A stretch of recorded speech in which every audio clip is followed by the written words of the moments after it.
No, you'll throw them off. Morena, everyone.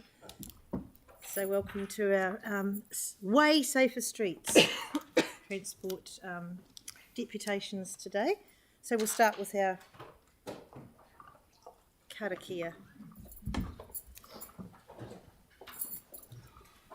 Whakataka te ho ki te uru, whakataka te ho ki te tonga, kia mā kina ki te tonga, kia mā taratara ki tai, ihi aki ana te atakuru, tio, he huka, he hohu, tihe Māori ora. Kia ora, well done. So we've got apologies from the Mayor, Councillors Goff, Harrison, Hunt, McDonald. Now please have a mover, Melanie, a seconder, Jake. All those in favour say aye. Aye. That's carried. Please be diligent about conflict of interest. If something's right outside your house, let us know.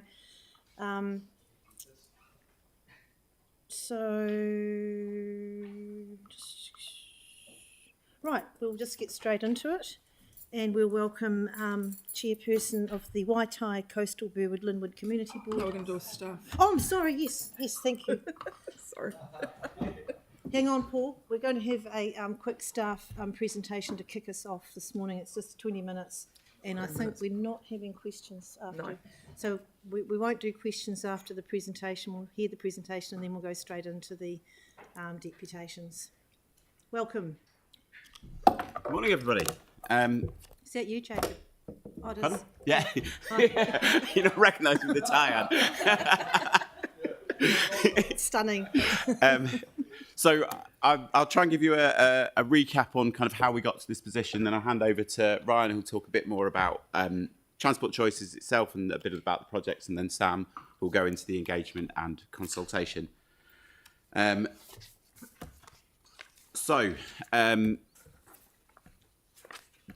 I'll start right back at the very beginning. So the Climate Emergency Response Fund was set up in 2021. It uses proceeds from the emissions trading scheme.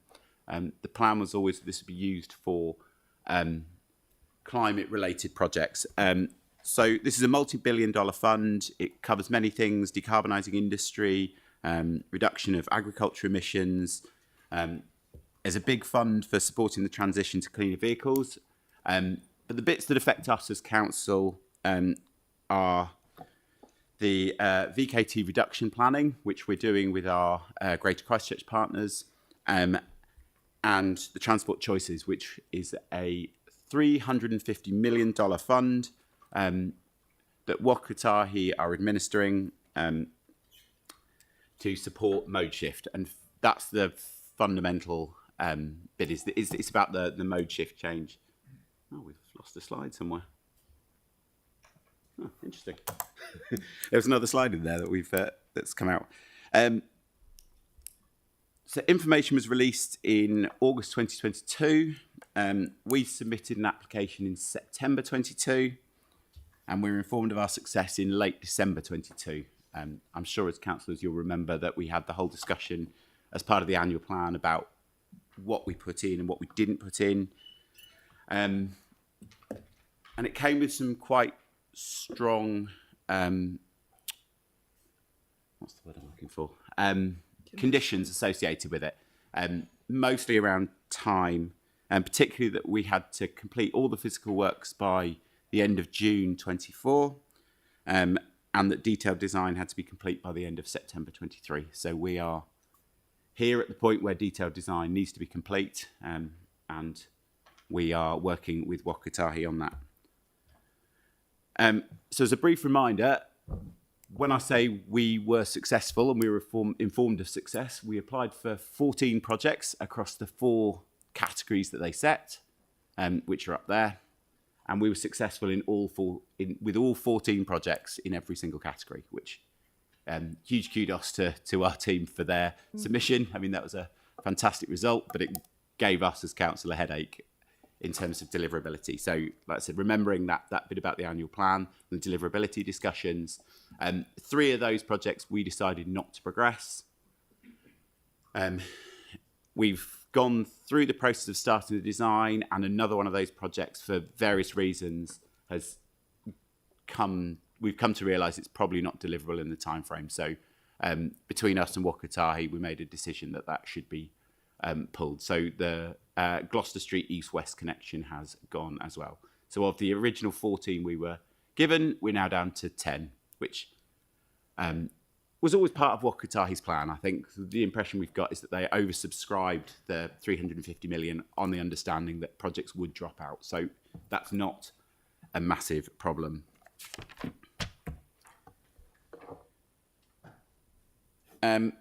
Sorry, one thing I will point out on here is the time frame. So this is something that one of the councillors raised in a discussion the other day, is what would happen if you don't progress these projects. And there's a mixture of different things. It depends on the project. But in some of the cases, it would mean it would revert back to where it was always going to be delivered, which is 2-3 years in the future in many cases, which makes it at risk due to LTP discussions and so on. For others, it's allowed us to deliver more of programmes that we'd been talking to community boards about. So on the craft projects, effectively we'd said, we'll start at the top of your priorities, we'll work down until we run out of money. And SURF coming along has allowed us to draw that line further down and deliver a lot more of what the community board had asked us to do, which is fabulous, really, but it means that we need to make those decisions and carry on.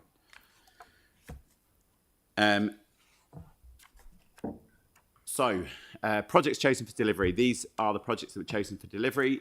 For those who are eagle-eyed amongst you, you will notice that on the list of projects, there was also the public transport infrastructure. That will come to you under a separate council meeting. Something slightly different has happened with that. We've already got the approval to do parts of the delivery section, so we'll come back to you separately on that. And the Linwood School slip lane is actually a craft-funded project, but due to the fact that it was ready and it's in the same area, it was consulted on at the same time. So that will go through the standard community board decision process. It has, yeah. Okay, there you go, already done. So I'm about to hand over, but just before I do, I'd very quickly like to say the tight timeframes we've got have really set us a real challenge, and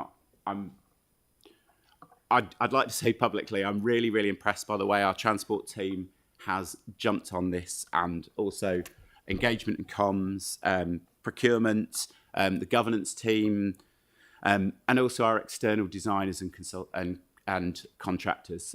We couldn't be in the position we're in without people really jumping on this and running with it. So I'd like to thank them publicly. And with that, I'll hand over to you, Ryan. Thanks, Jacob. Thanks, William. So I'm just going to talk briefly around the design process. So Wakatahi have developed some parameters. Essentially, they're assessing and they're driving the outcomes that they're looking for with transport choices, which are outlined up there. So, and they've been quite careful at ensuring that they're getting their outcomes through their design reviews. So just to talk about the design process, we've come up with some initial concepts that we've consulted on. We've had quite a lot of feedback from the community, and that's helped drive a lot of changes through our designs to help align that with our designs with what the community is seeking. Wakatahi have employed a sort of a team of designers to go through and look over our designs in quite a lot of detail and make sure that they're aligned with their outcomes. So we've made a few changes to the plans as well to also make sure they're aligned with transport choices or Wakatahi's funding requirements. And we've made a few changes as well as a result of safety audits. And after all that process, it's gone back to Wakatahi and they've re-reviewed it. And now they're they're happy with the outcomes that they're getting with the set of package of projects that we've put together. And it's also worth touching on with those design parameters what the funding is for and what it's not for. So obviously it's around promoting transport choices, so sustainable transport modes, and making that more a viable option for people in our community to use those modes. And some of the things that the funding won't cover are efficiency improvements, so for those intersection upgrades that make it more efficient for cars to use. Maintenance and asset renewal, so funding maintenance upgrades as part of these projects. and also things like antisocial road user behaviour and heavy vehicle restrictions and things like that. That's not what this funding is about. Next one. And I think there's an important point to touch on with governance as well. So the way that the Transport Choices governance structure is set up through, with Waka Kotahi being the primary funding partner with these packages of works, it's been set up in a two-stage approach where they have funded us to do all the design and get to the point that we're at now. They haven't funded us for construction, so that the funding of construction is subject to getting the design outcomes that they've essentially collaborated with us on. So we're in a position now where we need a council decision to essentially confirm that these projects are consistent with the community outcomes, and also a Waka Kotahi decision to I guess agree to go into construction with these fundings to fund the projects for constructions. So it's essentially a two-tick process that we need to be able to confirm and deliver these projects. One from Waka Kotahi from a construction funding perspective, and two from council from a community outcomes perspective. There's a question around what can council influence with these designs, and the way that I've been thinking about that is that effectively what Waka Kotahi are offering is a set of outcomes that we've negotiated that are sort of represented by the designs that we're asking council to approve.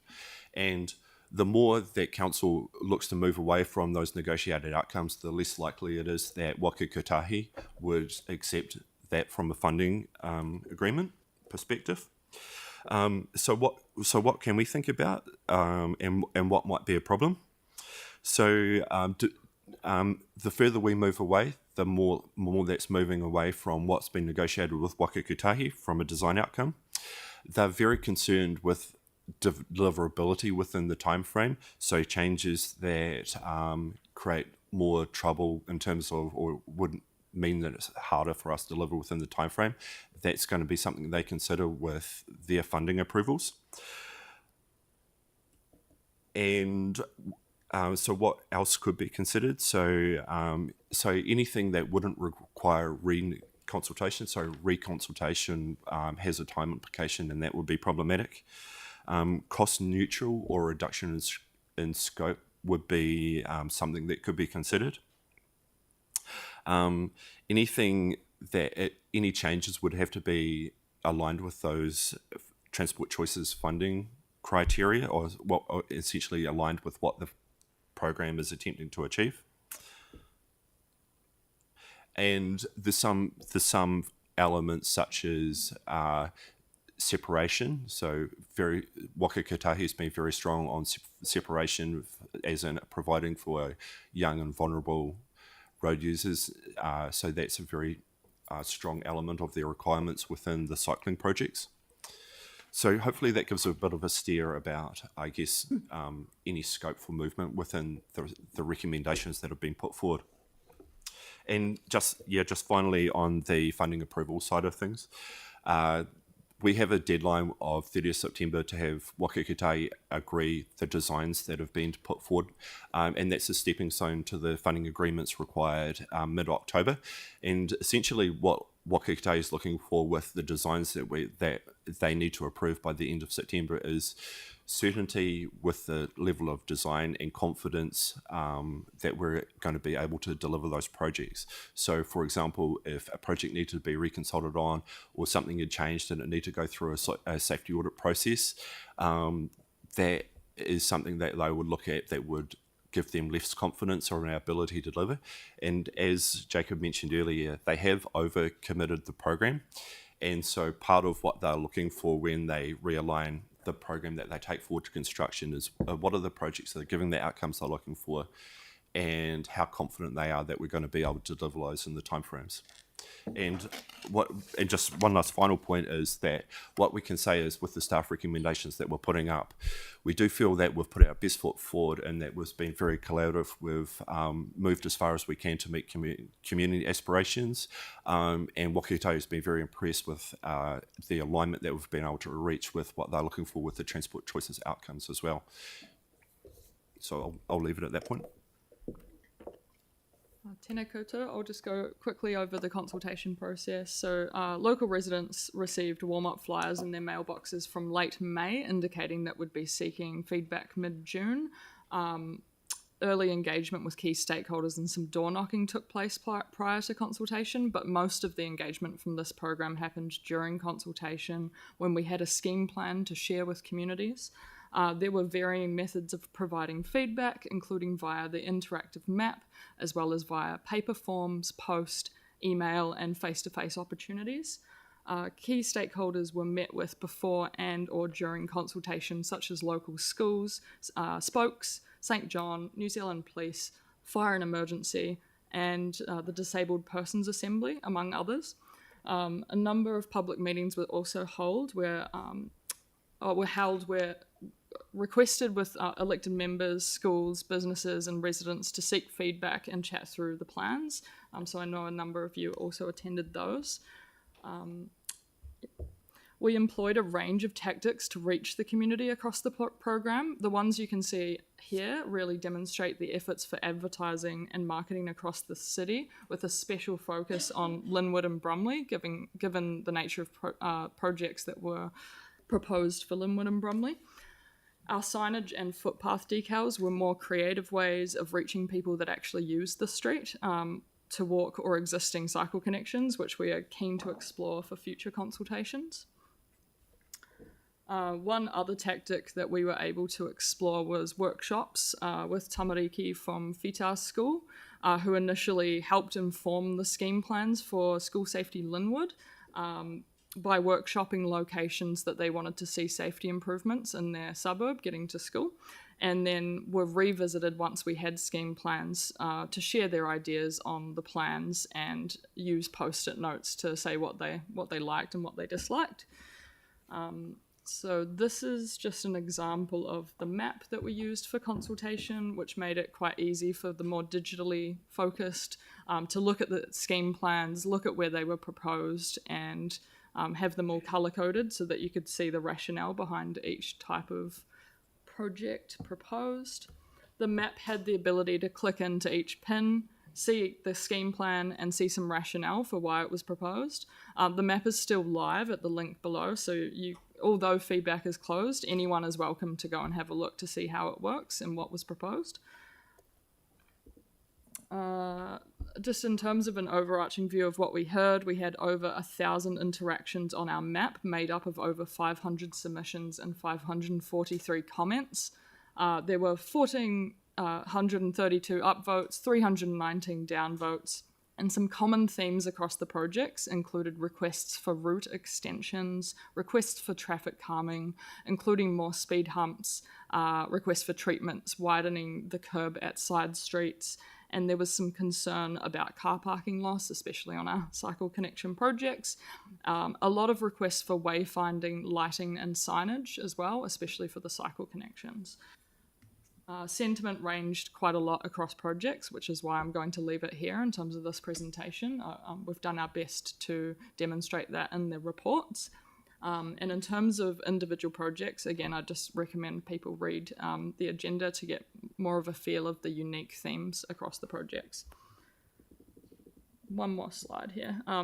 So just some examples of changes that we made post-consultation. So I've highlighted I think the most impactful ones. On Aidenfield Cycle Connection, you could see that there was an existing dirt path linking up to Bronco Drive, so the community pretty much said, why don't you just connect this up? Obviously people are already using it, so that was something that we were able to address. Implementing more trees, investigating visibility and lighting. On Rona Street, the community were very clear that they disliked the turning head at the end of the street, so that's being removed. We added additional curb build-outs, added drainage improvements because it's a huge problem for the community, and added a giveaway at the Buckley's Road intersection. On the Simeon Street Cycle Connection, we were able to reinstate parking outside the school. The school were very clear that they felt the plan would inhibit the ability for parents to come easily during drop-off and pick-up times. So we were able to look at some P3 timed parking, as well as adding 2 pedestrian crossings to cater to the school. separator width was reduced as well to accommodate the fire station to maximise the space for fire trucks coming in and out of the station. And finally, Te Aratai College cycle connection, we were able to retain 19 car parks outside the businesses on Ferry Road, Allwins and Ensor's intersection. It was very clear that they were worried about the impact to their businesses, so we were able to go back, share an updated plan, which they indicated that they're happy with. So that's just an example of some of the changes we were able to make as a result of consultation. Next steps, what happens after the decision? Do you want to? Sure. So after the decision, we have a very short period of time to submit our plans for approval, or have Waka approve our final design plans. And then that leads on to the final decision about what gets taken forward for construction through funding agreements by the 20th October. As a result of the timeframes, we've already had discussions with contractors around ensuring that they are in a position to be able to deliver within the timeframes. So if we get a confident decision today, we can be very confident that we'll be able to deliver and be in a very good position to maximise the opportunity to have these delivered. Right. Thanks very much. Is it? Yeah, That's absolutely brilliant. Thank you very much. And we appreciate the incredible pressure that you'll be under to get this going. So we need to be sure that we get this right in the next 2 days. And thanks very much for outlining so clearly all the changes, a lot of the changes that you've made in response to the submissions. And that's really good to know too. Okay, so we'll move on. And now I will call our first deputation, which is Chairperson Paul McMahon from the Waitai Coastal Burwood Linwood Community Board. Welcome. Thank you very much. Firstly, I just want to start off and acknowledge the work that went on in this very brief consultation period, but a lot of work went into meeting with residents who had concerns and finding compromises. All of which the board supports. It's really excellent work, and I just want to mention Sam in particular, who we had really good feedback about your approach, Sam, and your willingness to listen. So thank you very much. We can just rattle through and highlight a few points. You have our written submission there. In terms of the Te Aratai College cycle connection, I know that it's very strongly supported by Te Aratai College itself. I've spoken to Principal Dick Edmondson about it. Just wanted to suggest, I understand it's not within the scope of the current project, but we would like to see a signalised pedestrian and cycle crossing by Sullivan Ave for bus passengers. So Sullivan Ave has Ara on the corner there, and we do have some concerns around the cycle lane having the bus stop in it. I know you've dealt with that issue elsewhere as well, and also just wondered whether the planned bus shelters outside the school have enough capacity. And in terms of the raised speed platform, which I know is the most controversial apart from parking, from the information that been provided after we wrote the submission, it does look like the raised speed platforms do have a positive impact, but our concern is around that we have a 60 km/h dual carriageway on Ensor's Road coming into this intersection with Ferry Road. So we just wonder about how the speed limits, and if people are entering that intersection at 60 km/h, that's quite fast to be hitting a speed bump. So I just wonder about the transition. We don't want people to be hitting that intersection at 60 k's, but that is the current speed limit, and I don't know what is happening there. We also wonder about, and I imagine this is probably something that Waka Kotahi would have something to say about, but turning arrows going from east to west, so turning off Ferry Road into Aldwin's Road. We think it would be really good. Sorry, did you mean off Aldwins Road into Ferry Road, east to west? East to west. Yeah. Sorry, we're having trouble visualising it. So you want the Turning from turning Ferry. arrow on... Turning from Ferry into into Aldwins, or turning from Ferry into Ensel's. Yeah, that's it. Yeah, but the board very strongly supports the compromise that was worked out with the local businesses that went through the consultation.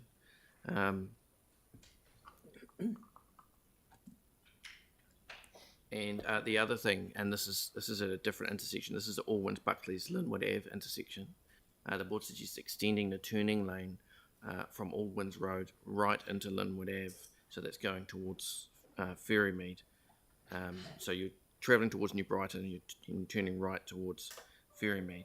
If extending that that turning lane an extra 100 metres, perhaps, so that could be achieved by removing some of the raised median.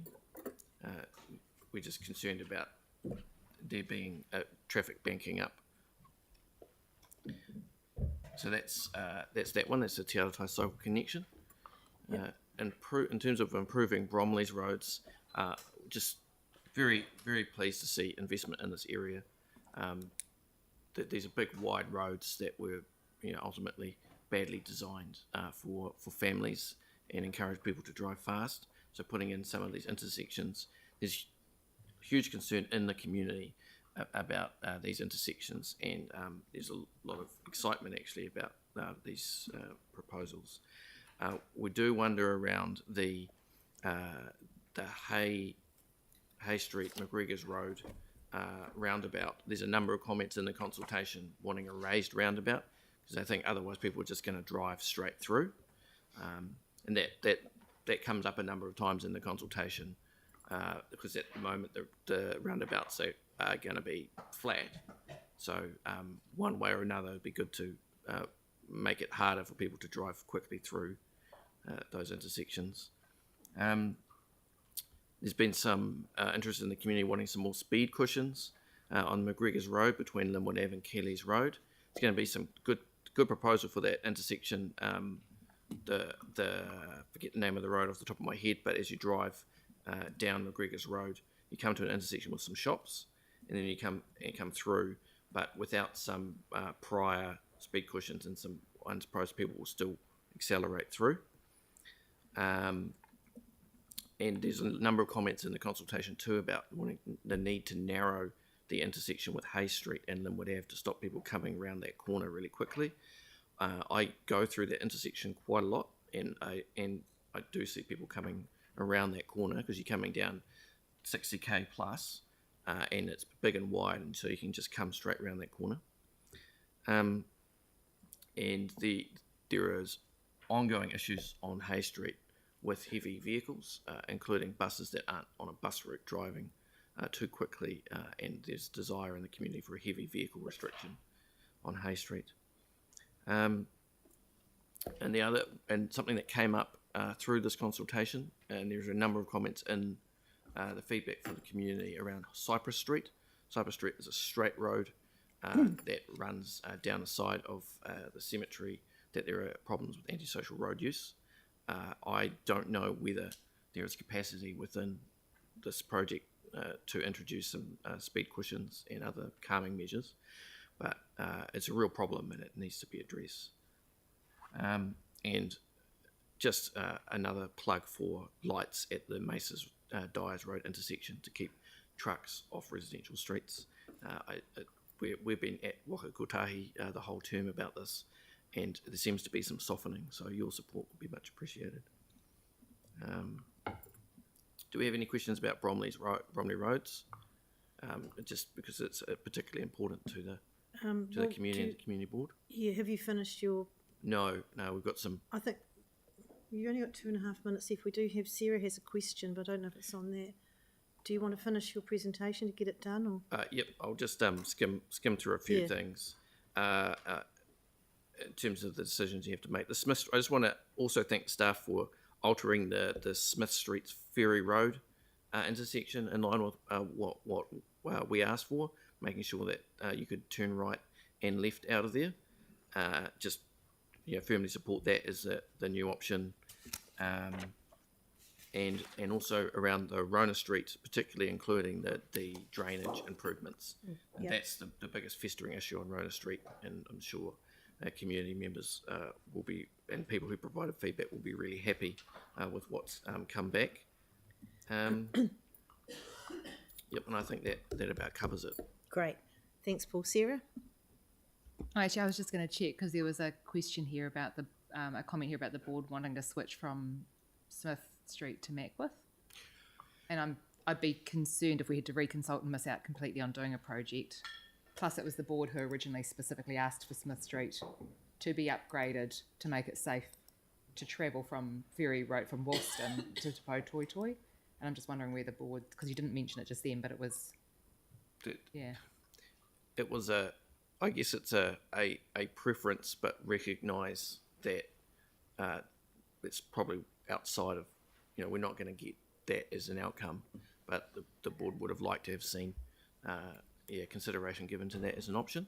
Okay. It could be just something that in the board future. specifically asked for Smith Street originally. Have you seen the prior yeah. board, the LCH? Yeah, the LCH board. Yeah, yes, which is why it has processed through this. I wasn't aware of that. Yeah. No, it was a very, as we were developing the pool, it was a very clear steer to get Smith Street done. So that's why staff have come up with Smith Street. Understand the logic, yeah. Yeah, thanks. Thanks, Sarah. Yanni? Thank you. I just do you feel that there's been enough changes? I don't know if you've had a chance to read the submissions. You've alluded to it several times, but do you think there's been enough changes to accommodate the concern that people have around the parking lots around Aldwyn's Entors Road, especially in the areas around the council social housing unit and the small lanes that come off, where people don't have any sort of real off-street parking? I'm wrapped with the work that the collaboration that went on between the community and staff and some elected members who participated. And that, and 2/3 of this is actually outside of our board area, this intersection. But I'm very pleased with the progress, and we need to make that safer for vulnerable road users. Compromise has to be made. So, on balance, yes. Thanks, Paul. You raised concern around the bus stops going over the cycle lanes, which I share. Have you been able to get any feedback from staff over the safety of that sort of proposed design? In the tight timeframes, though, we haven't had, I guess the mechanism we had to provide feedback was through this process. Yeah, and just a final question from me is in regards to Smith Street. I've been told that was a walking project rather than a cycling project. Do you have any concerns about? Yanni, he's already answered Smith Street and he's comfortable with it. Sorry, it's not. It's And about the time is up. design, not about the actual street. I understand he wanted a different street, but just in terms of having cyclists going in the middle of the road rather than a sort of separated cycleway or lane Design. off the middle of the road. I just, given obviously, I'm sure you've used Smith Street a lot. Yanni, that didn't come up and that would be a redesign, so I don't think we I can can actually respond go. very quickly and just Okay, very and say that there's, as you'll be aware, there's lots of speed bumps along that street already, and I think traffic speeds are slow enough that it's not a safety concern. I Okay, thank you. Thank you very much. And to your trusty deputy as well. Nice to see you. Okay, so we'll move on to Chairperson of the Waihoro Spraden Cashmere Heathcote Community Board, Cullen Ward. Welcome. Oh, and your trusty deputy. I'm hoping he's trusty. He's the deputy at least. I'm all deputies trusted. But we digress. Right. Right, did you want to kick us off, Kier? Trusty deputy. Kia ora tātou. Thank you all for the opportunity to come along and talk to these projects. I think the first thing that we would like to say is it's really cool to see these kind of projects going ahead, and also great to see that the government is investing that SURF money in transport choices. So, bit of a plug there. Moving on, the one that I would particularly like to talk about is the Westmoreland Cycle Connection. Better cycling from Westmoreland along Cashmere Road has been something communities have been asking for a long time. So this is a really positive investment. We acknowledge that there's probably some concerns that you'll hear from the Westmoreland Residents Association and others later about some of the intersection design. I think some of those are around issues of efficiency that would be really good to have a conversation with them about, because I think some of them may be addressed through the detailed design revisions that have happened, so that would be cool to work through with them. We would like to flag the issue with the squeeze point down by Craycroft. For those of you who are familiar with the area, as you head along towards town, there's a bridge with a particular close to the Norwest Arc intersection. There's a bridge with a particular pinch point, and that's something that comes up a lot. Obviously, that's outside the scope of this project, but it is something that we would really encourage council to look at long term. I appreciate that it's probably quite a substantial project, but that's something that came through a lot, so we'd like to flag that. But overall, it is actually we're really supportive of improving that connection from Westmoreland, Craycroft through into through down that route, particularly noting that a lot of children travel to Forrington School, Cashmere High, and Westmoreland's actually zoned for Forrington, so there's a really strong link down that corridor that's really great to see. Now I'll hand over to Callum to talk about Simeon Street. Cool. Yeah. Yeah, sort of also mention as well, bringing back to our board's priorities on the whole. One of our key things is safe transport choices. So, we see these projects as really key enablers for safe transport choices for residents who've been asking for improvements to. So, I'm going to talk specifically about Westmoreland as one that's been raised a lot over my time on the board, and also Simeon Street, and particularly by the school and the kids who walk across that section of Simeon Street quite regularly. So I think one of the things to acknowledge here is that the staff have done a really good job with the pressure and the constraints of the funding parameters that they've been given. And obviously it's not the sort of the extended consultation process that it would be ideal, but they've done a really good job with engaging with residents, on street, online, and in particular with Westmoreland, we'd really like to acknowledge that that we appreciate that the staff have taken into consideration a lot of the comments that have come back through the feedback and made changes to the design, but also they haven't compromised on that safe transport choice purpose of the project, which is to get a safe cycleway back through that area. And I'd say the same with Simeon Street. Obviously the key changes around Simeon Street that have come through after the feedback process from residents are around the new crossing points to the park and the school. Board's totally in support of those changes. It's a key use case for that area. And with Simeon Street, I also want to mention that this project ties in really well to the Bram Street project that Wakakotahi's undertaking with building a bridge over Bram Street. So just reminding councillors who may not be aware of that, there's essentially in the pipeline a project from Wakakotahi to build a footbridge over Bram Street at that connection point with Simeon Street. And what that would do is connect two MCRs. This project on Simeon Street connects two MCRs. It connects from I've forgotten the name of it now. The Sydenham Cemetery, the MCR that runs past there. Little River. Yeah, the Little River. Quarryman's Trail and Little River Cycleway. Yeah, that's right. So having good cycle access here is a really important part of, I guess, that second tier connections. We know MCRs are great, and we can make them even more well used by improving this sort of second tier access to those MCRs. And this project is really serving that purpose really well. So just a couple of things that as well that we'd also note is that we imagine, we hope that when the cycleways are built, that the surface is suitable for the purpose. Currently it is very dangerous for cyclists and scooters because of the camber of the road. So we would like to see, making sure obviously that safety is taken into consideration with the type of surface that's used there. And yes, also supporting the comments from the Simeon Park group led by Rebecca Finch in their submission into the Howard Street section of Simeon Street. So that's my take on those two. And finally, the board did just have some comments on the Te Aratai cycle connection. This isn't a project in our board area, but is a project that residents will use travelling down to Te Aratai College. A lot of Te Aratai pupils live in the board area, so we thought it was worth just supporting that this is something that the college is supportive of, it's something that we're supportive of. And I just really wanted to acknowledge the staff on this project. I know Councillor McClellan and Board Member Jones joined us for a site visit with staff at Steadfast Books, and that was a really positive experience where staff did a really good job of addressing some challenges.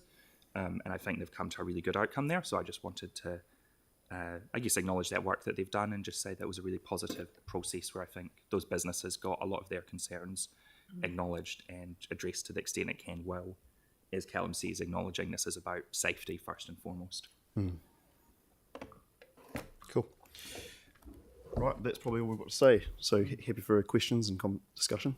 Thank you for acknowledging staff and the way they've worked. I think it's really important that we do that, and this has been a good process. Open it up for questions. Anyone got any questions? Tim? Yeah. Good morning. Morning. The issue of the development on Cashmere Road between 250 and 258 came to our board very late. It was a surprise to me, and I'm presuming it was a surprise to everyone at the board. What do you think we would be open as a board to just holding that end, just to look at the connection between that development and maybe looking at putting it or discussing with staff with regards to putting it into Penruddock rather than a separate road yet again onto this stretch of road that's 100 seems that. Yeah, you're more familiar with that, Keir. Yeah, I mean, apologies, this is quite a specific section of problem, but I think we would be open to that conversation. I think the challenge is obviously who knows when that development's going to go ahead. The map I've seen seemed pretty high level. I think it would be really good if, as part of the developer going through the resource consent process, staff could as quickly as possible get that alignment resolved so that at least there's a planning, at least when we're going through this particular project we're talking about today, there's some knowledge of what the future will be. I guess, obviously council can't make private developers behave, but I would assume that they would want to get to a good outcome too. So hopefully that would be a positive solution if staff can get the right conversations going as quickly as possible. Cool, thank you. Great. Thank you. Cool. Thanks very much. Thank you. And just for your information, I think we might put a noting comment in the resolution around that particular issue Yeah, it'd be appreciated. when it comes. Thank you. And just for your information, I think we might put a noting, just in case you didn't hear it the first time. Welcome the lovely Emma Norrish from the arguably best community board in town, Waipapa Papanui Innis Central Community Board. Kia ora koutou. Thank you for the opportunity to speak to our submission today. Like the other boards who have already spoken, I too would like to acknowledge the huge amount of work that has gone into this project by staff and thank them for their willingness to work with residents and business owners to deal with concerns. So thank you. Our submission focuses on the projects within our board area. But first up, I would like to note that the Way Safer Streets project as a whole aligns with our community board plan priority of ensuring a connected transport network where community safety is at the forefront of all transport recommendations and decisions we make, including the need for safe speeds and safe streets for all our residents. The first project in our area is the Richmond Neighbourhood Greenway Cycle Connection, which the board continues to support. It is worth reiterating that this is a community developed and led project, with the Richmond Residents and Business Association bringing the idea to council back in 2020. Our board recognises this group's understanding of the area and local viewpoints and supports their submission on the route. One thing that is worth remembering when considering this cycle connection is the fact that Richmond is experiencing increased intensification. On the one hand, this cycle connection will provide great transport options for residents in the area, but we're also talking about a number of incredibly narrow streets, and it has been brought up by a number of submitters that an increased number of vehicles and cycles sharing such narrow carriageways could cause issues. We would like to highlight the need for clear signage, speed reduction devices, and education for drivers as well as cyclists on how to safely use the route. The consultation also asked the question of how to best connect this cycleway to the central city, and our board again supports the RRBA suggestion to connect it by installing a cycle crossing at the exit point of Alexander Street across Fitzgerald Ave to link up with Cambridge Terrace. We note that a number of other submitters have also made this same suggestion. Moving on, our board supports the Te Aratai College Cycle Connection project, recognising the importance of enabling students to get to school safely using whatever mode of transport they choose. We did initially have concerns about the adverse effects on local businesses, but thank staff for finding a way to keep the 19 parks near Ferry Road, which were originally proposed to be removed.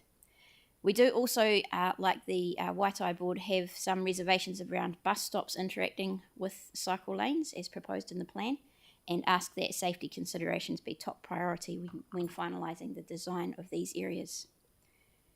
We see this project as a good opportunity for Te Aratai College students to be involved in design elements.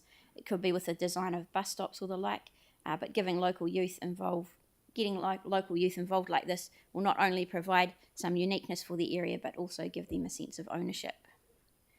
We're also supportive of the Linwood bus stop improvements in our area and the Linwood school safety projects which sit in our area, specifically the Linwood Ave Britain Street pedestrian crossing and speed humps, the Linwood Ave Tancred Street pedestrian crossing, the Armour, Trent and Britain Street pedestrian refuge islands and speed cushions, and the Worcester Street Linwood Ave speed hump. And that's all from me. Fantastic. Well done, thank you. Any questions for Emma? Yanni? Thank you. In your submission, you state that you've got sympathetic to the small businesses near the intersection with Ferry Road, but I noticed you haven't made any reference to the concern that local residents have raised around the impact of the removal of the parking. I just wondered, has your community board looked at the traffic assessment that was done as part of the Te Aratai College redevelopment and thought about what the impacts are going to be with what's proposed and how that aligns to each other?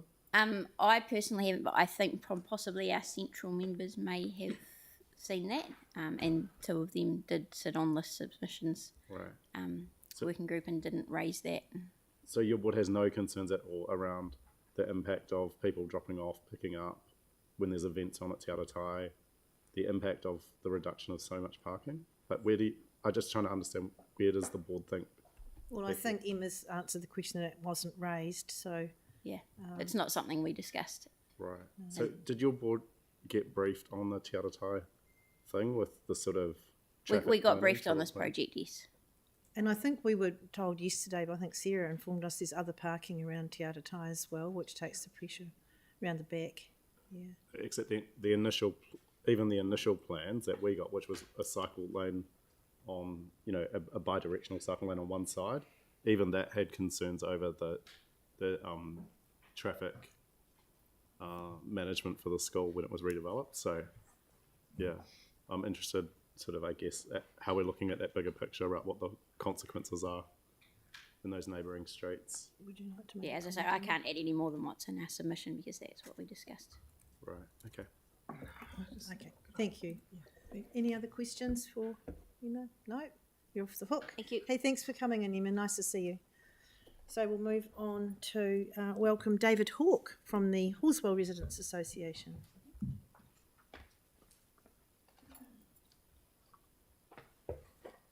Welcome. Nice to see you. Yeah. Okay. Tēnā koutou, I'm David Hawke, Secretary of Horswell Residents Association, speaking on our association's behalf. So thanks for the opportunity to talk to you today. The Way Safer Streets projects. Our association has aims to promote, preserve and protect the interests of Horswell residents to benefit of community and environment. And a large part of that is ensuring that people in Horswell have access to the full range of transport choices. So if they want to walk, bike or catch the bus, they can get to where they want to go in a timely and safe fashion. So as you will have seen from our submission, we really support your two proposals directly affecting Horswell. So first up, there's the Ngāpuna Wai Cycle Connections project. It's probably worth putting in here that accessing Ngāpuna Wai is actually a really big issue for people who live next door in Aidenfield. And it's also for us as an association. And so The Ngāpunawai Cycle Connections project is part of ameliorating some of the issues around those concerns from the Aidenfield residents. It's really good to see council joining the dots with another project, which is the Wigram-Haytons Road intersection upgrade, and acknowledging staff who took the time to come and talk to us about that project at one of our meetings. This project will also interface really well with a Wakakatahi public transport priority project along State Highway 75, which is Horsell Road. And that sort of connectivity between areas and between other cycling infrastructure is actually really important. Moving now to the Date Crescent project, the changes that staff are proposing at the intersection with the motorway cycle path, which has got lots of different names, but we call it the motorway cycle path, attempts to address the safety concerns that were raised. I think that's probably going to be an ongoing conversation, but what's been proposed is certainly a really good start. In conclusion, we hope that as a council you'll work with the incoming government of whatever party to fund more projects like this. They're simple, but they can actually make a really big difference on the ground. And next time we might get more projects in Horsfall.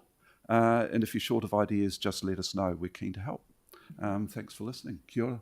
Oh, thank you. That's a lovely submission. Thank you. And thank you too for recognising the work that staff have put into this. It's really good to do that. Are there any questions from anybody for David? No. Piers, you're off the hook. Thank you so much for making the time to come in. Okay. Can I just add how well that interface works, the consultation interface? It's a huge improvement on what we've had in the past. And it's really encouraged individual residents to get out there and put their points in. Yeah. Thanks very much. Yeah. Thank you for that. Okay, and next we have Fiona Bennett. Oh, Fiona's on Zoom, I believe. She's on Zoom. She here? Hello. Morena, Fiona. Fire away. The time is yours. Morena. Apologies for joining you on Zoom. I'm just home from work for a few minutes to get this in. Morena, and my name's Fiona, as you've seen. I live in Herwood, and I was disappointed that there's no projects out on my side of town, but it's great for the other parts of town that also need walking and cycling connections. Also commend the staff for the very quick turnaround on these projects. It's been a massive undertaking. So I just got to talk about one project that I use in particular a lot. So I cycle along Cashmere Road a lot as a recreational cyclist and also as a commuter cyclist.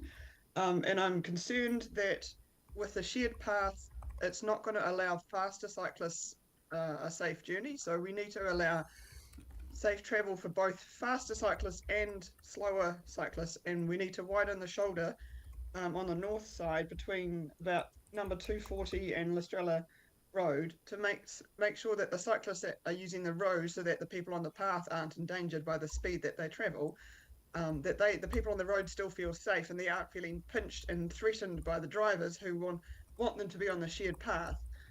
So we need to provide for both confident and less confident cyclists, and not designed for one to exclude the other. As mentioned in many submissions, and I've seen under the on the agenda, that lots of people have suggested that this cycleway along here needs to be extended along Henderson's to connect with Sparks Road. There's lots of connections that need to be happening all across the city, and I hope that these will happen at a future date. Concerning all the projects, I think I've commented on all the projects that we need safe and appropriate speed limits to be set, and I'm really pleased to see that the draft speed plan has included some of those reductions, but there needs to be more, and I look forward to seeing what's happening in the 4 to 10 year range. Where are they? But things like Cashmere Road needs to be reduced to 40. It doesn't need to be 50. It's not a dual carriageway like Memorial Ave.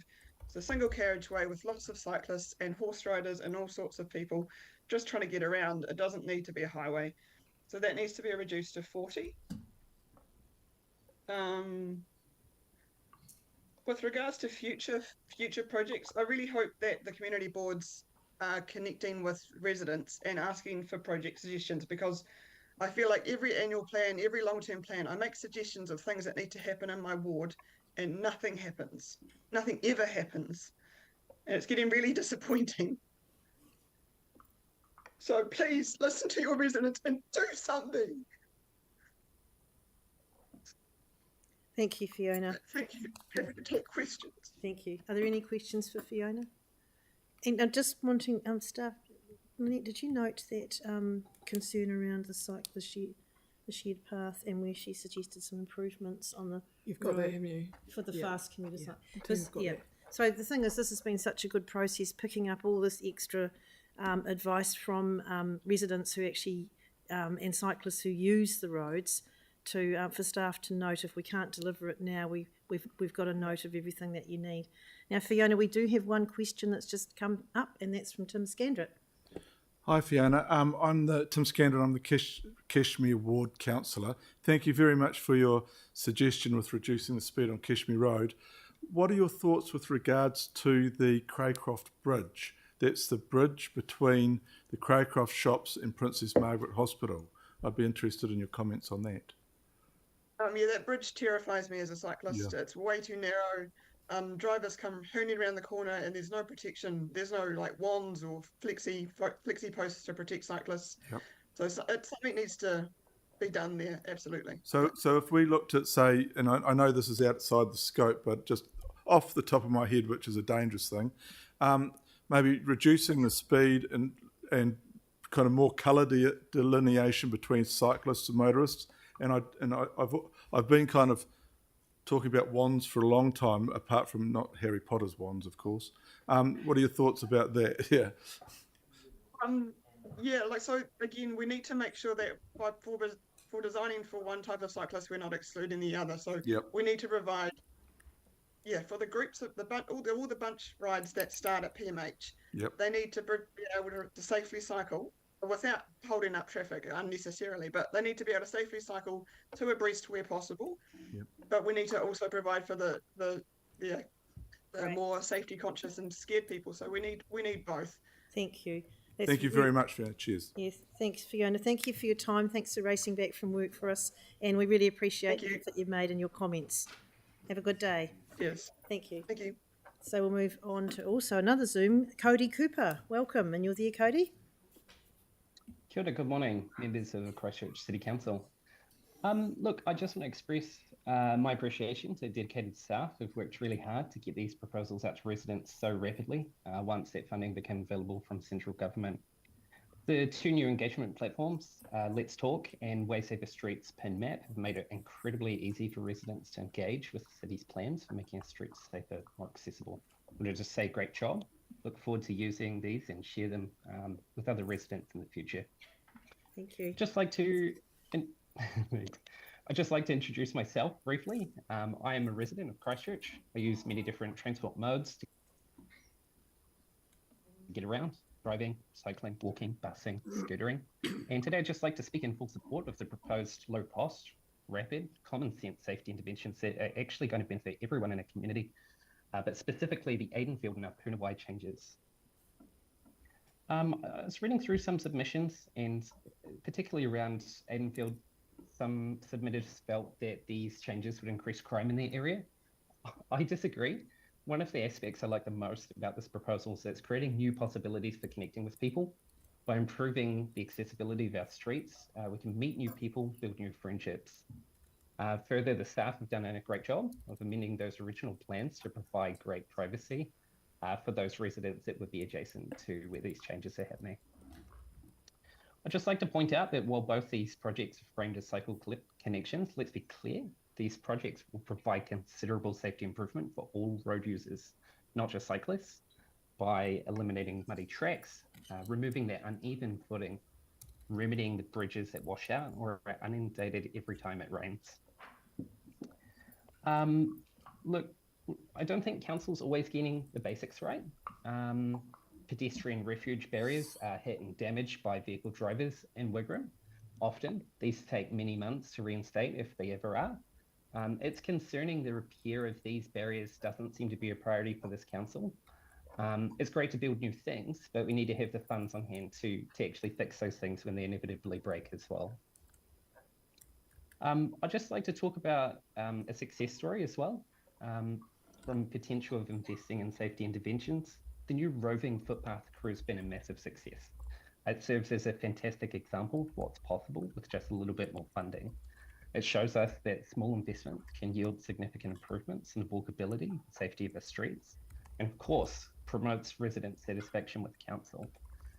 This success should actually encourage us to seek additional funding opportunities to replicate these initiatives across the city where they make sense. Speaking of funding, I'd just like to urge the council to consider pursuing additional national land transport funding, equity for Canterbury. Canterbury's not getting its fair share today. And additional funding from that land transport fund could provide the cash we need to implement further safety interventions to benefit our entire community. I didn't join the start of this meeting, but Phil, if you're there, I'd like to propose, consider reaching out to whichever Chris we're left with leading our country in October to explore securing more of that land transport funding to accelerate our efforts to make streets safer, alleviating the need to put additional financial stress on ratepayers during cost of living crisis.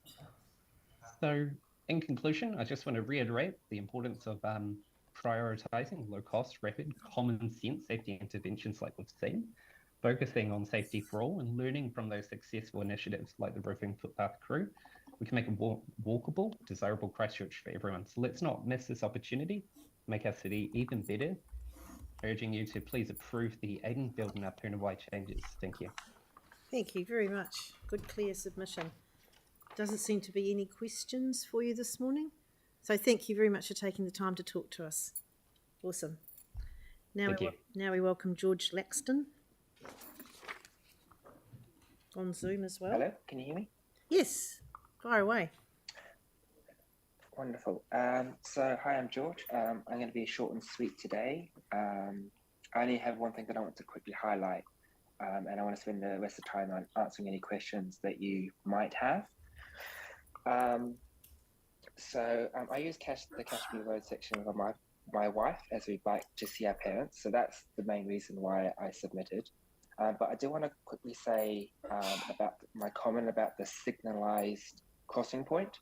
I think that it's imperative that it's pedestrian priority. So as soon as the button is pressed, it turns orange, because there's plenty of examples around town where the signals are badly designed. So people just ignore the traffic. They just walk across the road and ignore them.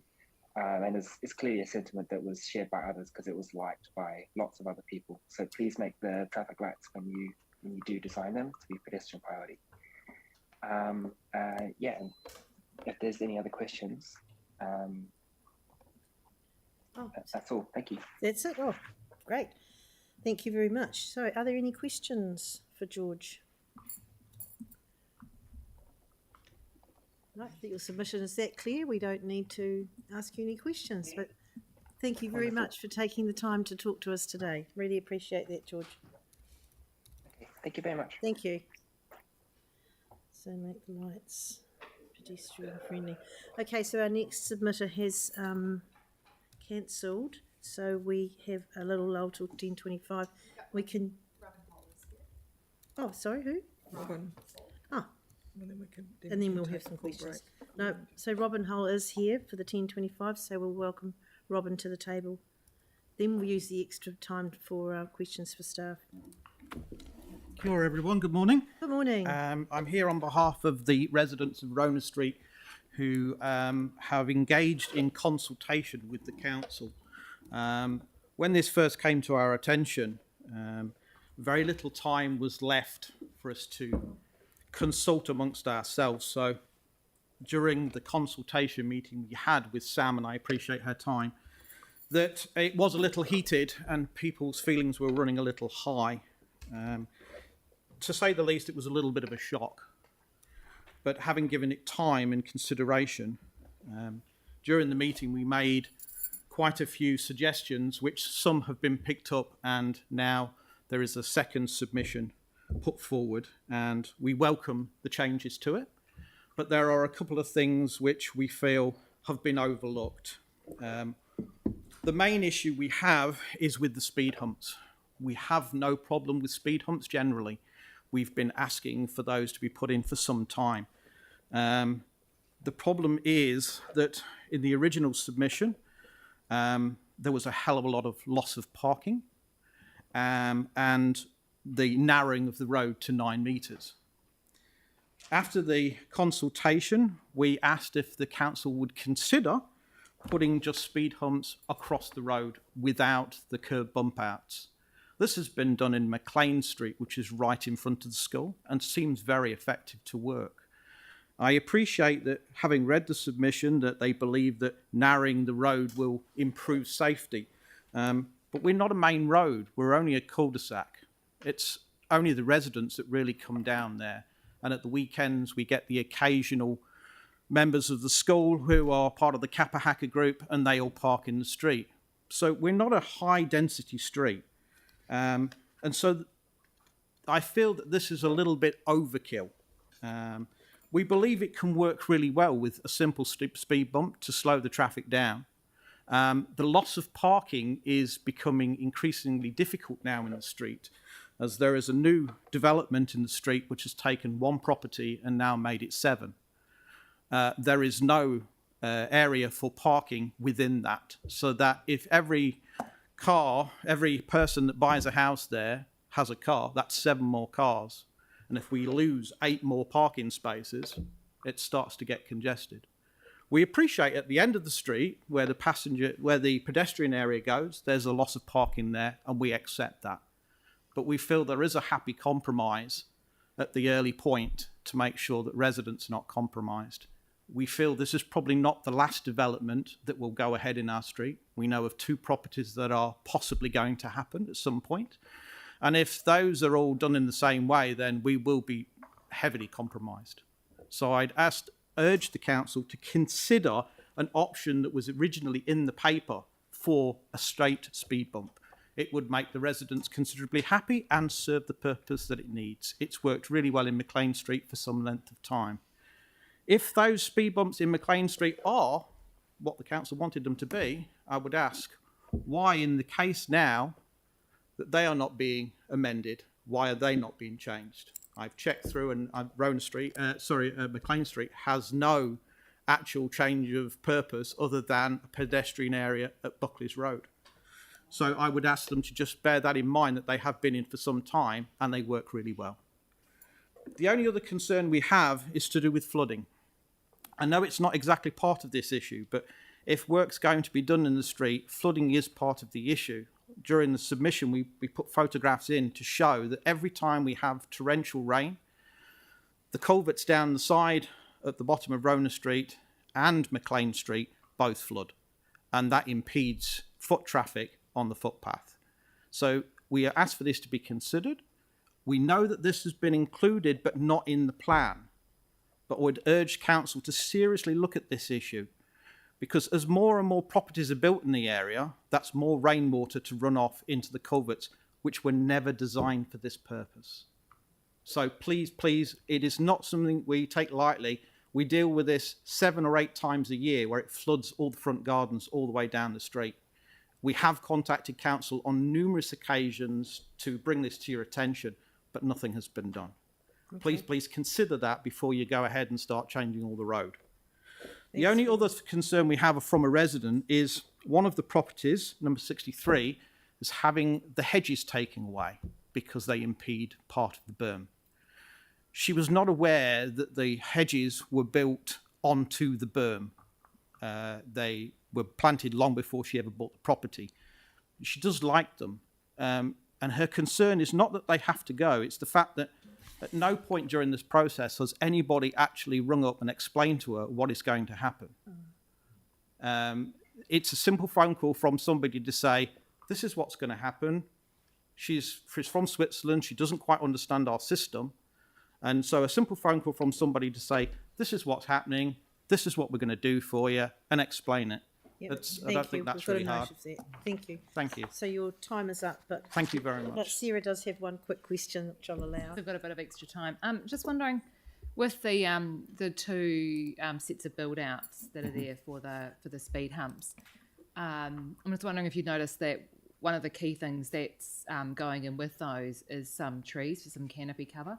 Okay. And when we look at the amount of additional rainwater that trees absorb in rain events, but as well as the shade that's going to be needed as the climate warms. Yep. Many streets are coming to us asking for street trees, and when you look at the leafy suburbs and the things that people like and they're cooler, and I'm wondering if you had a view on the desire actually for a higher amenity street with street trees. I understand that is something that's viable. I would say the question is, I would wonder how many people have actually been down Rona Street and looked how many trees there are in Rona Street. We have probably one of the highest density of plantings of trees in the rear gardens, and the properties on the right-hand side, which flood on a regular basis, all have hedges and trees, and it negates nothing. Yeah, I was just thinking about that public realm space where we can guarantee to keep the trees rather than where people redevelop and get rid of them. I understand that. Thank you. Thank you very much. Okay, thank you for coming in. Really appreciate that. Our time is up. Thank you very much. Appreciate your time. We are now going to use this opportunity until 10:30 when we have our break to welcome staff back to the table. Welcome staff back to the table. And if there are any questions that have come up from the submissions this morning, we can ask them now. They may not have the answers. They may not have the answers, but this will help us with our process tomorrow. So we will look to record the questions, not necessarily answer them, but make sure we're clear on what you're asking. So we've got Andre, then Yanni, Sarah and Tyrone. Sarah and Tyrone. Tyrone had us in that.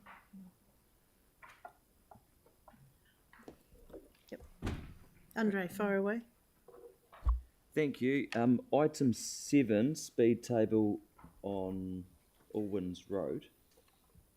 Is it a speed table that will be clearly marked, visible, coloured? Yes. How so? Well, there's a standardised marking for raised safety platforms that are... So the same as Lincoln Road? Yeah, very similar to Lincoln Road. Very, very similar? Yep. Okay, because that has caught many off guard when first approaching it for the first times. So, which has caused some issues. So would this be more visible or made to be more visible than what that was at first? I think it will be similar. It will be similar. There's a standardised treatment effectively. Yeah. In some respects, how you construct it may impact it. Yeah. And generally those, so for example, if it's concrete, you get a change of texture. Yeah. I'm not sure that level of detail has been worked through yet. So that's quite a detailed design element. Yeah. But by and large, all the raised platforms will have a standardised treatment, and it is similar to what's on Lincoln Road. Yeah. Have any raised platforms been put in before on 60k roads thus far? At intersections? Because I know Lincoln Road was at 50. We'll come back with that. Cool. Yeah, We'll come back with that. Thank you. Think what would be useful in this time? Jim, it's okay. What would be useful in this time is if you could all identify your questions, tell us what they are. The team up there will write them down and have them, and we will address them in the start of each of the reports when we come back tomorrow. Nice Because one. there will be more questions as we go through this. Thank you. Thanks, Andre. So, Yanni, just stating your question. So I've just asked if, again, this was something raised yesterday as well, but can we get the integrated traffic assessment for Te Aratā College for the rebuild as part of the consent? And can we also get an understanding of the data and the traffic modelling with what's proposed? I'm just concerned that there's nothing in the report that gives an understanding of what all the different traffic impacts are. I've put these questions in by email as well. You have already? Yeah, I've done well, it. we don't need to. You don't need to repeat them then. That's great. So Thank you. The only other thing that I'm still waiting to get an understanding of is with the public transport bus priority through Ferry Aldens Road intersection, Entors Road. Right. So I just still don't quite understand how the designs relate to that project. Okay. And again, I've already submitted these questions via email a few days ago in Rona Street, but I'm just really confused from the plans at what street trees or hedges are being removed versus what's being put in. Okay. Yep. Then maybe it's just a terminology that we heard an address that was different to the one that was on the map that we've got, but maybe there's others. Thank you. Thanks. Sarah? Thanks. Just a couple of quick ones. Around Te Aratai, can we please get some sort of assessment of the parking, on-street parking availability on Harrow, which turns into Tuam, and Bordersley, where there's, so they're both bounding the school as well, and they're unrestricted on-street parking. And maybe check with the school for the on-site parking availability during events, both through the back entrance as well as the front. That would be cool. And then can we please have some potential quick and easy solutions that may not necessarily need consulting on for the Craycroft Bridge, whether that's just trialling, well, I don't know what it's called, but yeah, but if there's things that can be done quick and easy adjacent to the project that we're doing, like whether that's just rumble strips or something like that, that might be quite nice to know if there's something that we can do as part of this. Yeah, that's a question. Fair enough. And Tyrone, did you have one? No. Tim? Same things. Yeah, just the comment which Fiona Bennett's made with regards to speed on Kashmir Road, just to look at that maybe. And as Sarah or Councillor Templeton reiterated about the from say the Hoonhay lights through past the Craycroft Bridge, just some thought on that area would be, yeah, thank you. Victoria? Thank you. The Coastal Burwood Linwood submission, they made a number of requests for some changes, and I'm just very mindful of the comments that you made at the beginning about cost implications and whether Waka Kotahi are likely to approve any further recommendations. Have you got any comments to make about the cost implications of some of those changes that they've requested? I think that staff will come back with a summary of that when they introduce that Sure. item, and I don't know that any of those, I mean, some of the changes are out of scope anyway, which they acknowledged, so, yeah. Okay, sure, I'm happy to wait. Thank you. And I've just got one on the flooding on Rona Street. Is there a record of any RFSs on that, and is there any what's the word I'm looking for? Any investigation being done in the past on that? So, Aaron? So just on that, staff have sent me a response which I can send through to councillors and mayor. Oh, you've already got the answer to that? Okay. Well, did you have one, Aaron?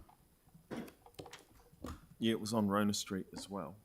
Just read that community's request to not put in the build-outs, just do the speed hump straight across. Is that viable? And also, why is there 2 speed humps in a 200-metre cul-de-sac? Yeah. Thank you. So, question 1. No, you don't have to answer sorry. now. No, we'll come back to Because it. you're on the hoof now, so it gives you time to get your answers Okay. prepared properly. So, no more questions? Oh, hang on. Kelly, Mel, and then back to Andre. Yeah, I'd just like to know the rationale on Rona Street for widening the footpath. Mel? The comments that Paul made around the roundabouts and people driving through. There's two roundabouts going On Hay Street, was it? Yeah. Yeah. The comments Fee made around Lestrella and Cashmere and widening. I wasn't quite sure exactly what she wanted, but if you're able to address that. And Councillor Moore? Thank you. I was actually just wondering if it's legal to park on speed bumps. They've referred to the example of McLean Street. I'm looking at those and I'm wondering, is it actually legal to park on those? I don't know. It'd be good to clarify. Thank you. Excellent. All right, so that brings us to the end of the first section of the submissions. We're on a break now till 10:55, so perhaps if you get back in here at, say, 10:54? Yeah, thank you. All right.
just quickly give you a bit of an update on something.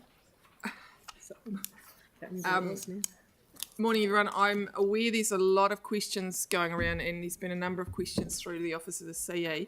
If you are sending questions through the Office of the CE, through to the Office of the CE, can you please just clearly note that they are from the hearing today, because then they will need to get back into our system, add them to all the questions that we've just heard from you there, and make sure we can answer them all completely. So, a request from me and staff to please clearly identify them as for the surf hearing. That'd be great. Then they'll get dealt with today, ready for tomorrow. Yep. Otherwise, they could get lost in the system a wee bit. Take a bit longer. Could. Yeah. Thank you. So I now would like to welcome Cameron James Bradley, please.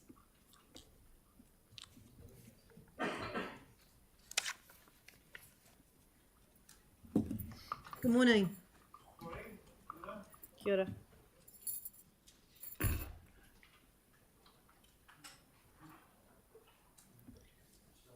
Yes, oh, sorry, far away. Yeah, it needs to be green. How's that? Yep. Is that good now? Yep. Perfect. Right. Thank you for having me here today, and thanks for the opportunity to engage. I think this is going to be a slightly different submission to some of the other ones that you'll have today, because I'm really wanting to speak to the consultation process that you've followed here. I note that it looks at a number of similar themed projects rather than looking at individual projects, and I really support this, noting that often a lot of the people that you hear from are older, whiter, wealthier, and have spare times on their hands. I think this really does a good job at allowing people who feel less strongly about individual projects and more strongly about intent to get their views across on a range of projects quickly. So I think there's two main things there that I want to touch on. The passion for projects. So individual projects elicit strong responses from people who are locally impacted.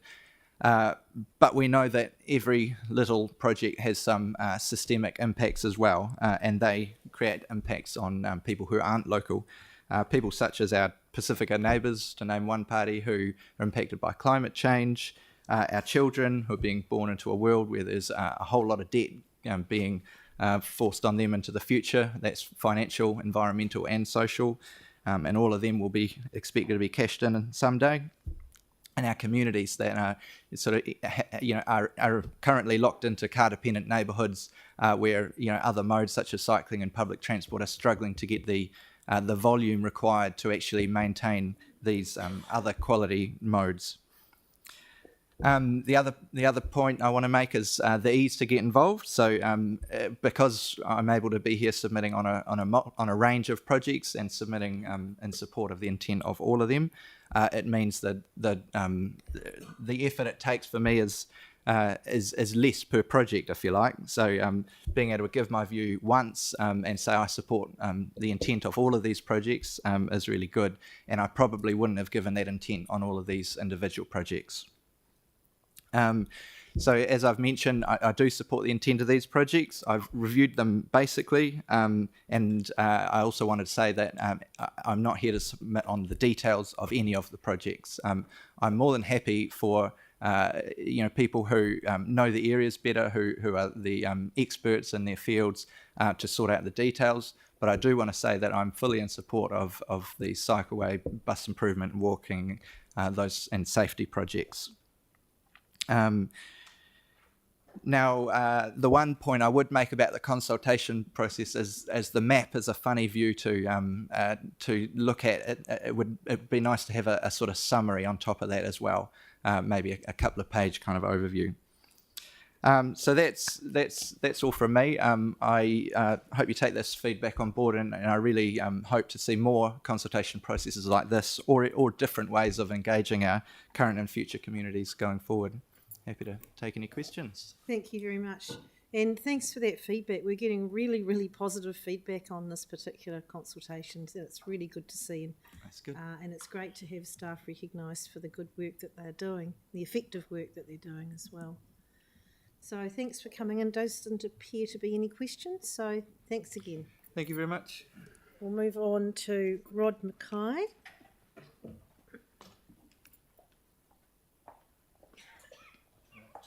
Welcome, Rod. Fire away. Thank you. How do I get the PowerPoint up? I did a quick. Perfect. Here we go. Right, so I'm going to put it onto presentation mode. Cool, there we go. Wonderful.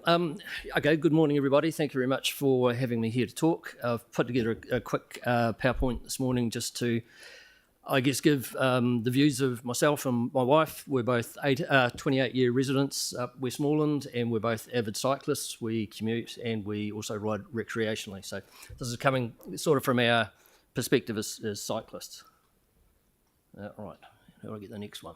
Down arrow. I'm trying to down Push arrow. the down, and down here. page down.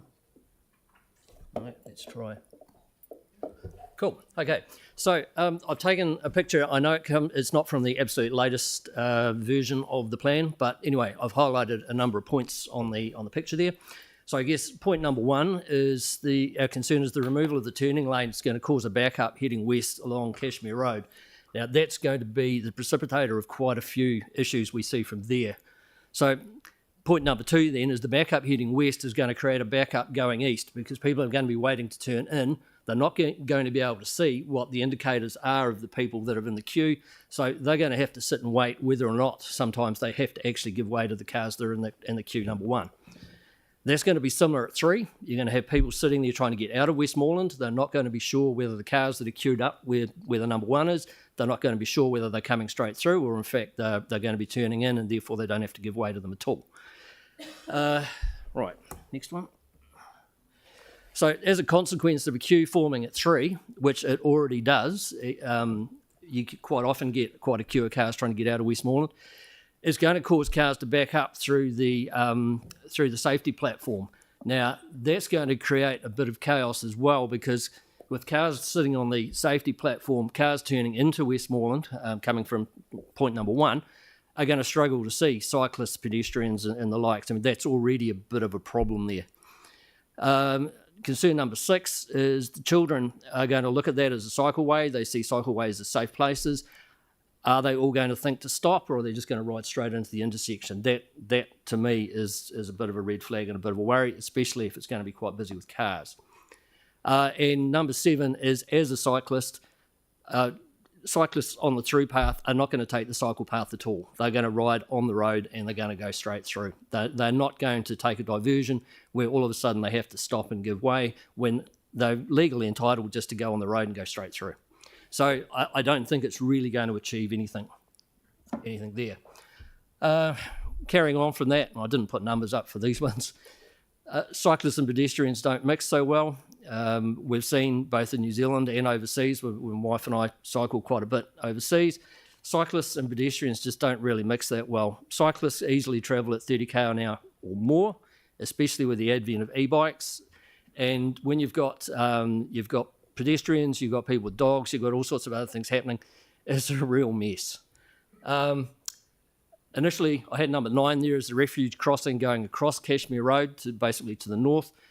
We're trying to figure out where that was actually supposed to go to. We now hear that there's a subdivision plan for over there, so that may explain it, and that may actually further complicate this whole piece of road. So that's something that we're sort of thinking about. And our concern, I guess, is the plan appears to miss the point that most cyclists want safe passage through an intersection, not trying to avoid it. We just see this as being unnecessary confusion and, probably money that doesn't really need to be spent. If we were to offer a safer alternative, it would be actually to clear up the verges on both sides of Cashmere Road. There's room to do both, and in fact, on the south side of the road, there's to the right of where it says bus stop there's a large patch of churned up grass that's just been sitting there forever, doing absolutely nothing. It's a bog, in fact. That could be sorted out. There's room to sort out the verge on the other side.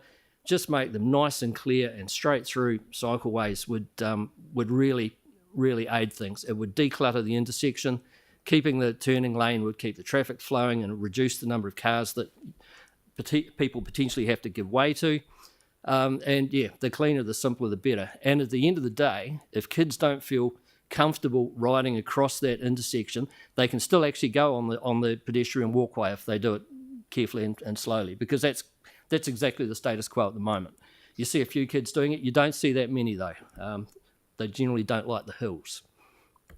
So yeah, I guess our questions were, what was the actual problem that's trying to be solved? How many accidents or near misses have there actually been there? I mean, we've lived in the area for 28 years. I used to skateboard up there when they first put the roads in. So that's going back even further. I don't know of anybody that's been or come to grief on that corner. Your time is up, so you have to wind up. Okay. We can read this, and we'll have this in our. Sweet. Okay. Cool. And there's a picture. So there's a picture. No, look, that's a really good, clear submission. Thanks for taking the trouble to do that and do the PowerPoint. It was really, really clear what you're saying. So we appreciate that. Yeah, we appreciate the opportunity to say a piece. Excellent. Thanks for coming in. Thanks. Thank you. We'll move on to Karen Whitler.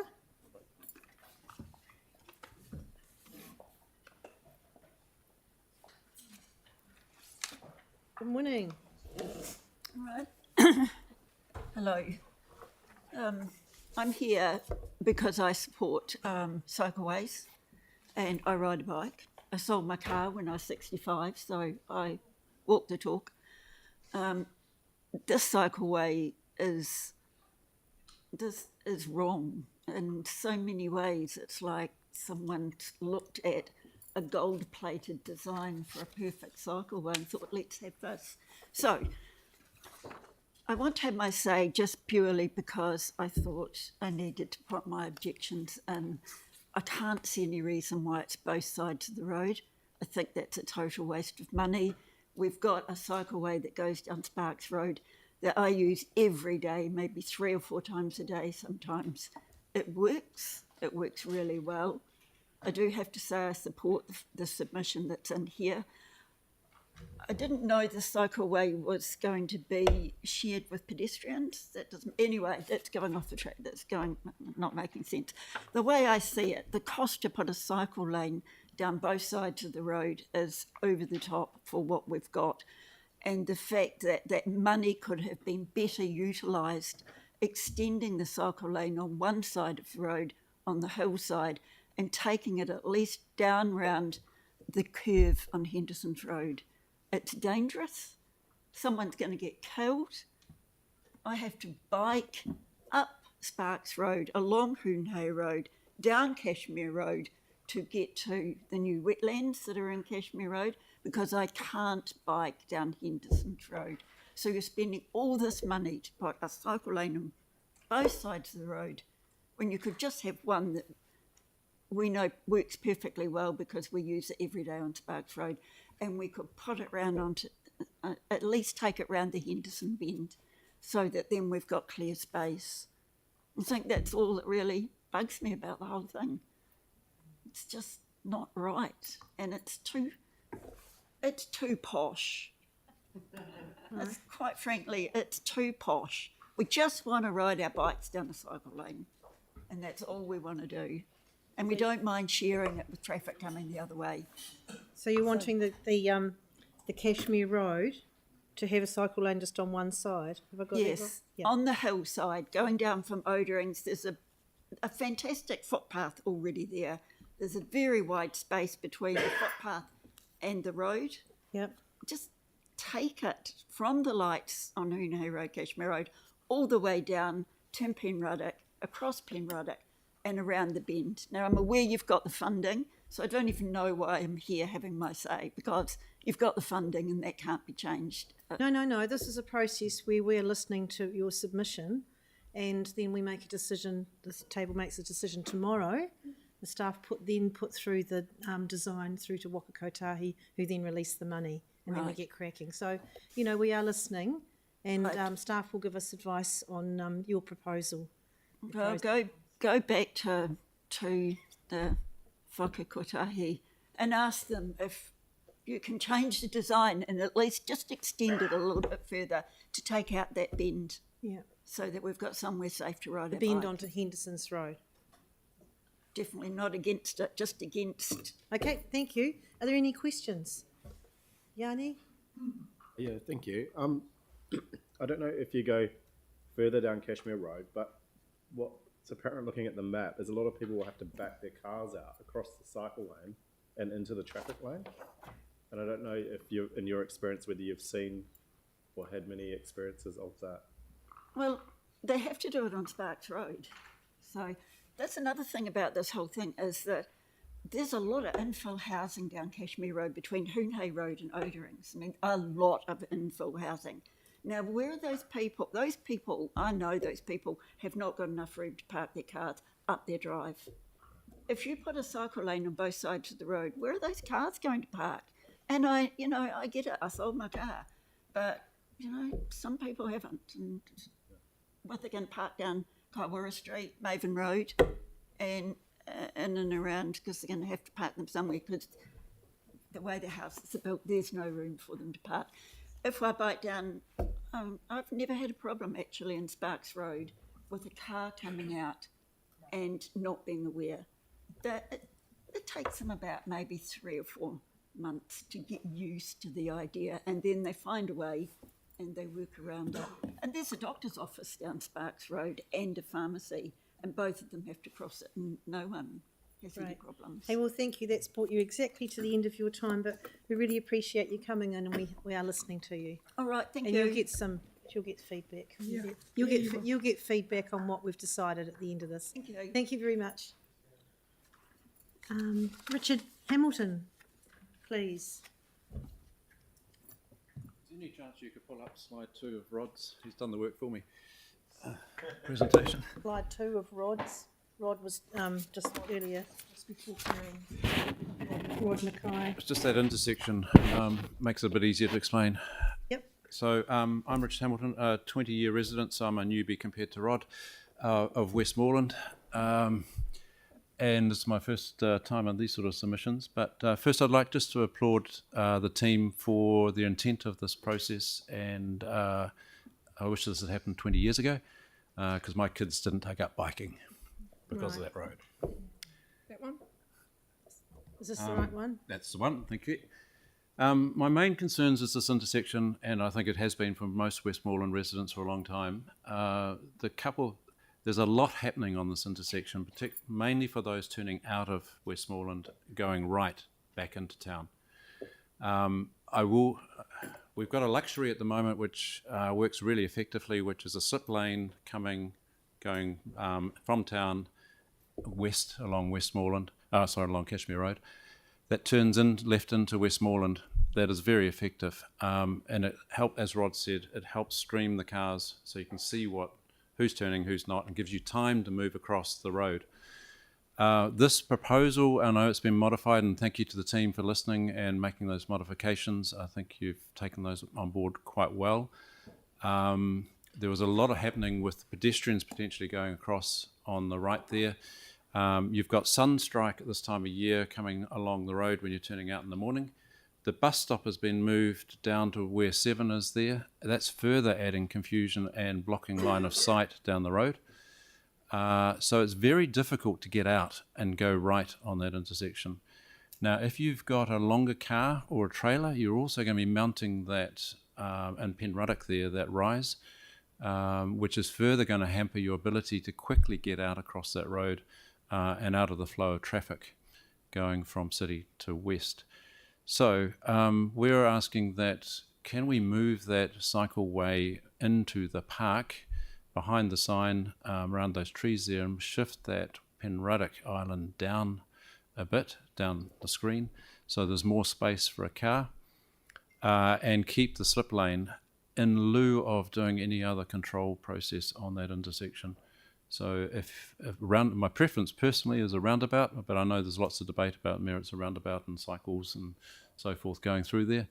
But I'm also conscious you've got another whole subdivision going into the north of that, and it would be preferable that all the intersections came in at that point, so it was more controlled to enable easy exit ways out of that process. And I've just endorsed the other comments really, which can we find a cheaper way perhaps of maybe using this money along that cycleway there, but to extend it around to the wetlands. A lot of people walking around that Henderson's Road piece, and it is very dicey, particularly with kids around there. So if there was a way of achieving that through this process, that would be advantageous. But overall, very supportive of what you're doing. I think it's long overdue, and you've done a great job of getting it to this point. So just really want to focus on this intersection and just be mindful of, particularly this time of year, the sunstrike impact along that road is quite dramatic. And despite what was said by Rod, I have witnessed a lot of accidents that don't get reported on that intersection.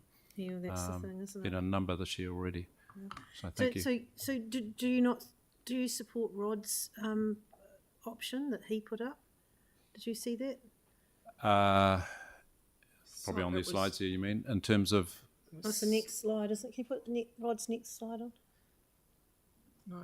No, I think he had an image. There.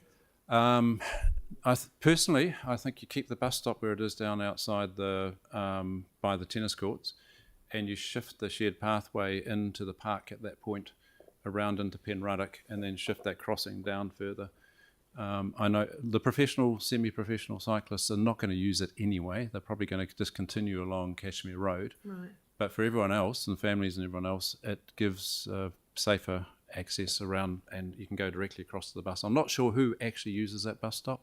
I think it's only people going to the park at the moment. Okay. But the bus stop itself is used as a storage point for the bus waiting to start the route. And that's by shifting it closer to the intersection, it blocks that line of sight. Righto. Mel? Are you sure? Well, that's very helpful. Thank you very much. Yeah. Thanks for coming in.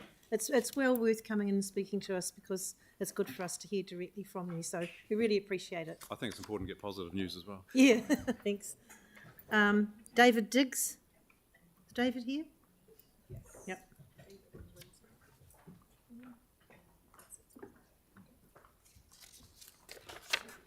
Here as well.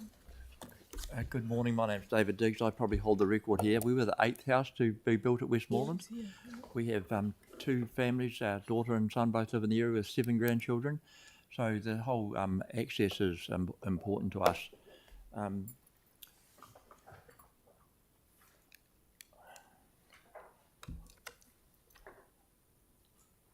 And your item 5.27, what does reallocate space for existing carriageway mean? I took by the tone of the presentation that it meant narrow the road. Can someone clarify that? I'll get Lynette to answer that for you. Can you just... I assume so. That's reallocate space is about, yes. It's narrowing the road lane, isn't it? Just nod, guys. Could you repeat the question for the team, please? In your page 5.27, what does reallocate space for existing carriageway mean? Are you narrowing the road or widening the road? Could you send that on to the community board and hence on to us so we can at least have better information if we have to come back here? My wife does a lot of cycling, we do a little bit, and a raised platform is disturbing for cyclists. It doesn't help them at all. And especially on those narrow tyres, you slow down, it's distracting, then it's hence dangerous because you're watching that and not what else is going on. So an opinion. The turning from Penruddock Rise out is certainly a major concern. The traffic's banked up there in the morning, 8 to 9 o'clock in the morning. And I didn't see in those 38 pages or whatever, lots of pages, anything about the drift was 4 directives you were given, and one of them was to reduce the CO2s. Well, if you've got cold running engines in the morning, which they mostly are, they've come down the hill, they're not working, you're going to have a queue of cars waiting there, running rich, burning CO2s, which I don't think will achieve one of the objectives set out in the original proposal. So it's a side point. I don't care about CO2s, but that was your original proposal, and I haven't seen the figures, the results of your study into what effect that's going to have. Could you send those to the community board, please, so we can consider them? And your comments on 5.34 will assist right-turning traffic. I absolutely disagree with that. Now, I know there's traffic experts, but the practicality of living there is that it will not assist right-turning traffic. What we've got is quite good, and if you had a slip lane like they have on Travis Country coming out of Travis Country Road, where it's got road marker things, that's a really clever bit of design work for a slipway coming onto a busy road. But what's way more important to the whole heart of the community in Westmoreland, and you're hearing it already, the bit of road along Henderson's Road from Cashmere Road to the wetlands is absolutely dangerous. And hey, you might have the money funded for this, but it's actually careless and dangerous to not do that, and to just spend the money because it's there is bad stewardship. But we won't even let our kids walk or ride around there. We drive them in the car, burning CO2s to take them there. It's just, and my wife actually goes around Cashmere Road rather than bike along Henderson Road because it's really, really dangerous. And it's not your guys that put it in there, but if any money to be allocated from anywhere, the heart I feel in the community is that bit of road, and I think you'll hear it, that is a number one priority. There will be, someone will get killed there. It won't be an accident because the cars are going reasonably fast and they can't walk on the grass, it's too wet. It's just absolutely dangerous. And if any of you have been there, you'll understand what I'm saying. Anyway, your item 6.21 is going to reduce serious injuries, deaths and serious injuries. Well, can we please have some evidence of that? Because the accident rate and deaths on Penralic Rise is that low now. I don't know how you could possibly reduce it, but you've no doubt got traffic plans to prove that. Can we have that sent to the community board, who can then send it on to us, please, for further consultation? Thank you. On the traffic island in the middle of the road going nowhere, can we just leave that until the subdivision's done? We're doing a subdivision further on Cashmere Road. Could take 5 years, be a really big inconvenience at the moment. Can we come back to that later? My desire would be to delay that. Thank you. Any questions? Thank you. It's time for one quick question. Councillor Scandrett. Yeah, in other areas in the ward, we've got families wanting raised platforms with regards to safe crossings. So Tennyson Street, we've got cushions, so they are there and they've got gaps for cyclists to go through, etc. Would that be the type? Because I'm totally in favour of rises, because people, if you look at the crossing on St George Road between Sloane Terrace and Hollis Ave, that's just absolutely horrendous. Traffic does it, they travel too fast, they don't look, and that's kids from Thorrington are in danger there, I believe. But with the cushions, it totally changes it. What are your thoughts on that? I haven't noticed that. I don't have a thought. Okay, right. Thank you. If you could have a look at that and just... I will. Thank you. Yes, I will. Tomorrow. Thank you. Thank you very much for coming in. Really appreciate it. Thank you.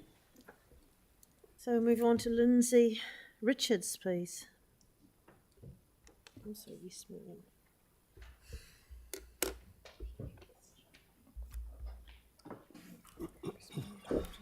Good morning. Thank you for coming in.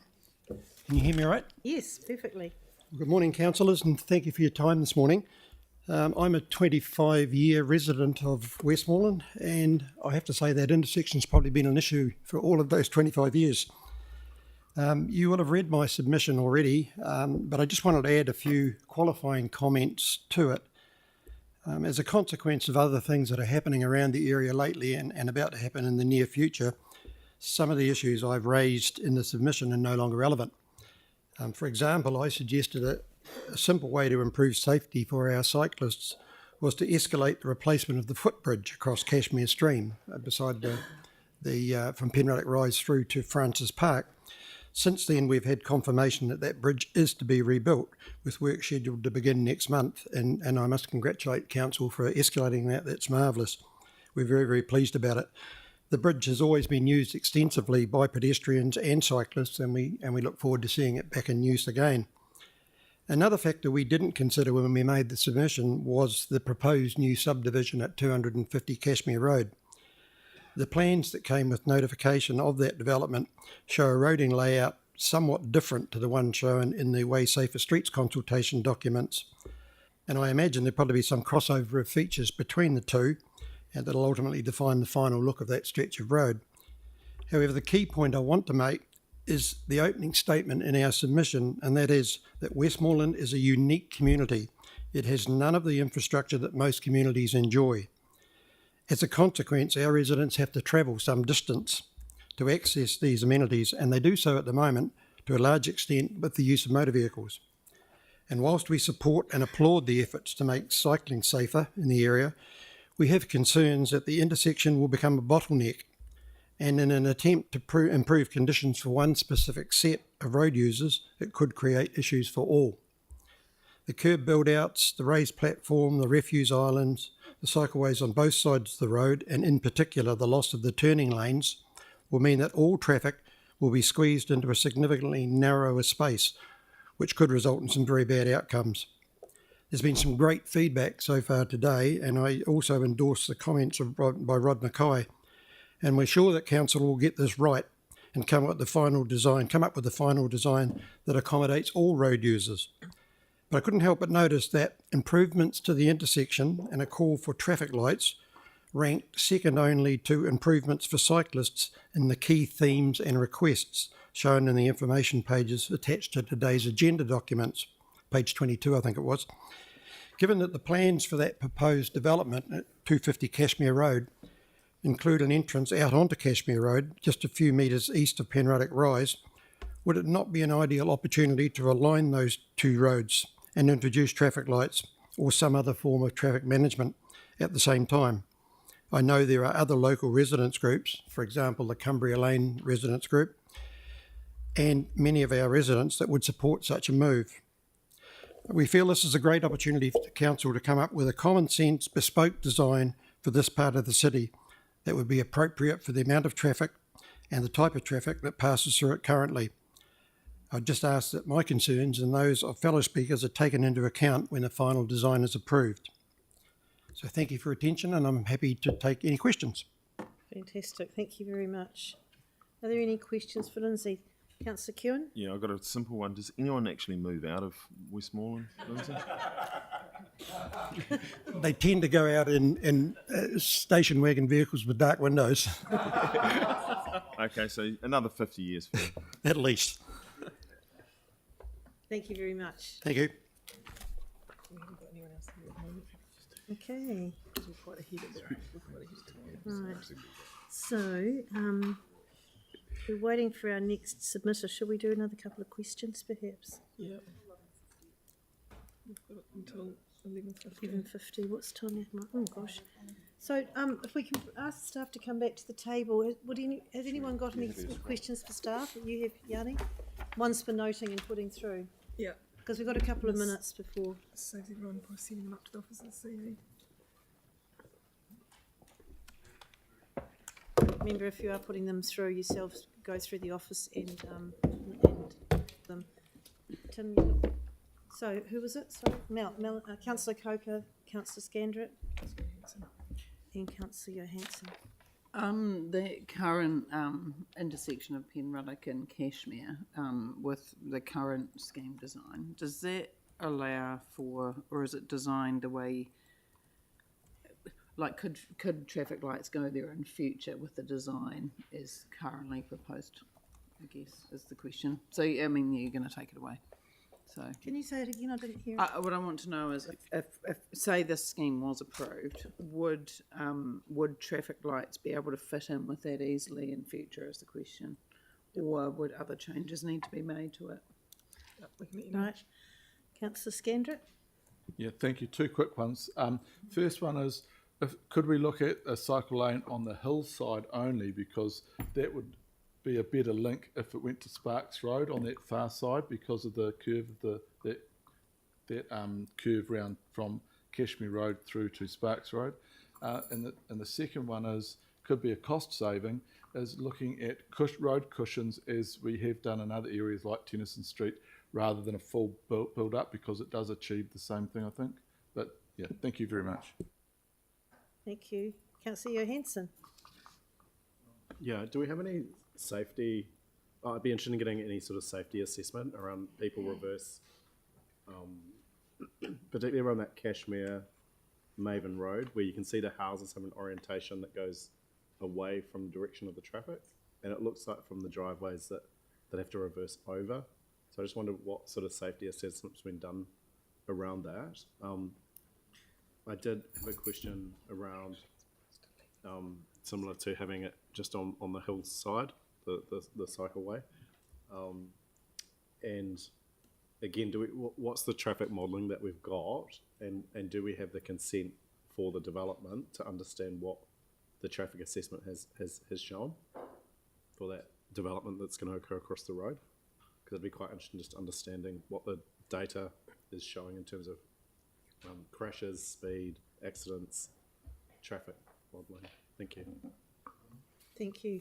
Councillor Scandrett has one more. Just thinking if it were on the north side cycle lane, then the Hoonhay lights,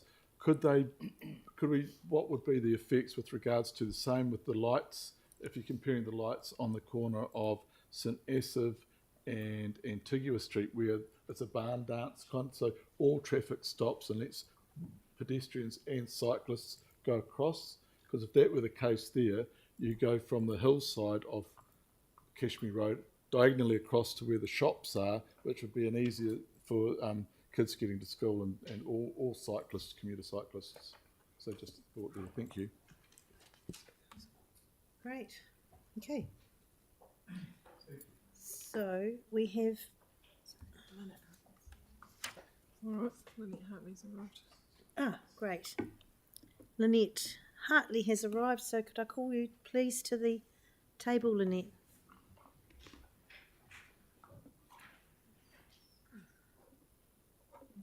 Let's talk it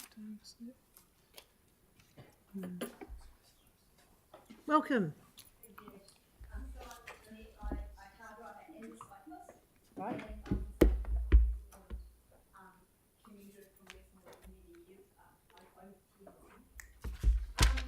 And I don't know if you can help with the wonderful work we're doing from the cycleways and the forward thinking that must be taken to try and make Christchurch a city that's more friendly to other forms of transport other than cars.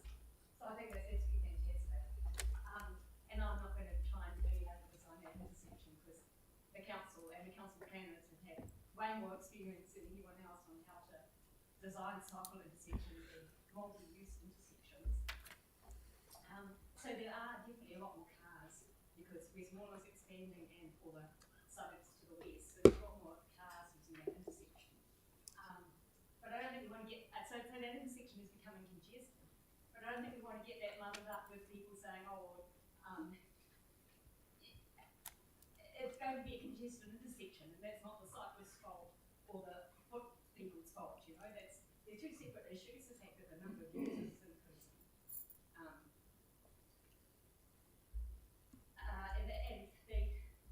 So basically I want to say three things that I think it's great that the council are working on that intersection in that area, that still leaves cyclists with quite a problem to get from Westmoreland to the cycle lanes, which I think is one of the points with making it more accessible. And there's the three problem areas. There's that Crowcock Bridge, which it's really dangerous on the bike because cars cut in, it's just too narrow. The Rose Street, Hay Road intersection is really congested on cars. There's cars stop there on both sides of the road to go to that dairy. And you need to get through that intersection and try and turn right at that intersection. That's a major problem. And that's the only way of avoiding the bridge. And then the third one, as it's been mentioned, is the Eastern Road. And it's not just that corner, it's the whole of the Eastern Road. Because people get out of the suburb if you're trying to go anywhere north or west. It's a really long way down to try and avoid it. It's too narrow, so it's really hard if you've got two cars coming in either direction and cyclists or two on either side. And you can't get off the road because it's all wet and that's what I want to say. I think congratulations for trying to do something at that intersection that's more user-friendly, but that still leaves the three problem areas. Oh, that's really good. That's helpful. Thank you. Are there any questions for Lynette at all? No, thank you very much. Appreciate that. No one else in yet. So we're just still waiting for the next, just probably Ian at 11:50. Yeah. Yep. Should we have a break?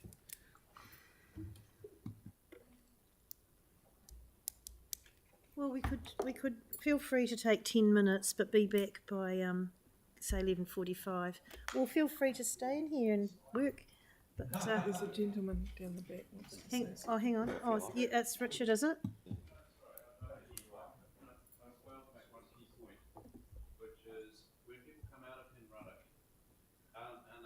Oh, Richard, could you please put your microphone on?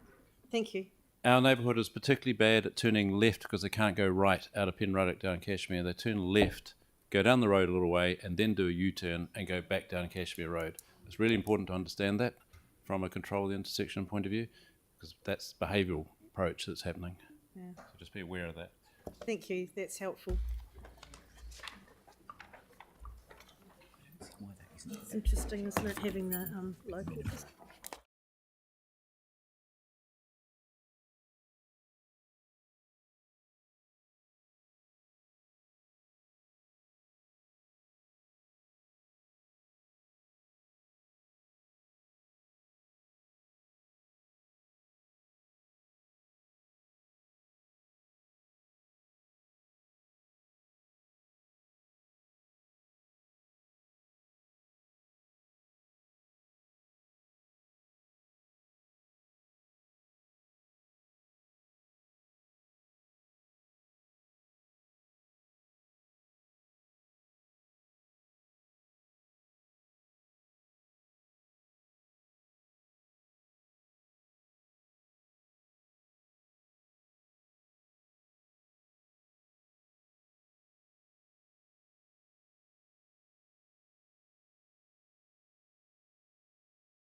Got Ian here now.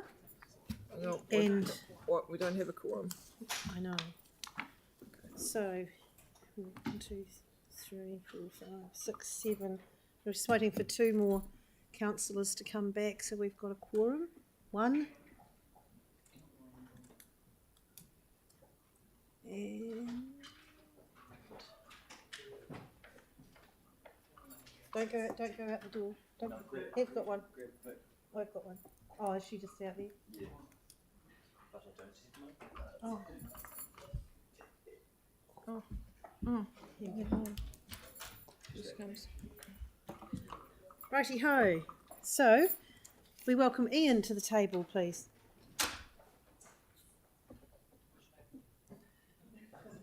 Which table?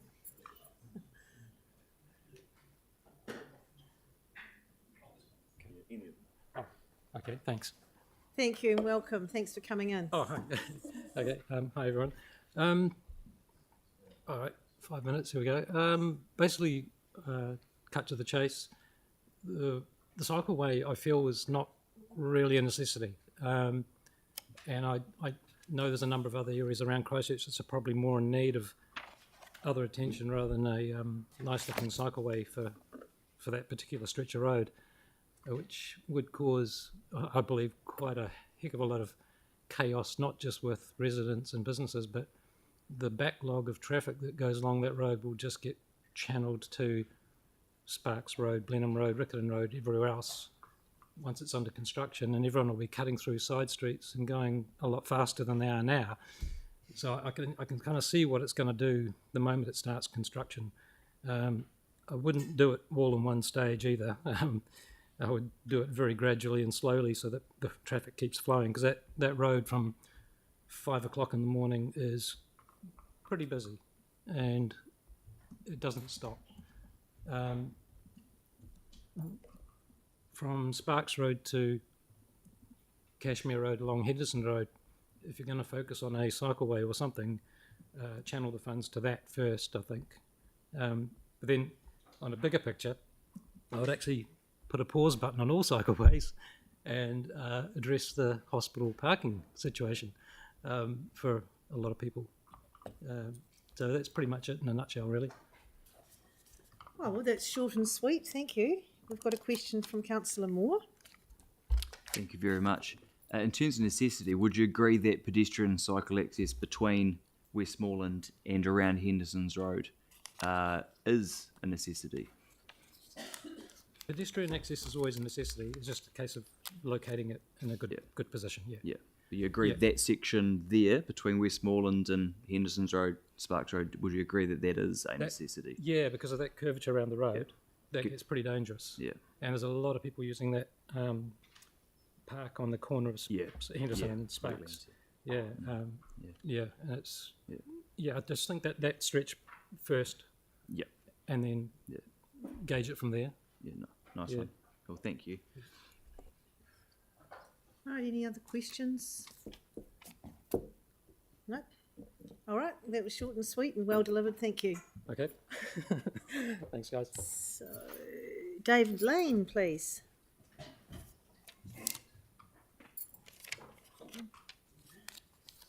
Welcome. Thanks for coming in.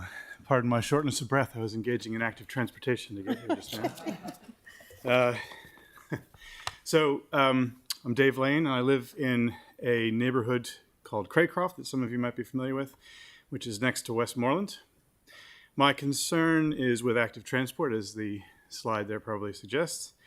If you're not familiar with it, active transport is modes of travel like walking, scooting, and cycling that do not involve being inside a motor vehicle.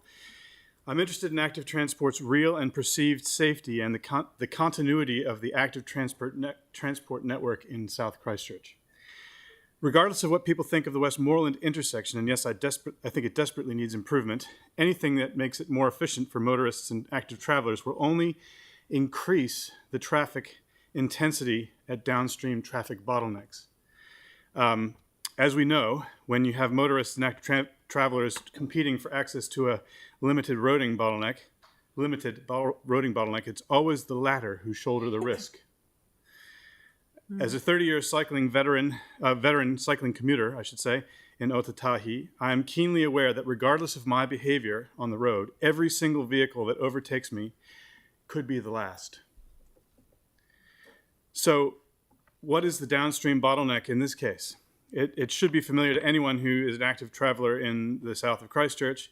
It's what my neighbors and my family and I refer to as the gauntlet, which you can see in the slide here, which is down the Cashmere Road from the Westmoreland intersection. It's a narrow section of road between the Cashmere Stream Bridge and where the stream enters the Apawahu Heathcote River, squeezed in along the base of the hills up until Ferniehurst Road, or Ferniehurst Street rather. Unfortunately, running the gauntlet is currently unavoidable as for all active travelers who are heading east or north. If you can go to the next slide, please. In addition to cycle commuters, hundreds of school kids pass through the gauntlet daily at peak times on their ways to schools like Thorrington, Cashmere, and Summerfield primaries. And my own 2 children go through it every day to attend South Intermediate and Cashmere high schools. I cycle with my younger son to South on most mornings in an effort to make sure he gets there safely.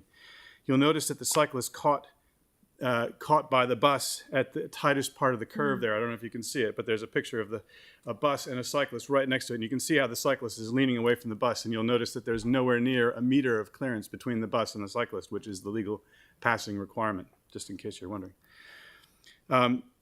I should note also that buses are particularly onerous because they are silent at the front and you can't hear them coming until they're past you, in which case it's an extremely startling and frightening thing to have happen, especially for a 5-year-old on a bicycle, which is what many of the school children that are going through here are around those ages.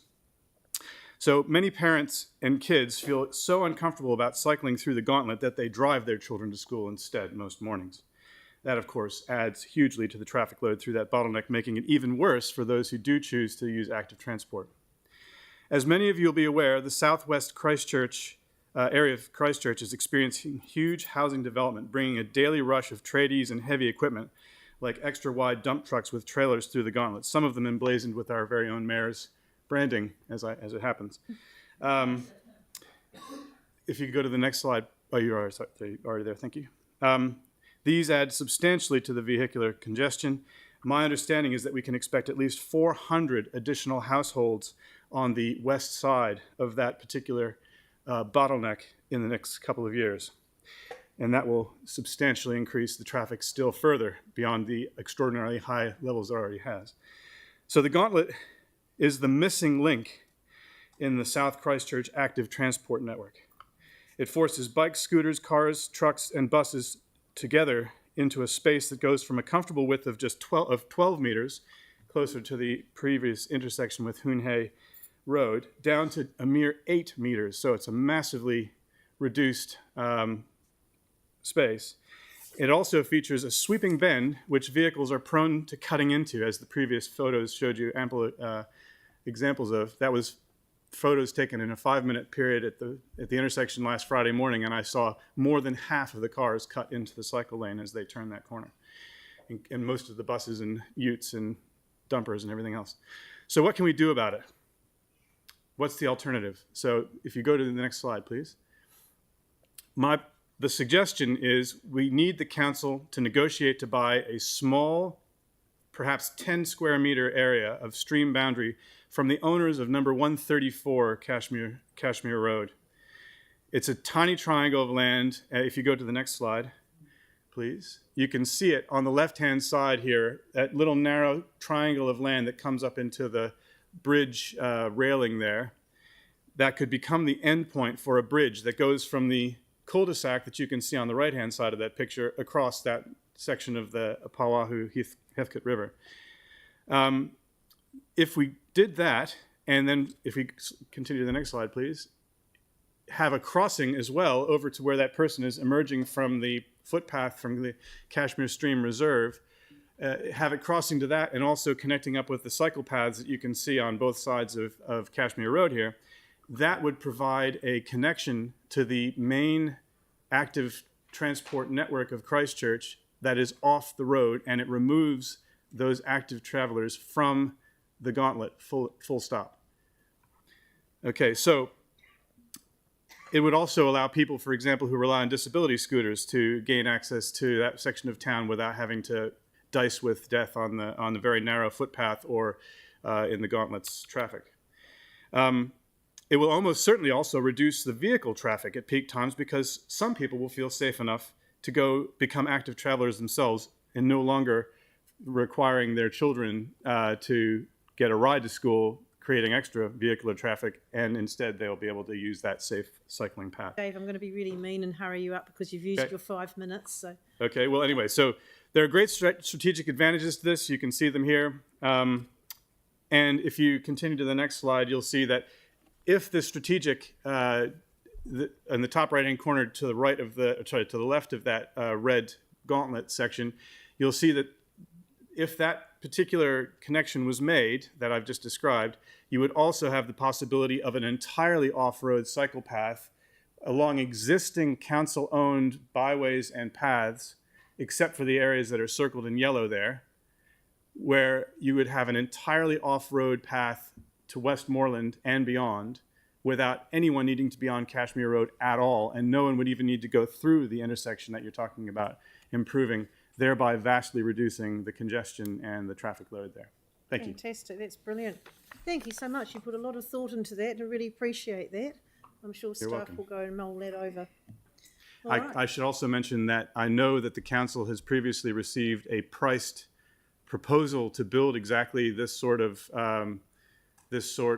solution. However, that was predicated on the idea of using a different endpoint for the bridge, which was much less desirable and created a much more dangerous crossing over Cashmere Road. But that should give you an idea of the historical cost of such a thing that you can have at your fingertips. Yep, they're all here. Okay. Councillor Templeton, you did have a question, but we don't have time. Thank you very much. I'll call the next submitter, which is Brian Noonan, please.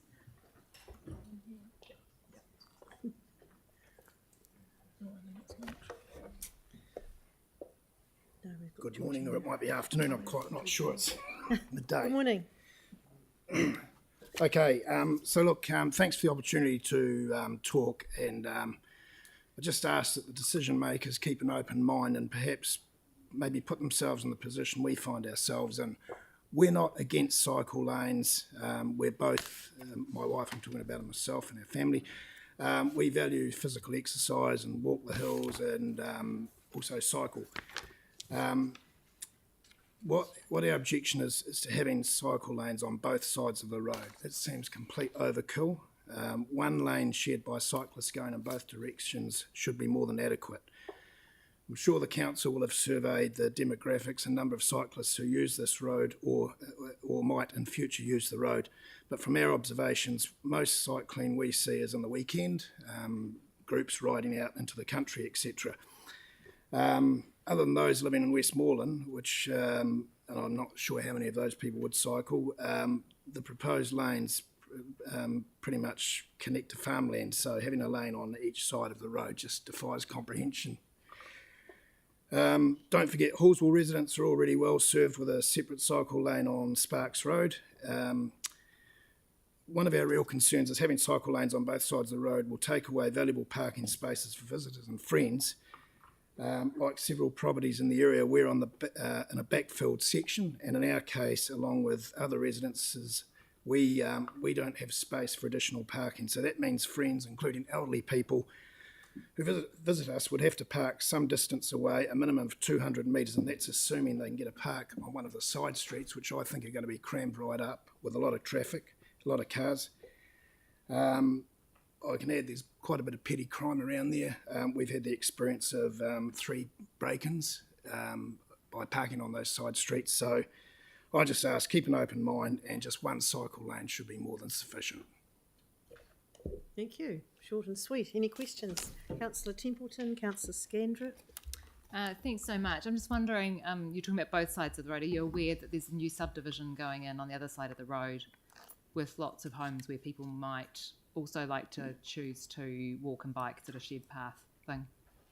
I'm aware of that, but again, does it need to be on both sides of the road? I just don't see the point. I think one side of the road's more than adequate. A wide cycle lane, like they've got down Sparks Road, works perfectly. Okay, thanks. Thank you. Councillor Scandrett. Yeah, the comment from an earlier one was a single cycle lane, but on the hillside. Would you have you got a preference or a thought on that? I thought about that. I would actually suggest the other side, only because you're looking at the way the configuration. People would be going left towards Hoonhay Road down that way. But either or, but it just seemed to me that would be the better side. And I'm not protecting ourselves here. I'm just either or. But just two sides doesn't make sense. Thank you very much. Thank you. Thanks for coming in. Oh, I'm sorry. Can you come back, please, Brian? Councillor Kewen has a question. Yeah, since you're in the area and don't want to see us waste money, what did you think of the previous submission on the gauntlet to flip it over the other side of the river and go down through there? Does that look pretty good? Yep. So as a local road user, you'd prefer to see that go through there, and that'd be a good use of money? Yeah. And I've got no objection to cycle lanes. I've just got an objection to an overkill of 2 lanes, and I just don't think it makes sense. Thank you. That's fantastic. Cool, thank you. Thanks very much. I'd like to call Alan Cleland, please. And I think, Alan, you've got a presentation as well. Yep. Welcome. Hi. So hello everyone, my name's Alan Cleland. I'm a resident of Westmoreland. Firstly, I want to thank the council for proposing to build bike lanes, but I'm keeping my comments today just relevant to a specific section of the proposal, and that's from Oderings down to the bottom of Westmoreland at Penruddock. So just a little bit about me. I've been biking for 30 years across the city. My family have all biked to Thorrington School and south. So I've got a pretty vested interest in safety, and I was knocked off my bike and had my pelvis shattered just a few months ago in the city. So I'm pretty interested in cycle safety. Pretty much the main thing I want as a cyclist is to be able to get over to the left and get out of the way of cars. So what I want to advocate for today is just for the section from Oderings down to Penruddock, that we have a bike lane on both sides of the road, but it doesn't necessarily need to be the configuration that's proposed between Oderings and the Hoonhay corner. So I've been biking along there for years, coming down the bottom of the hill, turning right, and if you go to the next slide, actually go to the slide afterwards, please. Slide number 3. So you can see there that's the section of road I'm looking at. There's a little bit of pavement on the shoulder, but not enough. And I biked along there every morning and thought to myself, how good would it be if they just widened this road just a wee bit more, created a proper bike lane, just a painted bike lane, a white line with the bike symbols in it like we see in lots of other places, and I can get over to the left and get out of the way of the cars. So you can imagine my consternation when I saw the proposal and thought, great, they're going to build bike lanes along here, and I saw the shared pathway on one side. I thought that's a really good idea. But I expected some solution for the road cyclists and the e-bikers who get along at a real good clip, and for whom the shared pathway is not going to be appropriate. So you can imagine my consternation then when I looked at the proposal and I couldn't see any bike lanes on the main roadway. So I'm here to advocate that whatever you do today, if we could go back to the previous slide, thanks. Go to slide number 2, please. Yeah, that one. Yes. So I'm here to advocate for this kind of solution here. The shared pathway is great for pedestrians and people not in a hurry and kids biking to the primary schools and that kind of thing. But the road cyclists, people on e-bikes, I pulled up next to an e-bike when I was driving the other day, getting along at 40 kilometres an hour. Completely inappropriate for them to be using a shared bike path with pedestrians. So I want to implore you to just add an extra metre of width to that road. And if you go to the next slide again, we'll have a look at that. You can see that most of it already exists. So we just want a little bit more there, and we can have a proper bike lane on either side without needing to change any of the other configurations. And the road cyclists and the e-bikers and people commuters who have a long distance to go and want to get along at a decent pace have somewhere where they can ride on the main roadway. So I need to point out that the shared pathway where it starting at Penruddock and going along to Oderings, then crossing back over, is just not going to be used by cyclists. Well, not road cyclists, not commuters, not people who have places to go and want to get along at a reasonable pace. It actually has safety issues. If we put them onto that, they will be tangling up with pedestrians. And as someone who's used a lot of the other cycleways, shared ones, frequently you have to slow down and work your way around pedestrians. It's better if you can separate those two uses. And they're just not going to use it because of the inconvenience for that short space of time. They've come around the corner from Hallswell or something like that. They're not going to stop, cross Cashmere, cross Penruddock, go along a few hundred metres, cross back over again. And cyclists going the other way, heading out of the city, are not going to do the same thing because they'll want to be able to stay on the road where they'll have the right of way to keep going through that intersection and maintain their speed and get to wherever they're going, whether they're a commuter heading to Hallswell, heading home to Hallswell, or they're road cyclists out for a long ride out into the countryside. So what I want to say today is, please, could we just have an extra metre or so width to that road, and in addition to everything else you do, probably, I imagine, very, very little extra cost, have dedicated bike lanes like we have on the causeway, where you've got a shared path for slower bikers and pedestrians, and cycle lanes on the main roadway for the bikers and the e-bikers who get along at quite a speed. And that's all I have to say. Thank you. Oh, that's excellent. Thank you so much. Are there any questions? Councillor Kewen? I do have a quick one. Just on those where you widen it at a metre type Yep. What do you think of using the plastic bollards? I mean, the quite famous down...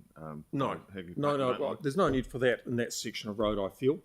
As a cyclist, every extra safety thing is great, but I'm mindful of cost as well. Right. And I'm quite happy just to have a white line and some space to get out of the way of the cars.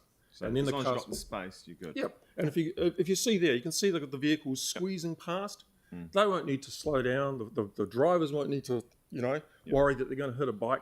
Everyone's happy. Cool. Thank you. Thank you very much. Oh, Councillor Templeton? Hi.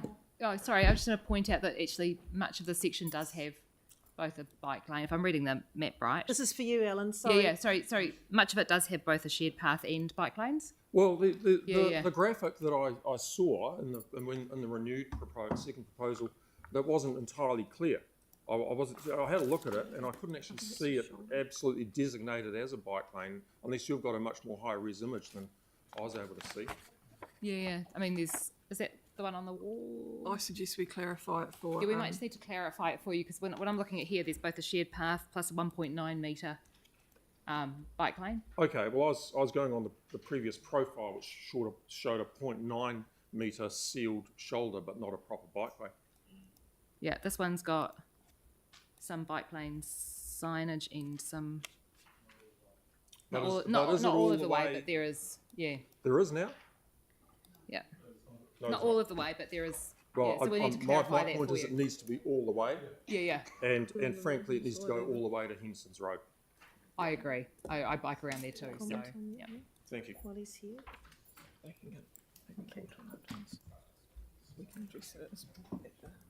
Thank you, Ellen. That was really, really good. Now we're just waiting for Georgina, and she's our last one before Bike lunch. lane. We're hoping that she will come in That a little one's bit early. bike lane with separators even.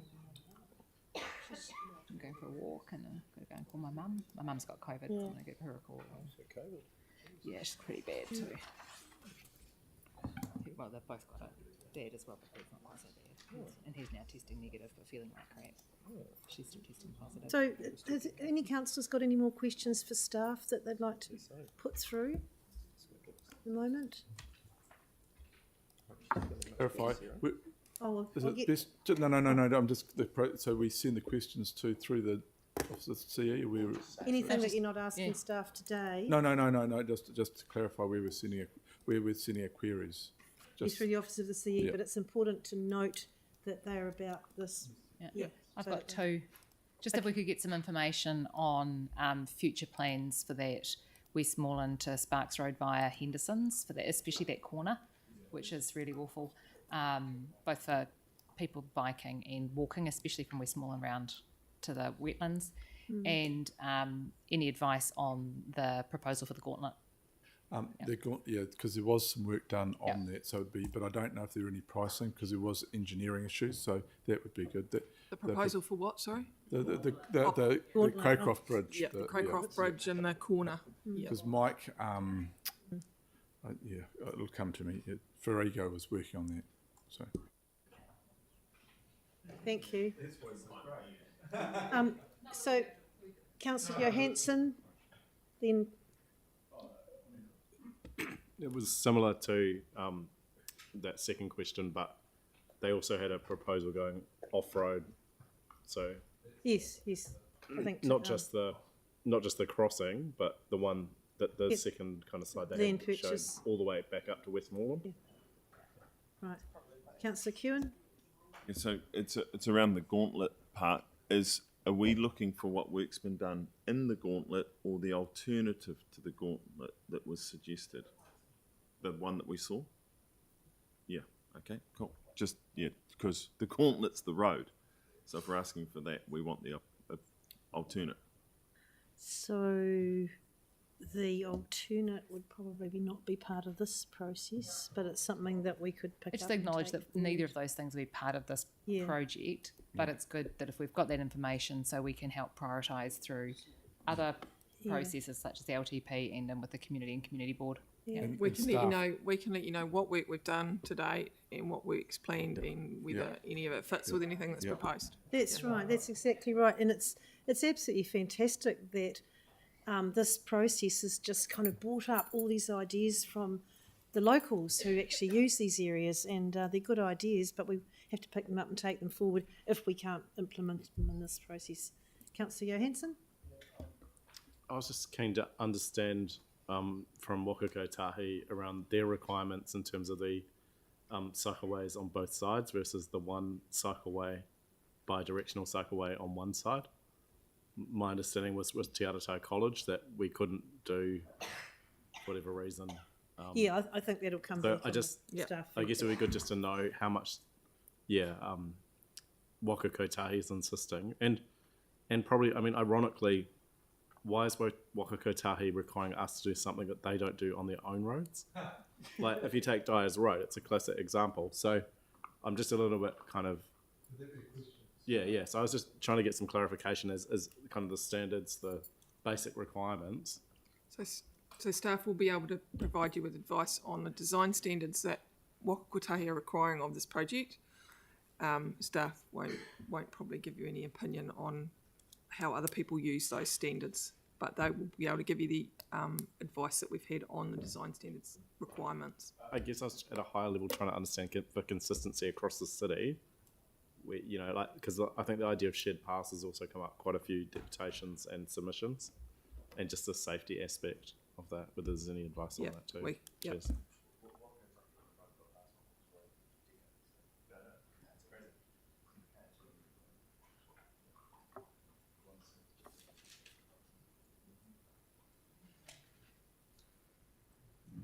So, not always random, because not everyone checks their emails like this, but not now, it's too late.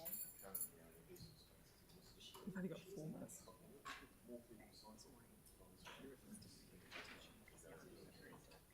Yeah. Is that you? Yeah. Is that you, Georgina? Yeah. Oh, yay. Perfect timing, thank you. Did you have a headwind? No, I've got an electric bike, so it doesn't matter. Welcome. I manage the garden across from the Linwood Pool and Linwood Park, and so many of our volunteers and the people who participate in that garden cycle, and they use the Linwood Canal, and that's the main community. Sorry, I raced like a crazy person. cycleway, and so I'm really keen on making sure that shared pathway is accessible for everybody in the community. Currently, it's really narrow. You can only get one cycle down safely, so you can't get people with prams and bikes at the same width. And then the garden has become more of a community hub, so we've got lots of people coming into that space. So connecting that garden up to any of the cycleways would be a really good idea. So I just would like you guys, when you're looking at all the proposals on the table, that you can consider how that site fits into all those plans along Smith Street. So the Smith Street Community Garden. Yeah. So that's actually on Smith Street, isn't it? Yeah. So I'm not quite clear what you're wanting. Is it their entranceway or? Yeah, with the proposals, it looks like there's so many on the table, so it's quite hard to figure out what's. Thanks, Yanni.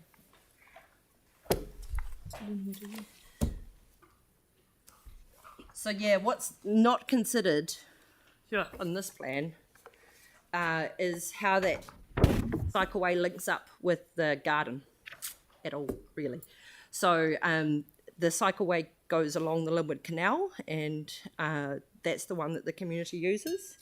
And so ferrying all the traffic along to the big main road cycleway, which no one uses, is not a good idea. It's a waste of money. Oh, I see what you mean. So Yep. linking it. Where's the canal? Where's the canal? Alongside the gardens, so you'd have to zoom out. Yeah. Yep. Okay, so I see what you mean. Yep. Yeah. So that's kind of that's something that I think we could look at in the future, but this is about actually making Smith Street safe for cyclists coming in from Ferry Road End. It's as much about walking. And walking as well. Yeah. Yeah. So shall I open it up for questions? Yes, go for it. Does anyone have any questions, Georgina? Councillor Templeton. Yeah, hi. I'm just to let you know that so when people use the canal, which crosses Smith Street, that crosses there, what happens is that they, in this proposal, they can then just come out safely onto Smith Street, which will be, slower and those kind of things. Cars won't be racing down it anymore, so that they can just then pot around to the garden. Yes. So it is much safer for those who are using the canal, because while there's no door directly back through kind of thing, it means that they've got a safe access round on Smith Street. Yes, but if the section between Linwood Ave and where the canal hits is reduced to 30 k's, that would be awesome. That would slow anything down other than crossings or islands, or because there's such huge amounts of pedestrian and active foot traffic across that space. Yeah. The cycleway that the community use along the canal, how it links up into that new cycleway on the new active shared pathways, currently as it stands, it doesn't line up at all. There's bollards and islands and lampposts and all sorts of things in the way. Yeah. So if that can be cleaned up, Sort of that'd be tidied awesome. up a lot there. Yeah. No, that's good. And- I know that I think local people use the canal a lot. Yes. But for those who are travelling from further afield through Linwood, they tend to use the other cycleway, so don't know about the canal. Yeah. Yeah, I'm not really interested in other people outside. Yeah, no, myself. I'm just saying. Unfortunately, we have to be. Councillor Johansson. I was just curious, because you obviously go to Smith Street quite a lot. In terms of speed of the traffic down there, we've heard from the local community board that they don't think speeding is an issue on Smith Street. And I just wondered, I guess a little bit apprehensive about having people cycling in the middle of Smith Street without protection from the traffic. So do you have any observations on the speed you see along Smith Street at the moment, and whether you think it's a sensible idea to put cyclists in the middle of Smith Street? It's not a sensible idea to put cyclists in the middle of Smith Street. It's a really wide road. No, I don't think we are putting them in the middle. No, I don't think so either. But was it a proposal? No, it's a share. Oh no. It's got sharers down it. All right. It means that they can ride in the middle, but they don't have to. A sharrow is a shared space, and that's why we slowed it down with speed cushions. So, Any observation on just the speed of the traffic on Smith Street at the moment? It's Linwood. So there's people who go the sensible speed, and then there's every 50th person who hoons, and they hoon, and they overtake each other, the people who go slow, and they just go around in the middle of the road, and there's like, yeah, so there's constant potential for conflict. Yeah. Yeah. Thank you, because your time is up. But I just can you just reiterate where you talked about 30k on Linwood Ave? Was that between Smith Street and basically Buckley's Road there? Between Ferry Road and the Linwood Canal. So just in that section where the pool car park is. Oh, yeah. Yep, just in that section. Yep. So to slow it right down up into, and then have a pedestrian, a zebra crossing at the canal. That's all my garden people have asked for, that to be where the zebra crossing is. All right. Okay, thank you very much. Yeah, Thanks thank for you. Coming in and talking to us. Thank you guys and for keep hearing. up the good work. Cheers. Thank you. Okay, we will now break for lunch, I believe, there's no one else. So we come back at, our next one is 2 o'clock, so if we can be back in here at, say, 3 minutes to 2 would be really good. Thank you, see you then.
Thank you. We have a quorum. We better fire away because we've got our mouse submitters in here waiting. So I'd like to now invite Julian Odering to come to the table. Is Julian here?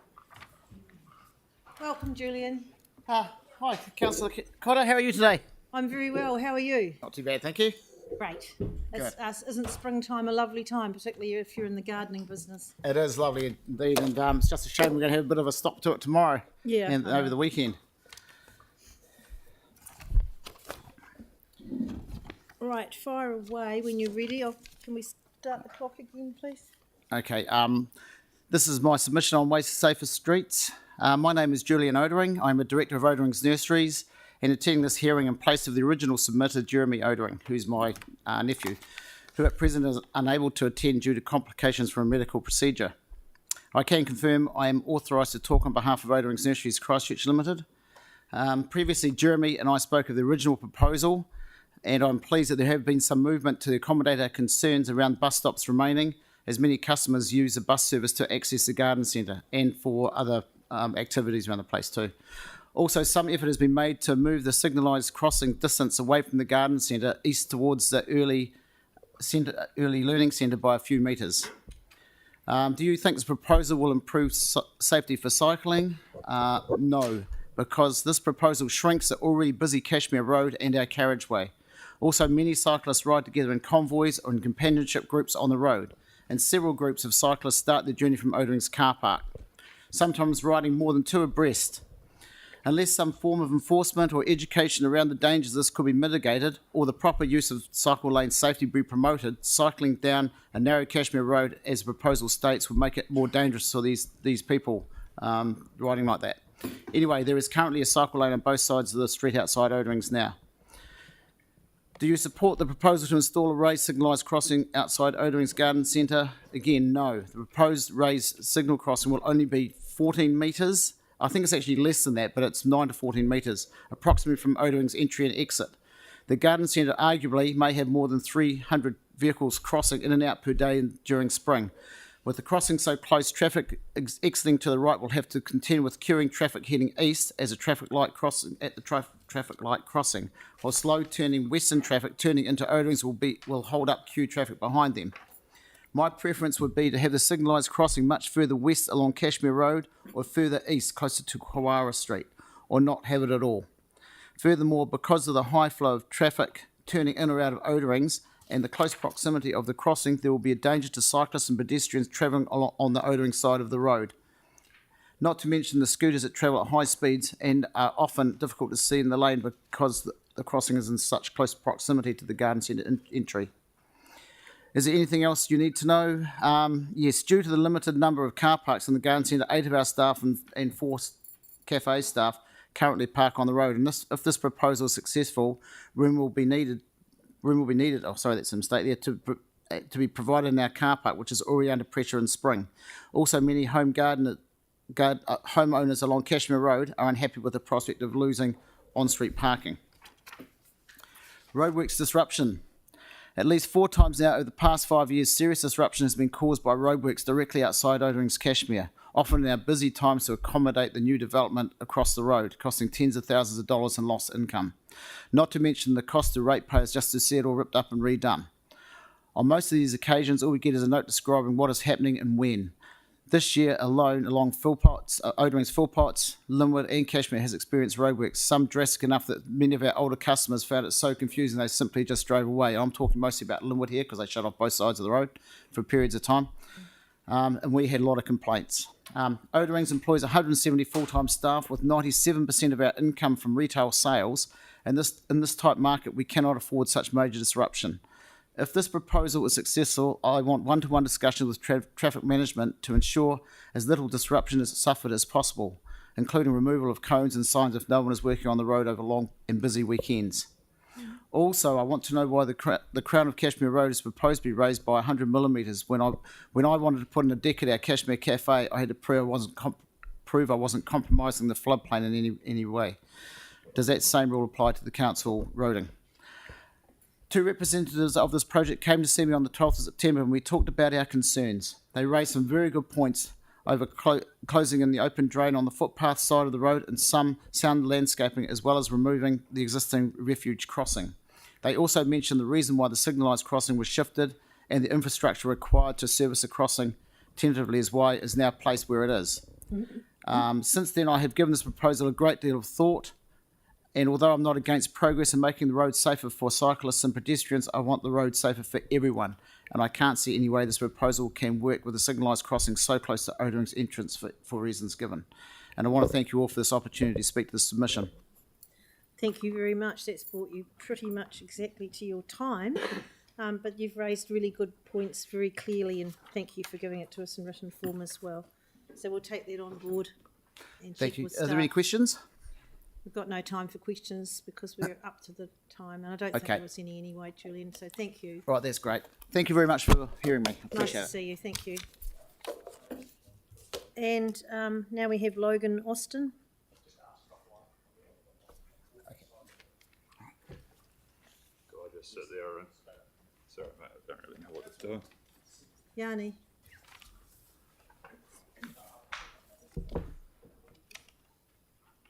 Welcome. Cool. Hello. Yeah, well, I've sort of drawn a bit of a map and written some stuff down just to hand to you in case I don't get what I'm trying to say clearly.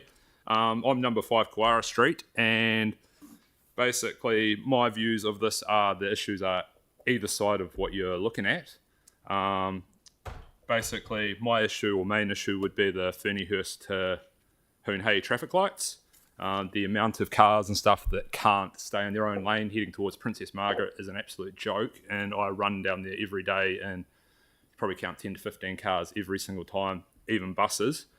It's dangerous, and basically, yeah, that area needs to be rectified, either widened or a little bridge from that Cashmere over to, I don't know what, Ashgrove or that little side street. The other thing too, when it rains around there, literally you get showered with water no matter what. If you aren't prepared to do the bridge there, then 30k an hour, just something like that. That's one issue. And also the next issue is basically my street corner. It's like a racetrack. Since you guys reconfigured it, it's even worse, and you get cars parking up close to the corner. And if you're wanting to go out of Kawara Street, turning left, you basically have to cross over the centre line. You know, us 4 or 5 houses at that start, it's ridiculous. And, you know, people would use it as a racetrack to dodge those traffic lights still. So that either needs to be reconfigured or something sorted. If your proposal of taking all the car parking away down Cashmere Road happens, kids are going to be getting dropped off there. That's even more dangerous as well. So that's another thing that's not going to really work. And I did put an idea forward of traffic lights at Penruddock, and some guy said that it's not within the budget. If you don't want to do traffic lights there, then put a roundabout, because I know several people in Westmoreland that can't get out. It would also slow the traffic down but keep it at a decent flow. It would allow people to cross the road. And the next one would be basically, which is no cycleway, which is where a cycleway needs to be, is from either just past Oderings or Penruddock round to Sparks Road. I do a lot of running around there, and yeah, pretty much it's either run on the grass and trip over, or it's run on the tiny edge of the traffic and get nailed by a car. And I mean, even cyclists and stuff, obviously even one abreast, that part's dangerous. So, I mean, it's pretty silly having like a great wetland around that area and you can't even access it from Cashmere Road. I mean, the other thing too, basically, what did I put? I mean, I don't agree with whoever's made the decisions for this. It's obviously, or I hope it's not the Christchurch Council. From what I understand, it's the Road Transport or Walker, I can't pronounce their name properly. But they don't live down here and don't know what the impacts are of it.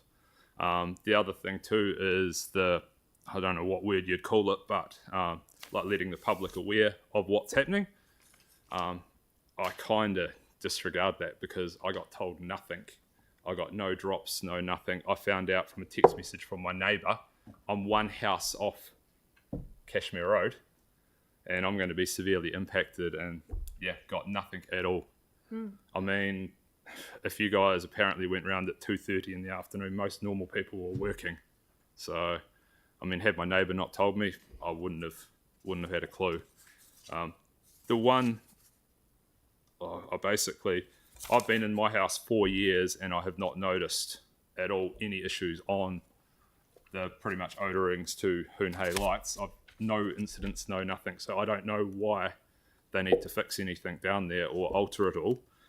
I mean, if you're dead set certain in doing this, then maybe 30k from Penruddock or somewhere like that, and let all us residents have our car parking. I mean, I brought in a nice area not to be bombarded by traffic, not to be interrupted by cars. I mean, I've got no objections, and I understand fully if obviously the likes of the kindy and stuff need to use our parking down our street. I understand that because they're a pretty good business, and they're a good part of our neighbourhood. And yeah, it would be a shame for this to happen because, you know, like, it's just, yeah, silly.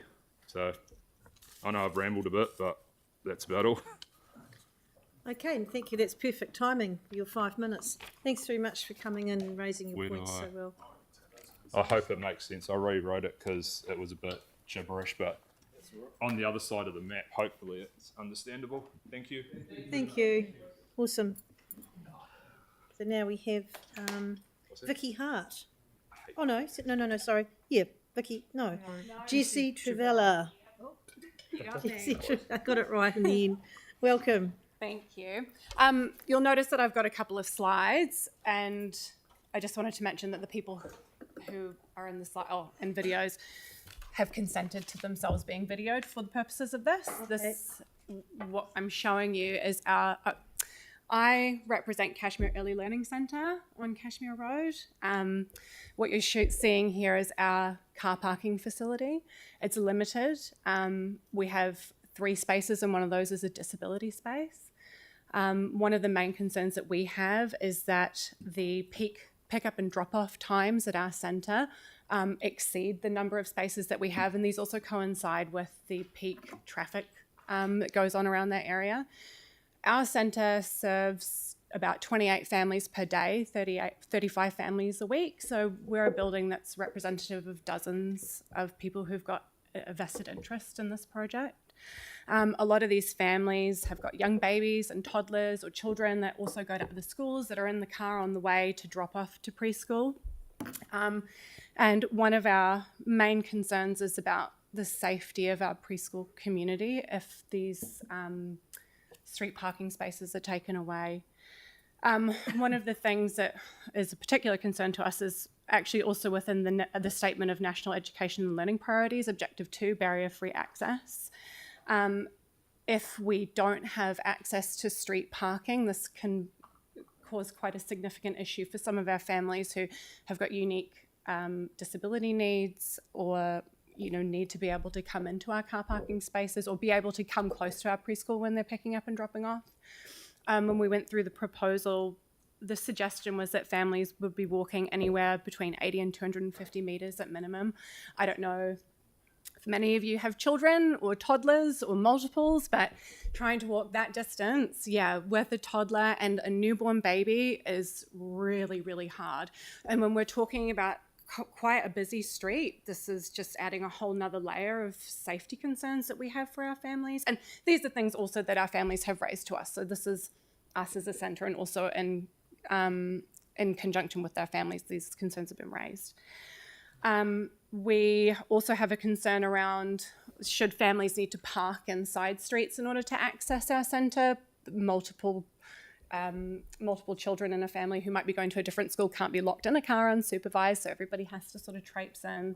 So you're talking about a lot more pedestrians and young children using this roadway where there isn't access for any cars to go.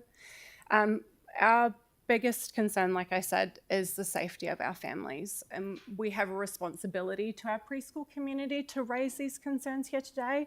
We're not against a cycleway by any means, but we need to have our street side parking in order for our families to safely access our centre. And we felt like it was really important for us to come here and raise these concerns today because we're representative of so many individuals. We're not just one house, and we provide a really valuable community service.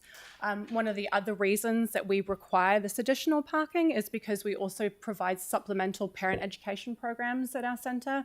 So we're not just talking about peak drop-off and pick-up times, we're also talking about instances where we have multiple families coming into the centre to be able to gain access to these educational programs. And we also provide community outreach services to our preschool community, and that includes running events like our Matariki celebrations, Mother's Day, Father's Day, where we have a lot of individuals on site at any one time. So that is essentially our concern. What these slides will now show is just what it looks like in our centre. We did these yesterday and this morning to show you what it would look like. So this is when we have families trying to access our car parking. You can see somebody's trying to leave the centre at the same time as somebody's trying to come in. So this is an example of when we've got a lot of people coming in and out, and you can see the busyness of this road at this time. So trying to walk with children is quite dangerous. Also, when we have a full car park, sometimes people can't access the spaces specifically, so they just kind of like go where they can, and that means that they have to reverse out as well. And so then we sort of feel like that's also going to pose a risk to cyclists who are using that road when people are trying to reverse out and into traffic. So that's basically what we've got to say. Right, 18, 17. Councillor Scandrett's got a question, and then Councillor Barber if there's time. A few submitters have said about having only parking on one side of the street rather than taking it out on both sides, and the general kind of the majority have said to the hillside, which would be the opposite side to you. What are your thoughts on that? I guess that we would still have safety concerns depending on where the proposed crossings would be. One of the things that we noticed just when we were chatting with you guys is one of the proposed routes for people to access the preschool from the side street across the road was a crossing directly across the street rather than walking up and around. So we're open to any solutions, but yep, that's good. Leave better it with than us. nothing. Yeah. Just a really small one. Yeah, very small one. Just thank you. That was really interesting. How would you feel about a big cut into that grass boom that's sitting there doing nothing? They're open to any solutions. Absolutely, yeah. Thank you very much. No worries. Jesse, Thank you. Really appreciate you coming in. And now we've got Vicky Hart.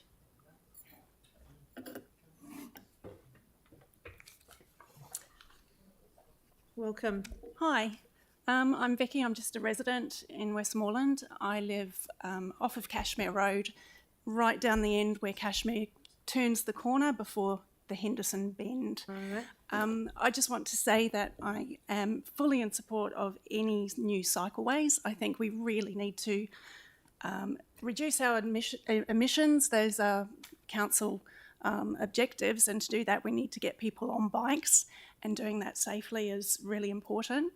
The link between the proposed cycleway and around the Henderson Bend is non-existent at the moment, and that is a major letdown to the whole system. We have children that live in our street that can't cycle to Hoonhay Primary School by going around the bend. Everyone in Westmoreland can't really access that connection to the network that goes to Hallswell and into the city from our bend. So that's something I think that really needs to be in the next steps and be considered when finishing this particular project.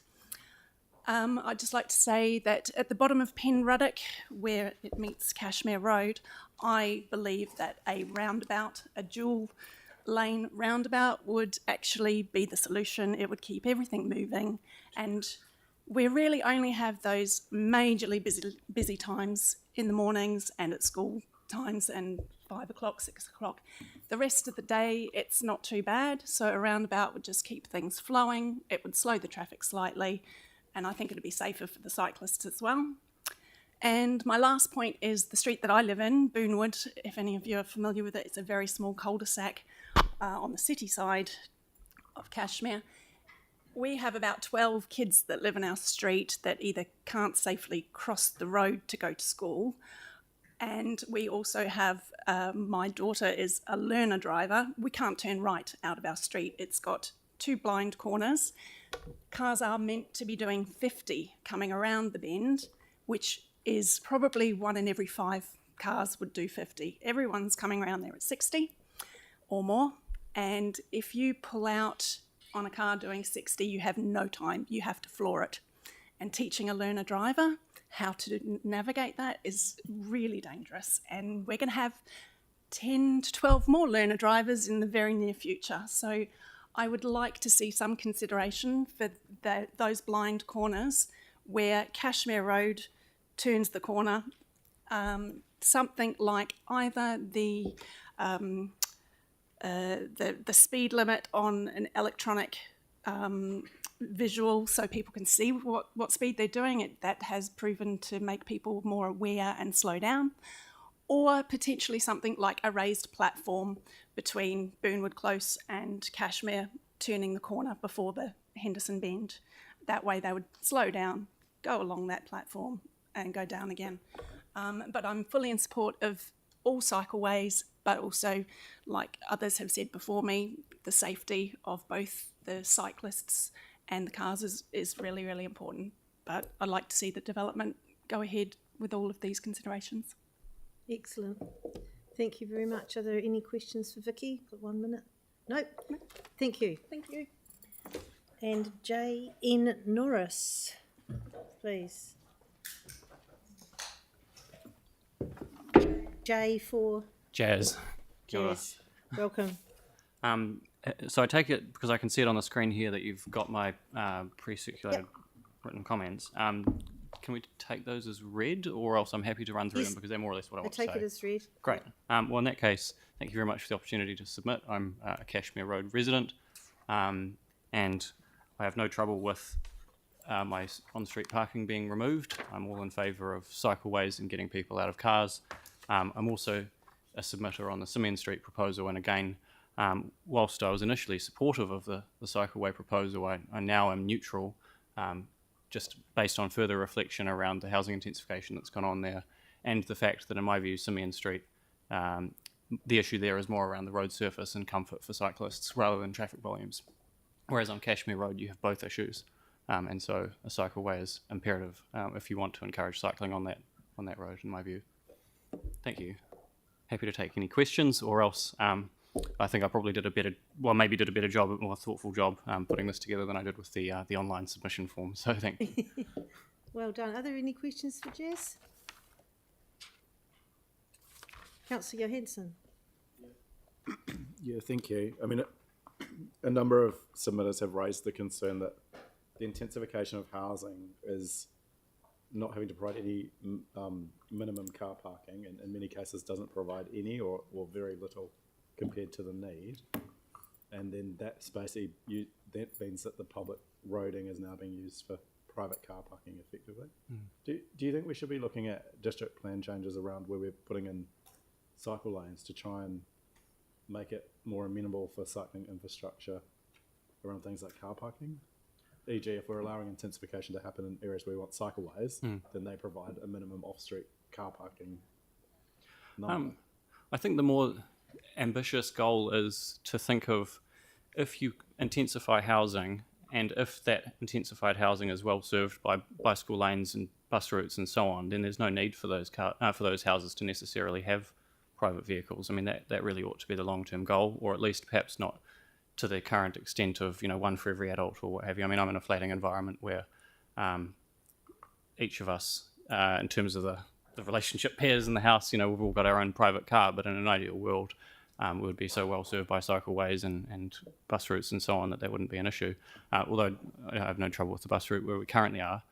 I take your point that you do need to consider both, and so that's how I've got to the stage where I've gone from supporting the cycleway for Simeon Street to the position of now saying, well, actually, hang on, you do have so many of these new houses without off-street parking, and in that context, well, I can see where the question is a little bit now because there's some inconsistency there, but for Simeon Street specifically, you really don't need a dedicated cycleway in order to well serve those new houses as far as cycling, because it's a very close connection to the established cycle routes.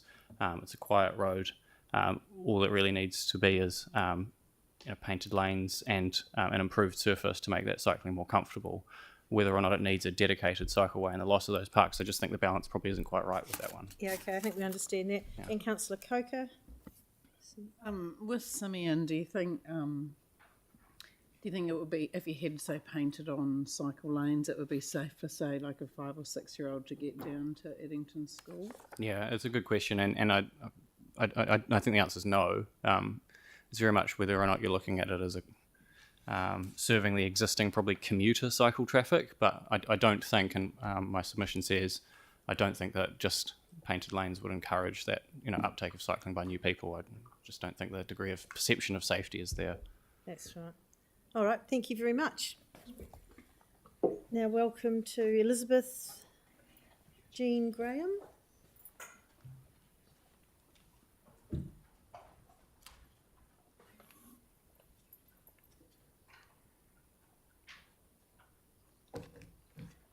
Hi, Yanni. Welcome. Thanks for coming in.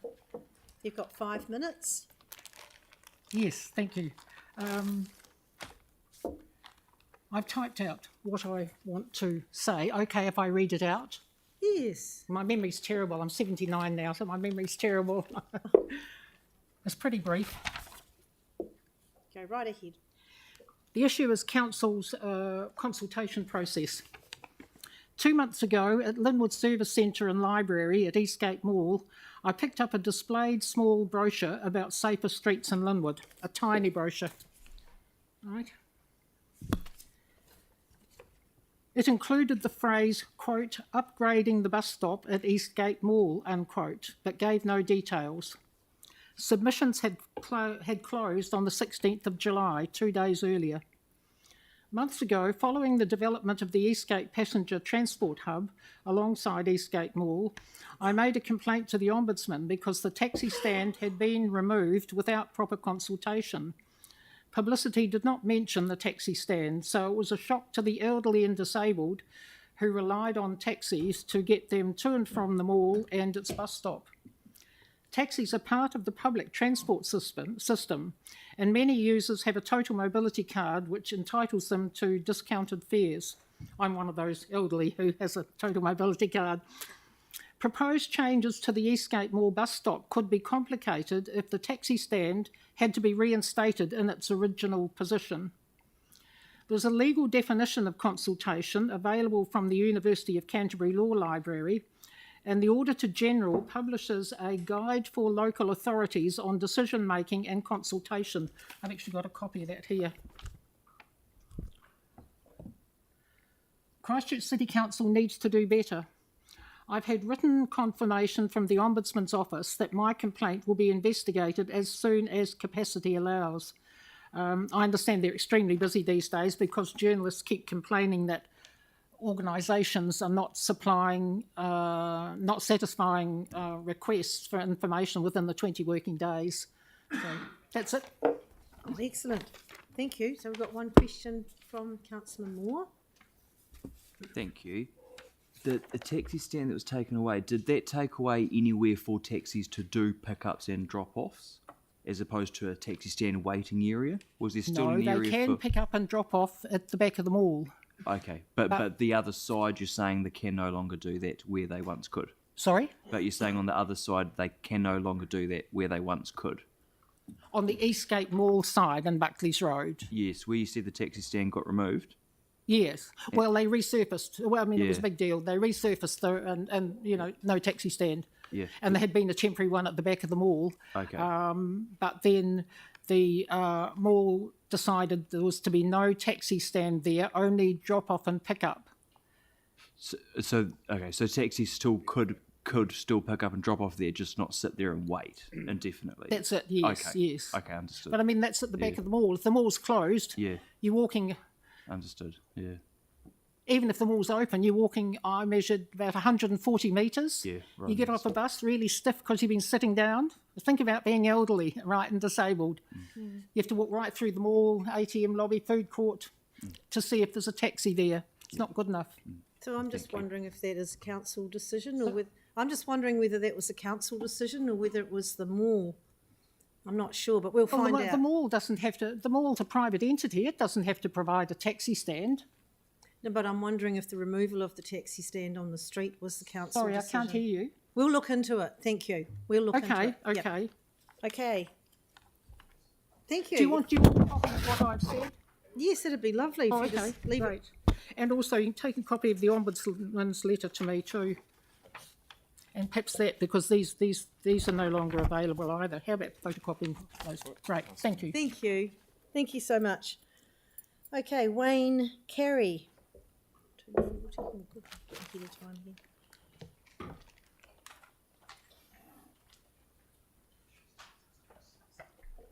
Welcome. Good afternoon, everyone. Good afternoon. You've got 5 minutes. Okay, I'm looking at the cycle lane that's going into Simeon Street. Talking to some of the locals, their impression along with ours is you have new buildings going in and you have a mall and other businesses around the area that workers are needing to park on Simeon Street because they were told not to park in the car park and they can't afford to pay it. Nobody on their business will pay their parking fees. And also it's a busy street, you've got a lot of freight trucks going in and out of there. There's elderly people who are trying to cross the road, and I've seen a couple of people that have just about had close calls. And because a lot of people are parking on our side of the street, and being a lot of areas where we have private rentals, you're only allowed one car up the driveway per person. So we've been told that if we have to have anybody visiting, you've got to go down and park there. But if we're going to have a cycle lane, there's nowhere to park. And you've got these other business people taking up the car parks, even with visitors. We've had some people visiting us, and there's been other cars parked there, and they've struggled to get a park there as well. So because you've got the fire station also up the road, and it's going to make that area so much more narrower. But not only that, you've got empty sections that are being built with 4-storey buildings. People are having no car parks out in front of their building, so they have to park on the main street. Well, if this cycle lane goes in, there is no place for these people to park. And these buildings are 4 stories high, as you know, that are going up and around the local areas. So my argument is, I don't think it's a great idea, and I have heard by somebody on the local authority that because they're only putting the cycle lane in is because of Milton Street lights. Now, I think if they don't really necessarily need to put a cycle lane in there, if they want to put traffic lights on the corner of Milton and Simeon Street. Thank you. So if anybody's got any questions, I'm prepared to ask. On Milton Street? No, I don't know about that one. But this is not the reason that we're doing this, is it? Do you want to comment? No. Are there any questions? Councillor Johansson? Yeah, thank you. During the process, I don't know if you had a chance to talk to council staff or in the information you looked at, but were you given any assessment of the number of parks being removed versus what the parking demand or statistics were for the area? Yeah, I sent through some photos of to Kate to show the exact area. Yeah. So every place you've got one car space. So between Atherton and Coronation Street, there's so many houses up there where there's probably 100 plus houses up in that gap estimated. So you've got all these other people who live in that area wanting to park out the front. Yeah. So like after work, on 5, 6 After work, it's probably just as bad because a lot of locals, even though there's only one car, there's locals parking outside their houses as well. And you've got a bus stop between Atherton and Milton, stuck in the middle of the way there as well. Yeah. And that's been there all the time as well. So you're not only putting jeopardy into taking away their bus stop that's already been there, but it's just a ridiculous idea of trying to put a cycle lane on that side of the road, or even in Simeon Street, because it's just making it too narrow. Thank you. Okay. Sarah. Thanks so much. With the increased number of homes going in the area, if every home had a couple of cars, there wouldn't be enough space for them all on the street anyway, would there? So, No, there's not. And if you're going to put a cycle lane in there, yeah, you take. But if there's lots of cars around, then everyone's going to feel really unsafe to maybe bike or walk across the road, those kind of things. So if we were able to provide an alternate, then people maybe wouldn't need their cars as much and there wouldn't be as many cars. Does that make sense? Well, yes, it does, but I'm just looking at the amount of buses that are travelling around in the area at the moment, and I've monitored every hour the buses that are going out of it. They're not even carrying anybody. Yeah, I can show you. I took a photo yesterday if you'd like to see, with a bus that was pretty full, but actually the windows are so high on a bus that you can't see that there are people from the outside. So sometimes you actually need to be in a bus to see whether there's people in it or not. Yeah. Yeah, because I know sometimes people say that there's no one in the bus when sometimes there's actually quite a few. Yeah. Most of the people that I've spoken to in that area, they don't want the cycle lane in there because of the same fact. Yeah. And like I say, it comes back to there's a lot of elderly people in that area. I get that. Yeah. And the changes are really tough sometimes. What do you think we should be doing for the city for the next sort of 10, 15, 20 years with climate change and things coming? Do you think we're all going to be in cars and things still? Well, you've only got to look at the way situation so far with all the car batteries, where they're going to put those. And I've been reading reports on how many vehicles overseas have been failing and causing crashes. Yeah. So until they get that set up, like in my time, I'm not knowing what's going to happen within the next 20 or 30 years. Yeah. The changes may, like you're saying, may not be. Yeah. Yeah, we can't just move to other types of cars. We need some other changes. Well, we do, but I don't think cycle lane is the answer. Okay. Thank you very much. Thanks so much for coming in. Hey, thank you. Really appreciate it. So Jackie, no. Teresa, Isaac, Nathaniel, Rico. So we've got Paul McGarry here.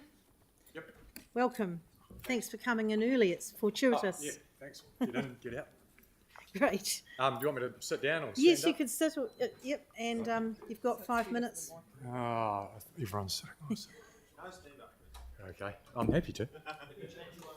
I'll stand up. Okay. But you do have a microphone there, so Cool. it's better if you sit. Maybe I'll put my notes here.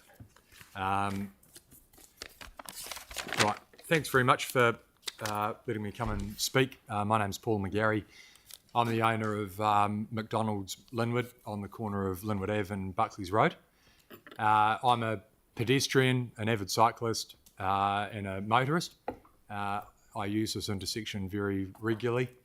I'm in full support of the proposed Way Safer Streets plan and this plan here. I purchased the business on the 1st of December. I regularly see near misses, accidents, a lot of altercations between all transportation through the intersection. If it comes from the intersection into our drive-through, that turns into a problem sometimes as well. I wasn't consulted on the plan and I found out about it a little bit too late, but I do think there's an opportunity not just to improve the cycleway for the school, but for all users. And I've put a plan up there to show what I think could occur, which is a footpath linking through Buckley's Road down Linwood Ave and then carrying all the way down Linwood Ave rather than sending all traffic, I guess, into the mall area, which was probably a plan that made sense 20 years ago. But these days, and particularly now, I don't think it does. We lease that area from the council, part of that car park, and we're really willing to cooperate to try to do something to improve the corner. I was advised by a council employee in the transport division that this is one of the most dangerous intersections in Christchurch.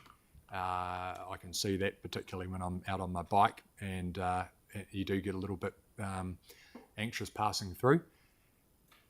And yeah, we're willing to cooperate to do something. As I say, that's just a bit of an idea. We can do our bit to improve traffic flow as well by moving speaker boxes. That gets traffic off the street and piles it more into our area. But just separating the pedestrians better from the cyclists, from the cars, I think can only be a good thing.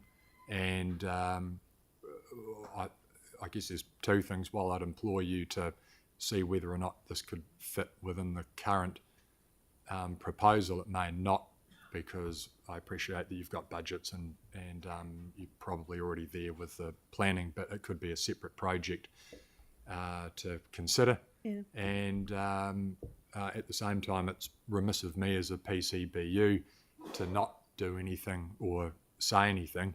I've got a duty to my employees, to our customers, and to all users in there to at least bring it to your attention. Thank you. Oh, excellent. Thank you very much for doing that. And sorry, if you have any questions, I'm happy to answer them, but otherwise, thanks for letting me speak. Yeah, well, are there any questions around this one? Councillor Coker. With that suggestion there, that's more land, isn't it? Is it? Pardon me? Is that more land? No. So the corner is council land. Can you see the, I'd like to come up and point at it, but a big chunk of that land is council land that we lease off you.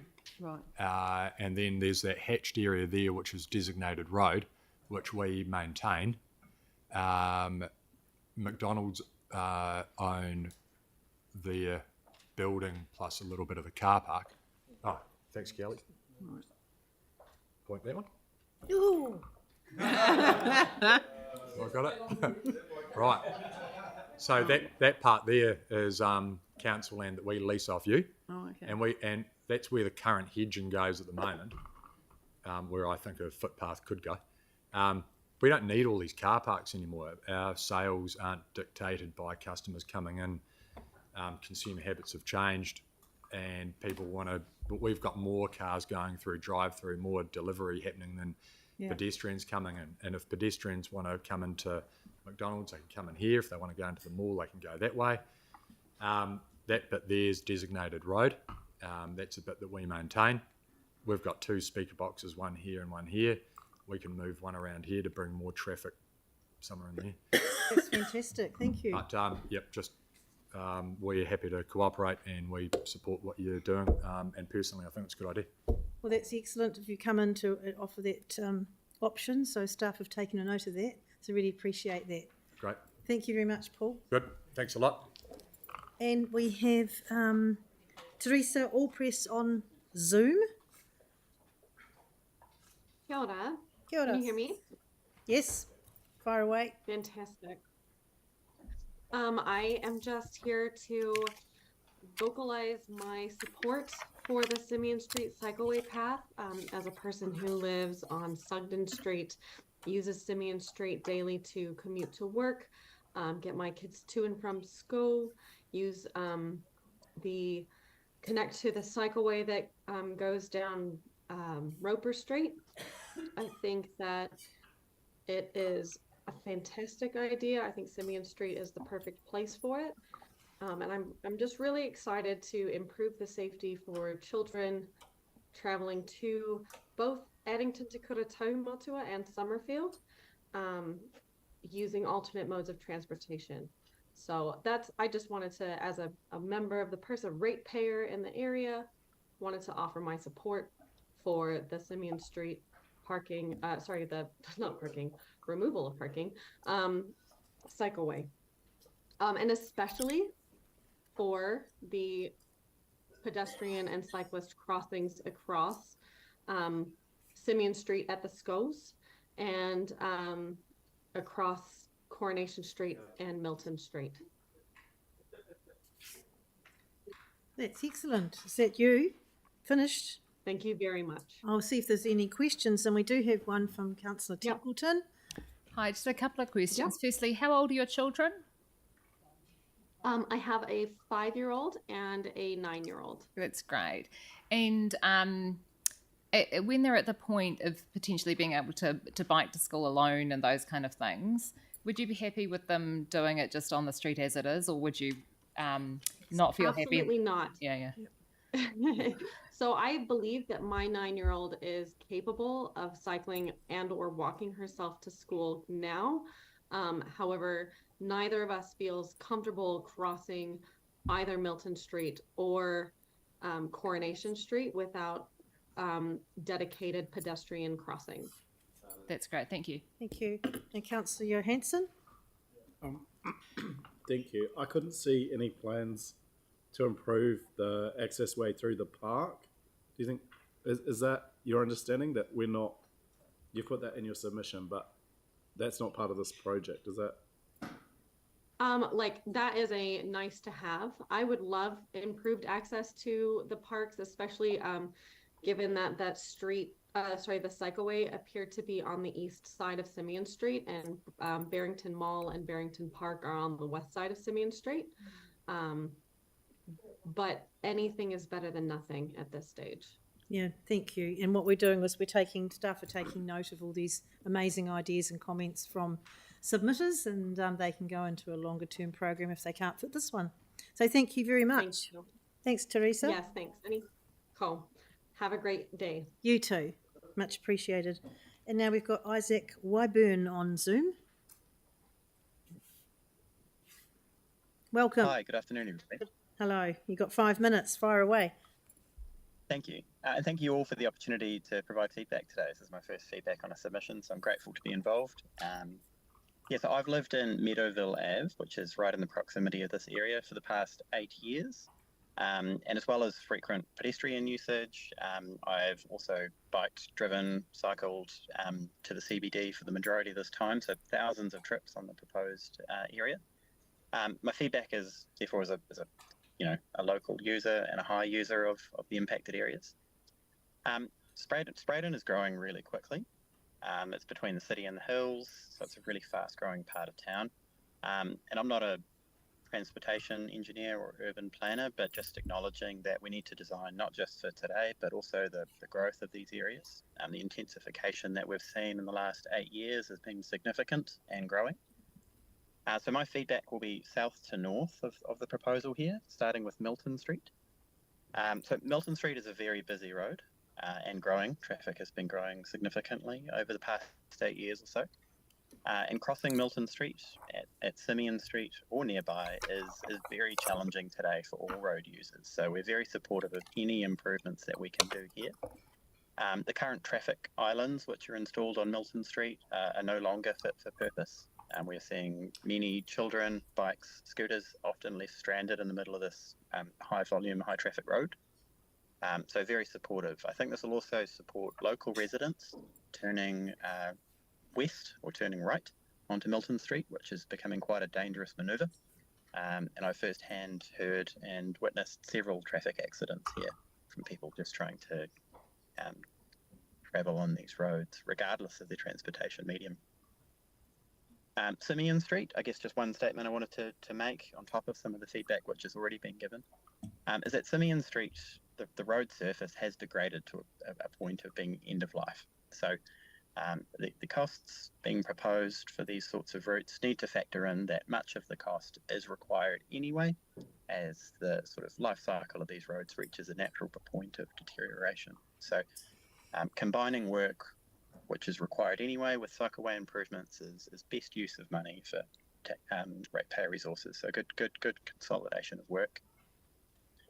Simeon Street is a uniquely wide road, and I do sympathise with some of the concerns raised about the reduced car parking opportunities. We are seeing many townhouses getting built on the road today. So with reduced car parking, that does present some challenges. I'm sure the transportation engineers and planners have thought of all the different options, but I did wonder if diagonal parking or horizontal parking might be an option if the road was wide enough to cater for that and it was safe to do so. Because we are seeing a lot of intensification in this area, in this part of town, and vehicle parking will still be required in the future. Very supportive of the proposal at Coronation Street once again. I think the pedestrian crossing proposed is a suitable solution rather than traffic lights, and also supportive of the re-engineered route to make it a straight through proposal rather than a sort of swerve as it currently is. A final thing will be the Coronation Street north, so the northern end of Simeon Street. This is largely an unknown cycle route other than local travellers, so improvements on this section will increase the utilisation of the route, I believe, and take people on to the safe cycleways north of Brougham Street, so increasing utilisation of the investments already in place. Fundamentally really supportive of the proposals. Some of the questions which I ran through were, why is it on the east side of Simeon Street rather than the west? So that it could be closer to amenities such as Barrington Mall, such as Barrington Park. I don't know. The west side may offer some benefits, but note that it does cross a major shopping mall intersection, Athelton Street, and many more side streets. So it may just simply be a matter of moving cyclists away from potential collision areas. Lastly, I suppose the most important element of the proposal for me would be improving the safety crossing at Milton Street. I feel that this is a very dangerous crossing for all pedestrian users and all road users, including drivers. So any improvements here are most welcomed. Oh, excellent and perfectly timed. Thank you very much, Isaac. Great. Appreciate your Thank you all. comments. Thank you. Well done. Great. Okay. Who do we have? Anyone else here? Nathaniel Brown or Rico Parkinson? No, there's no one there. And Jackie. Nathaniel's just cancelled. Nathaniel's cancelled. Rico not here, and Jackie hasn't turned up. So we're due for a break 3:20 to 3:40. Are there any other questions that you'd like to put to staff? No, I'm just talking to the councillors, to the staff to take away at the moment. Sarah? I guess stuff that is maybe information that will be useful more after the decision making, but the potential to upgrade and to do the footpath in conjunction with the McDonald's in Linwood there, on that piece of land, because actually it does make sense to have a bit of a footpath there. Now that they don't need their car parks, which is fantastic to hear. Unusual to hear too, isn't it? Well, yeah. Although it does mean that people are just driving to get their food all the time instead of sitting in and eating it. But that's I guess that's the key one. Yep. Yeah. It's an opportunity. What- Is that so an opportunity we what the can use? opportunity is for that. Yeah. Yeah. That's what the opportunity is. Yeah. That's fine. Yanni, did you have one? And then Melanie. On that, I mean, if you look at the Taco Bell and the KFC, if you look at the traffic queuing, it's incredible to see how many cars snake around, sometimes in peak, even back into the public road. So, yeah, I think it would be, I'd be really supportive of that. I still don't quite understand why we can't do it as part of this project. Like Or were the questions being asked? Yeah. Yeah. So, Mel, have you got one? The intersection is, and just the other thing with Simeon again, can we get the data around parking surveys, parking demand, and For that understand a bit area? more around the need For which area? for the Simeon Street? We've had a number of submitters around Simeon Street. So some more data about parking and demand. I wasn't in sure, Simeon. is Simeon Street being proposed to be renewed at the same time? And when is the Simeon Street renewal programmed for? Councillor Coker. Yeah, Wayne who came in before keeps moaning about the quality of the road on Simeon, so I'll just mention that again. But my actual question is actually a general one about, because I've been wondering when I look, when they've got the green cycleway paint going across intersections, I was trying to work out the rationalisation for it. Is it when there's a giveaway sign or a stop sign? Can it just be everywhere on every intersection when a cycleway crosses through? That's what I would like to see. So You know, so that when a car comes to an intersection and then there's a cycleway going across, that you see green or stripe paint. So the intent is that it's at points of interaction. So that is the intent. It's not on every spot because of the cost relating to it. So we tend to put it at higher risk intersections.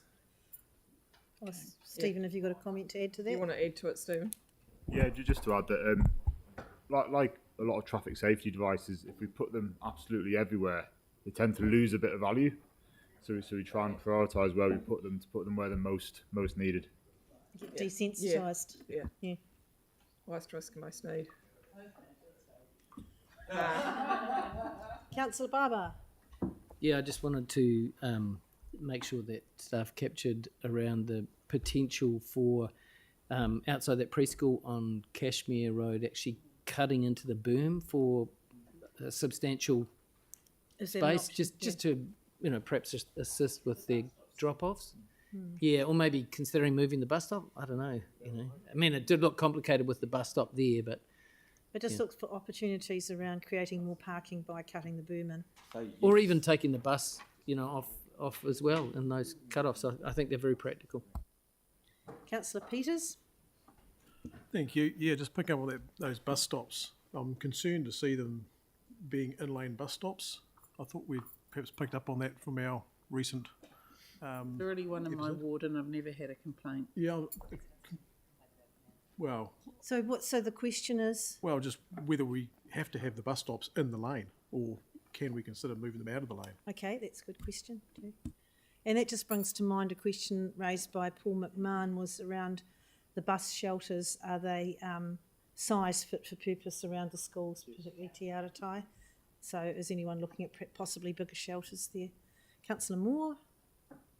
Thank you. I'm just keen to know if a shared path was considered for Simeon Street. If a shared path has been considered for Simeon? If it has been, if it was considered for Simeon Street. Yeah, well, shared pathway would enable retaining parking. I'm just wondering if it was considered. Yeah. Councillor Johansson? Oh yeah, also, why aren't we not doing a Sharrow to Simeon like we're doing with Smith Street? Okay. And the other thing is, can we just get some advice on the connection? I don't know the area too well, but I do have a lot of sympathy with connecting through to the Barrington Park, and I just wasn't quite sure of. So you mean which side? Why was the east side chosen over the west? The side that it's chosen, but also, can we look what improvements would be required to get a nice access into the park from the cycleway? If that was kind of one of the concerns that the submitters raised. Yep. And as I say, all these things are great ideas. Whether they can be delivered in this project, they can go into a long-term vision, if you like, which is really, really helpful. Righty-ho, so we've got no one else here. Yeah. So we Councillor Kewen. Oh, sorry, Councillor Kewen. Pauline, probably the one thing you wouldn't expect to hear from me today, but with the gauntlet again, it's been raised a number of times that wee section there should be 30k. Is that a possibility, or to look at that, or the because submitter mentioned 40, but no, submitted did mention. Yeah, submitted did mention 30, but just we've got that one. Yep. Thank you. All right, so we've got a break now till 3:40. So perhaps if we could come back in here at 3:35. Thanks, everyone.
So, So Lee here. He's here, but his audio's not connected. who? Lee's here, but his audio's not connected. Connect his audio. Oh, okay. Who else is here? We've also got Jennifer. We've got Jennifer. Oh, why would... That's a bit... Hey, you can't save the day if you do that. So we're just waiting for him to connect, are we? Yeah. He hasn't joined the audio, so. So Jennifer is here. So should we roll Yeah. with Jennifer? Would you like to come to the table, Jennifer? We'll start with you. We're waiting to fix our Zoom connection. Yeah, so we can roll with Jennifer. Yeah, and then if you still hasn't gotten in a couple. And is it Barry as well? Yeah. Welcome. Thanks for coming in. Right. Can you... Before we start the next one. We are. We're doing Jennifer. Okay, welcome. Your time starts now. You have 5 minutes. Before the next one, I'll just... Of Cashmere Road. We've been there over 18 years.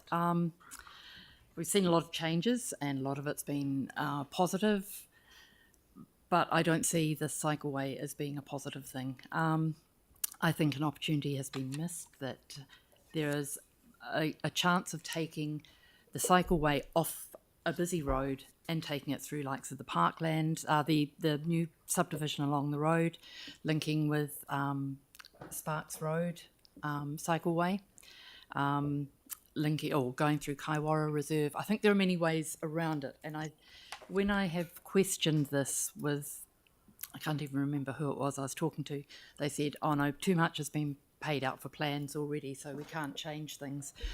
Well, to me, there's been a lack of consultation with the residents and with the people who are actually being quite affected by this. You know, taking away all our street parking.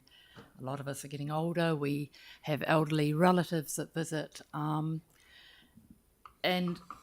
yeah, I think it's short-sighted in the fact too that there's a bottleneck at the Craycroft shops over the bridge there. Why would you want to channel more cyclists through there when it's so damn dangerous as it is? Henderson's Reserve, the wetlands down there, I would love to be able to walk down there. I don't trust that road. So to me, there are issues that need to be addressed before the cycleway is put in. I do feel that there's been a lack of consultation with people, a lack of communication. Our neighbours, the house is a rental and the tenants have just moved out, and I was speaking to the owners, they knew nothing about it. Now this is going to affect their ability to rent the place, it's going to affect values on our properties as well.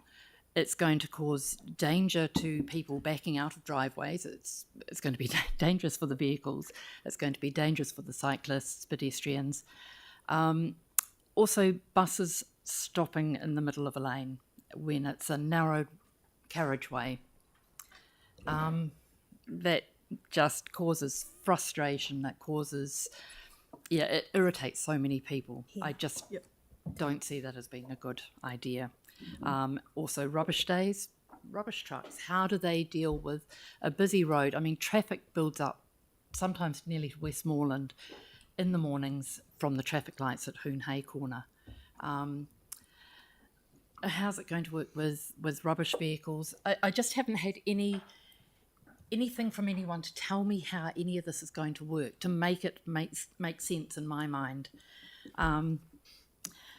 The pelotons aren't going to use cycle lanes. They're still going to use the road. To me, either having a cycleway on one side, retaining some parking, or somehow doing something to make the white lines more usable. Probably the best thing would be to slow traffic down, reduce the speed limit along there. One other concern I have is the lump in the road that's going to be outside Oderings. My house shakes as it is especially with the EV buses. There are lots of commercial trucks and that use the road. I just can't see how vehicles are going to not cause disruption hitting that and shaking my house. I mean, I have had guests who have thought we were having another earthquake. I mean, we're used to it. It's just the thought of what it's actually doing to the structure of my place. But there is a lot more to it than we've been led to believe. And I can see why people would think cycleways are great. They improve safety. I think it was actually a very leading question. Will it improve cycle safety? Well, you get a lot of yes answers to that, because yes, it will if it goes ahead. But there's a lot more to it. And I think the council, you're my council too. And I think my thoughts need to be taken into that. My feelings need to be accounted for as well. I'm just trying to see what else I have. Do you have anything to? No. But I really think that the gauntlet, as I heard it described earlier, and the Henderson's Road wetlands area, they need to be dealt with before this goes ahead. Reducing speed, I think, is perhaps and infill housing, that there is going to be, I see so many places built around town that have no parking. It's not so much the case along our stretch of road yet, but that will be coming. And we still need transport, we still need deliveries, I've just had some renovations done on my house, we still need tradespeople around. And there needs to be accessibility and parking for all those people. On the preschool, the preschool is a wonderful little centre. We've just had them in speaking to us very clearly. So thank you, Jennifer. Your time is up now. Really appreciate you making the effort to come in, and we have listened to you. Thank you.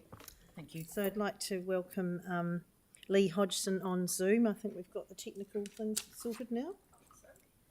Are you there, Lee? Yes, I'm here. Can you hear me? Yes. Fire away. Yeah, thank you so much. I'm just going to read something because speaking to people in this manner is a little intimidating. My family has lived in Simeon Street for over 100 years. My house was built in 1920 by Frederick and Georgina Hogston. My son is the 5th generation of my family to live in the house, and I'm the 3rd generation to own it. And my house is my heritage, and when I pass it on to my son, it will be my legacy. I have a disability. Reversing from a driveway into traffic is virtually impossible for me and frankly dangerous. As such, I reverse up my driveway instead so I can safely drive forward off my property into traffic. Currently, I pull over, and when the way is clear, I safely perform my manoeuvre and reverse up my driveway. The proposed cycle path along the eastbound side of Simeon Street will remove all safe stopping for vehicles. Once installed, there will be no provision for a car to leave the road and stop roadside. This means for me, I will no longer be able to stop safely and have the space to manoeuvre and reverse straight into my property.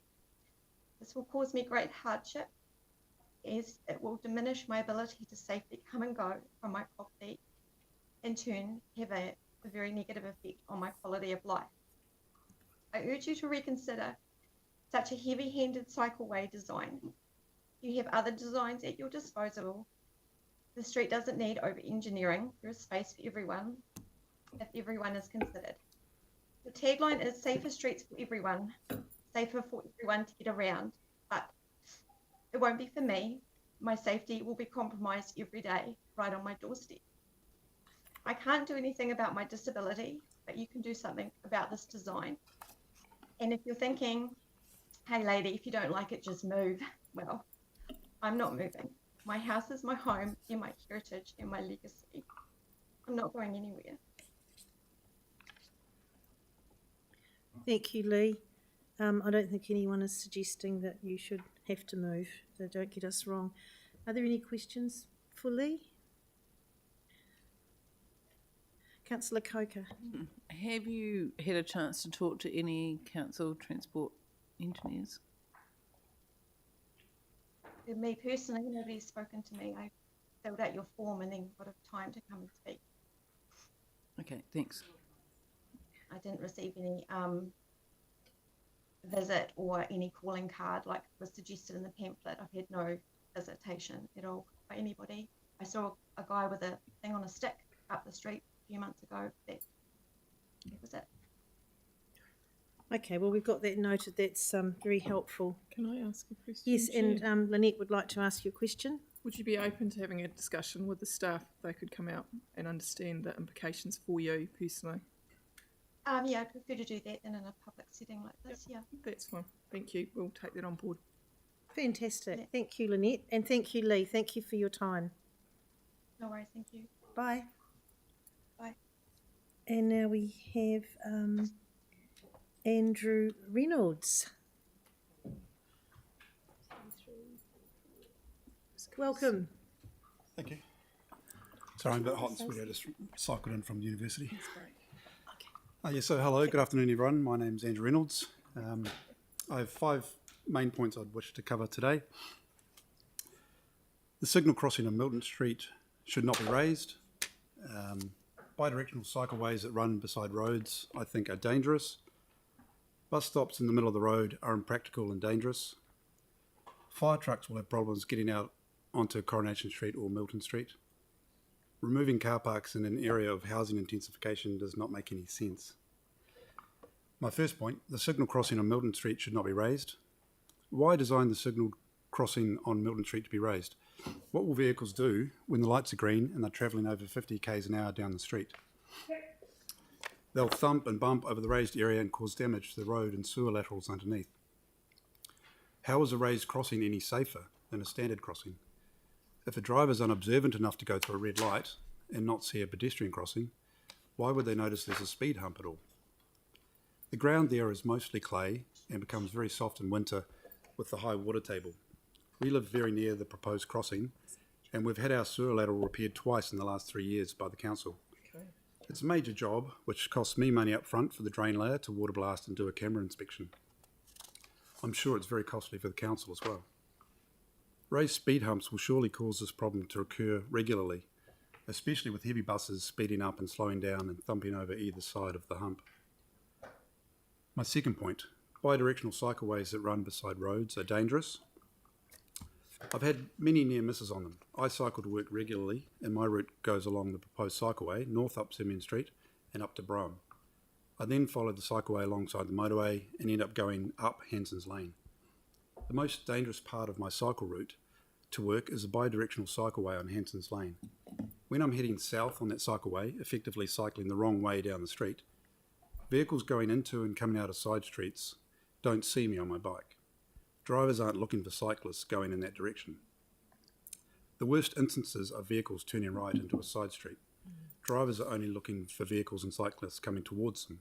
They can't even see me in their wing mirrors. Drivers go when there's a gap, and it's left up to me to make sure I don't get killed.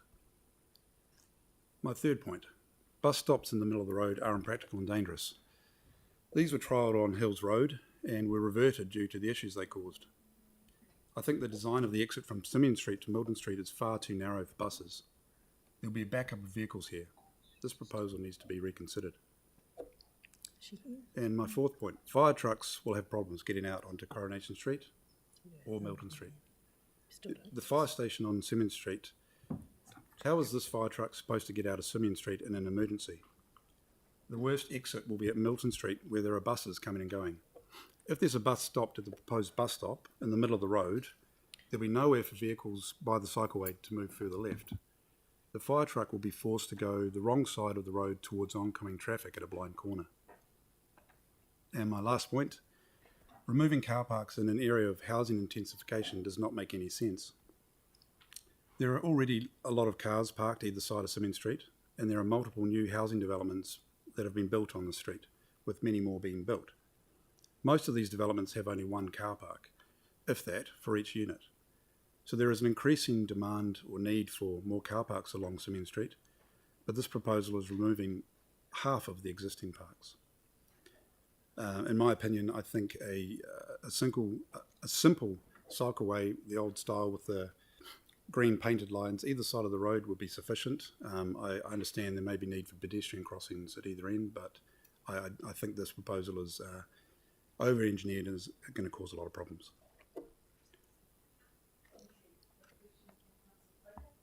And do you think that a green painted cycle lane would be safe for a 5 or 6 year old to go to Addington School? Potentially not, but I'm sure their parents could escort them to school if they don't already. I know a lot of parents in that area are parking their cars at Addington School, which will become quite difficult for them to do as well with the proposed cycleway. I certainly wouldn't send a 5 or 6 year old off to school cycling myself. I would go with them. Thanks so much for that. With the increasing intensification in the area, the large number of homes going in, do you think that there will eventually be enough space even on street without the cycleway for everyone to be parking their cars? I'm not sure. Yeah. Yeah, So potentially not. do you think it might be better if we were able to provide people with another way of doing safe transport so that they didn't need their cars, so they weren't dependent on them? Sure. Like. So that they felt safe. Yep. Yeah. Yeah. Yeah.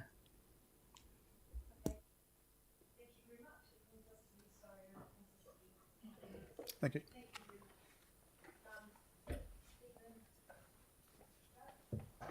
Yeah.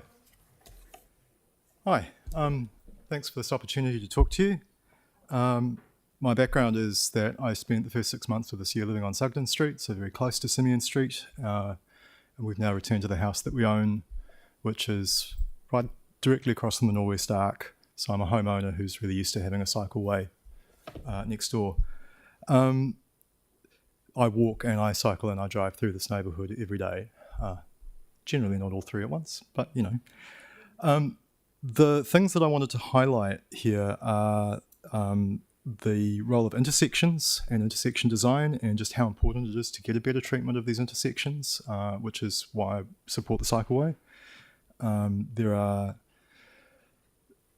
There's massive contention at the Brougham Street intersection because it's a choke point for 3 transport modes, and people on foot, people on a bike, people on car are all competing for a pretty limited space to get access to Brougham Street, especially in the morning when the school run is happening and people are commuting to work. It's actually really unfortunate for people on foot because there isn't enough space for bikes queuing up to go across the intersection. So anything that helps separate those modes and provide them with more space is going to be a really good thing. On Coronation Street, the big issue that I mentioned in my submission is that it's not aligned. And if you don't ride a bike, you might not understand why this is a problem. But what happens is that with bikes, as with cars, you don't want to be going fast and turning at speed. So if you're coming along Simeon Street, trying to get into the next bit of Simeon Street across Coronation, and you're waiting for a gap, you want to be really caning it to get through that gap when it's busy. But then you have to do a hard turn to get into the next bit of Simeon Street. You also will find that you have cars breathing down your neck if you, as we say, take the lane. So you have to do it from the left, and you probably lose your opportunity there as well. So any time when there is reasonable traffic, again, I'm going to allude to the school run, that's going to become a theme, it's really, really difficult to cross here. And that goes for people on foot as much as it does for people on bikes. So I want you to consider that when we redo these intersections, everybody who is on foot or in a wheelchair or on a scooter or something that is not a car is going to be better off. The third thing I wanted to point out is Milton Street, again a theme, the school run, but also peak traffic. It is very difficult to cross if you are not an able-fit cyclist in a small gap. It's also really difficult for people on foot even to reach the pedestrian refuge in the middle. So I walk around there quite a lot, and I repeatedly see older people, often with shopping, because they've been to Barrington Mall, waiting to cross, and they can't even get to the pedestrian refuge. So better treatment there is really going to help them. And that brings, like, why do you want to do something here? The reason is, like, Antigua Street's really good, Antigua Strickland, but if you're heading towards Barrington Mall or, like, to the side, Selwyn Street is dangerous, the intersections with Brougham and with Coronation Street in particular. Barrington Street is a mess, it doesn't even have a complete cycle lane, and the mall makes it really hazardous. So Simeon Street is a really good route if you're on a bike. It's the safest place to be that avoids those other two streets. I want to quickly refer to the good things here. So I've talked about the school run a lot. When we enable more kids to ride a bike to school, we diminish the need for the school run. Like, I think we are not understanding that when children gain independence and mobility and the ability to exercise, and their parents don't have to escort them because it's safer, there won't be so many cars on that street at peak times. And that's good for everyone, whether they're walking or they're on a bike or they're on a car. As far as future growth goes, if we're going to put more and more people into Christchurch, as we will, motorised traffic is going to get more and more intense, and providing other options is the safety valve that is going to make it still okay to drive and nice to drive for people who need to drive and want to drive. But as it is, if you need to or want to do other things, you don't have that option.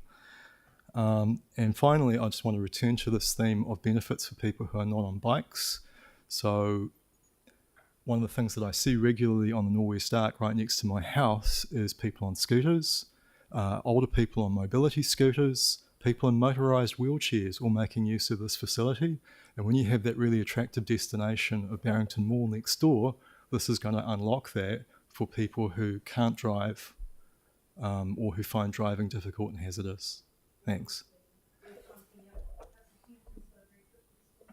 Thanks so much. So you mentioned that you live adjacent to the Norwest Arc, and I know Yes. that there were similar concerns from residents about the impact of the cycleway on their homes and their neighbourhoods.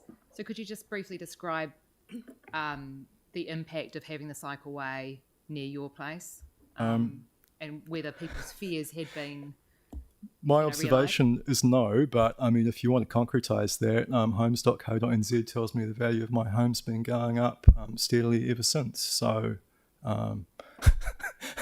that's an important data point So for that's you. a positive impact. But I don't see the so to be clear, I live near the Domain Terrace area, so there's increasing densification around there, as you'll know. Don't particularly see the struggle for parking on the street. It's the biggest issue is on a Sunday morning with the Baptist church there, and they're very considerate parkers. It's not a big deal. Great, thank you very much. Really appreciate you coming in. Thank you. Patricia. Sipdaga.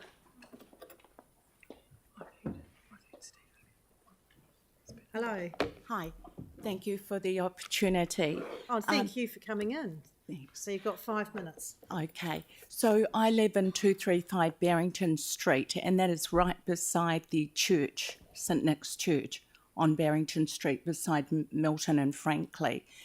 And I haven't really looked at the plan. I haven't been able to see exactly what you're looking to do other than to bring to this forum just really the issues I can see that are happening on Milton Street and Frankley. Okay, the issues I can see that are happening is there's intensification happening down in Horswell.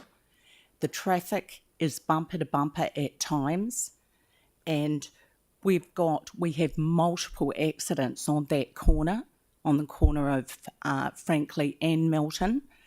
The cars, when they get to Simeon Street, people can't cross the road. There are lots of children and traffic that come down Simeon and onto Milton, and then head down Frankley, and vice versa. And it's getting busier and busier.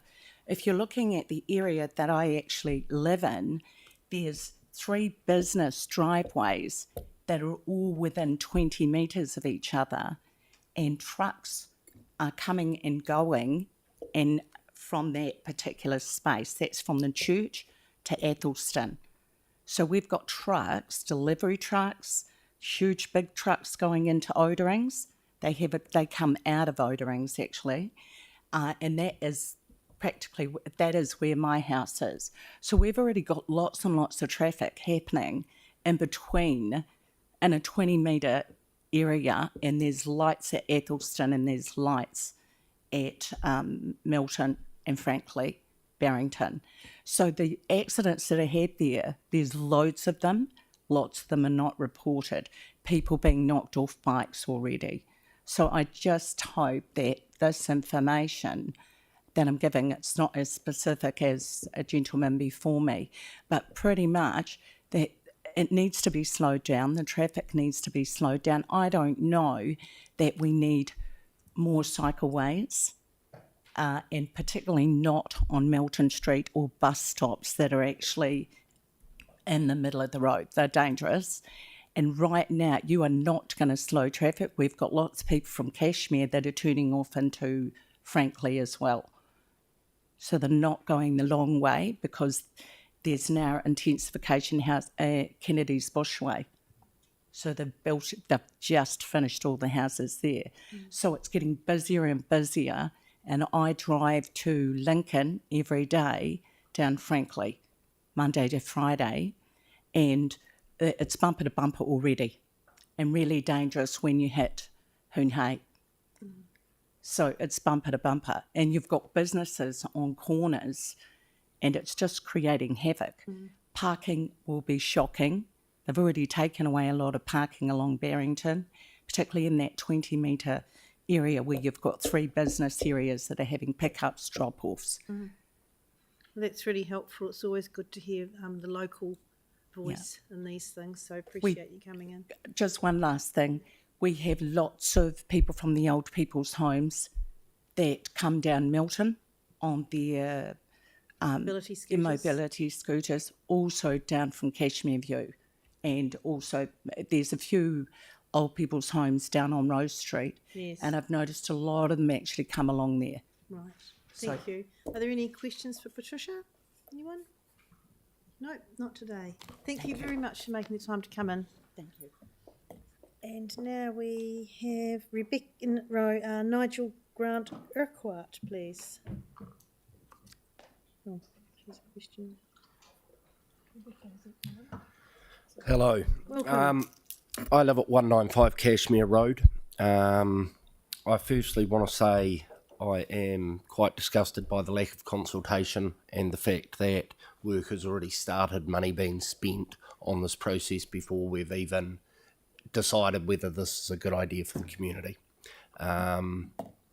Council wastes a lot of money as it is, and you're going to start doing work before this has even been approved.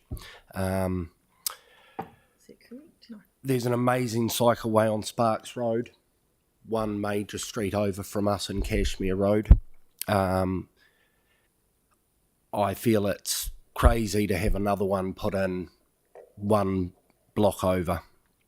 We've lived where we are for 20 years. We have a 94 and 96-year-old grandparents that will no longer be able to visit us if this type of cycleway is put in. I'd love to know if you've done any research as to the number of cyclists coming along Cashmere Road, because I did a count last Friday after I'd been bitten by a student. I'm a special needs teacher, and there were 13 students biking towards Cashmere High School, 14 coming back between 3 and 4. Now these numbers, compared to the cars and the traffic, the amount of elderly people that live along our street, and not enabling them to have parking. How you're going to get people in and out of the childcare centre, it really doesn't make any sense.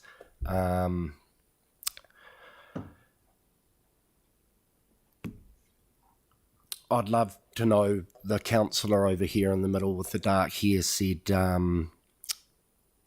we would like to get cars off the road or something along that effect. How you're managing to get less cars on the roads. So I understand that cycling's a great thing to do. My kids cycle all the time. By the time they're 13, they should be able to manage it on the roads themselves. They don't need cycle lanes. Yes, it's great when they use them, but not every road needs them. I'm, as I say, bitterly disappointed by the lack of consultation. We received a bit of paper with supposedly photos of what the plan was. It was impossible to read, and you're trying to get people to make decisions on this with really poorly informed consultation. the bus lanes, the fire, the rubbish, the pelotons of cyclists who are our main cyclists on Cashmere Road. They are not going to use the cycle lanes, and they are going to clog up traffic, and they will cause incidents and possibly death. Right. Thank you. There's time for a couple of questions. Have you finished your presentation, Mike? Thank you. Okay, so we've got Councillor Coker, McClellan and Scandrett. If we're quick. Do you think that more school students would bike along Cashmere Road if there was dedicated cycling space for them? No, they're high school students. Like, if you can ride a bike, it's not a big deal. McClellan? I could restate it. So you don't think it's possible that if we built this cycleway, that we wouldn't have any uptake in cycling along this road at all? Oh, you would, but the majority of cyclists Yeah. are people that are out cycling. Yeah, current right? cyclists. So. You know, they're not going from one place to another or biking to Cashmere High School, for example. So I think there's a big difference between types of cyclists.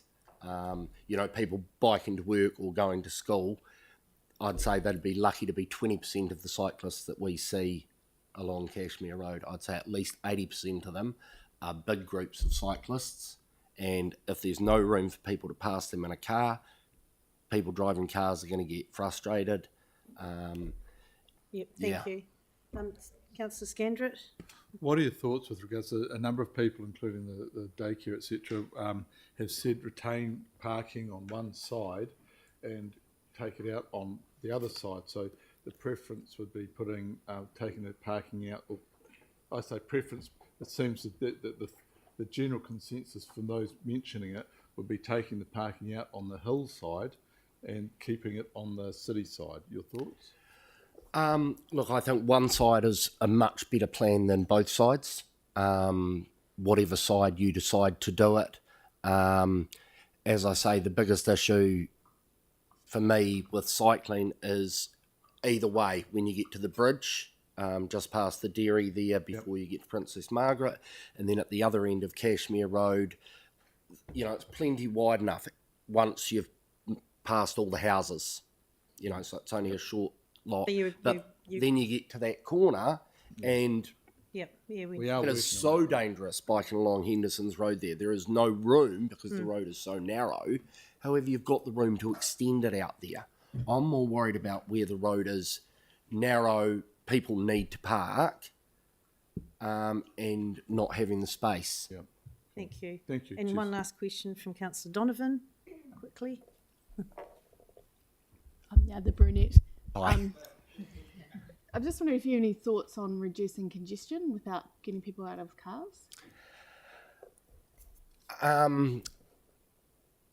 Well, the housing development is, as we all know, if you drive through Hallswell, lots of different areas, there's just so many houses coming. So our roading intensification is something I don't see you're going to stop. You know, we're not going to have light railway, we're not going to have buses run on time because our roads are too narrow as it is. So they will be upsetting traffic, slowing down traffic. It's only just going to get worse and worse. And if we narrow our streets, I think there's going to be a massive danger. I struggle to get in and out of our driveway as it is. We have to back in.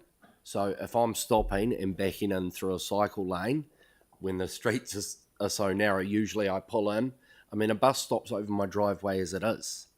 You know, I just, yeah. Okay, thank you. That's really helpful. Thanks very much. Cool, thank you. So just clarifying, Rebecca's not here. No. So Raviv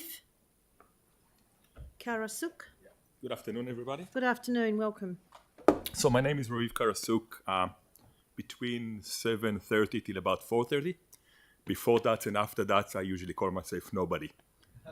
Because I ride the cycleways and a lot of people around me, and we all nobodies because nobody uses the cycleway. I live in Hunhei. I work at Ensos Road. Now, I'm really afraid that in about 10 years' time, my commuting time on that bicycle is not going to change. I've been riding here for the last 15 years. The time it takes me on the bike to go from one side of the town to another doesn't change. I do about 6,000 Ks a year on the bike. I do similar amount of slightly more during my work. I work with correction. I'm a community work supervisor. I plant trees. At the moment, we work a lot in the red zone. We just planted 10,000 trees in the red zone in the last 2 months. I'm afraid that in about 10 years' time, I won't have time to plant trees because I'll be stuck in traffic. We all spoke about how much house is going into Holswell. That's not the problem. Christchurch is going to be one big city from Rolleston, Lincoln, Taitap, Pegasus, Rangiora, and so forth. You need to think now what you need to do so in 20 years' time, we're not in a gridlock. Auckland did it 20 years ago. They brought light rail. We need light rail in New Zealand, in Christchurch. They brought public transport. The one thing that we did well is the cycleways. As I said, I'm a nobody, and I have nobody traffic jams already. I see the amount of parents take the kids to school on bike gone dramatically high. So all the small connection between the big fancy cycleways are important so people to be able to get to them. Because what prevents people riding a bike is the fear. And if you have a separated cycleway, people are happy to use it, including older. I ride along Milton Road, and the amount of time I need to win between old people on mobility scooter is lovely, and I'm happy to see it. Because I know now they have a safe way to use their mobility scooter. As I say, I work at Enso's Road, so I really think that the connection along Enso's Road is important. Again, the cycleways we have the plan to do should have been done, as we know, 10 years ago. We're not going why it haven't been done, but we need to look on the next stage of connecting those cycleways with proper cycleways. Because otherwise, in 10 years' time, 20 years' time, we're just going to be bumper to bumper. The one thing that came good from the cycleways along Milton Road, for example, the removal of the 3 roundabout and making traffic lights actually made roading better for everybody, not just for cyclists. So please continue to do cycleways and give people the option. Thank you. Thank you very much, Raviv. Are there any questions, Raviv? I particularly like your comments of we need to be thinking out and planning, which is what some cities fail to do.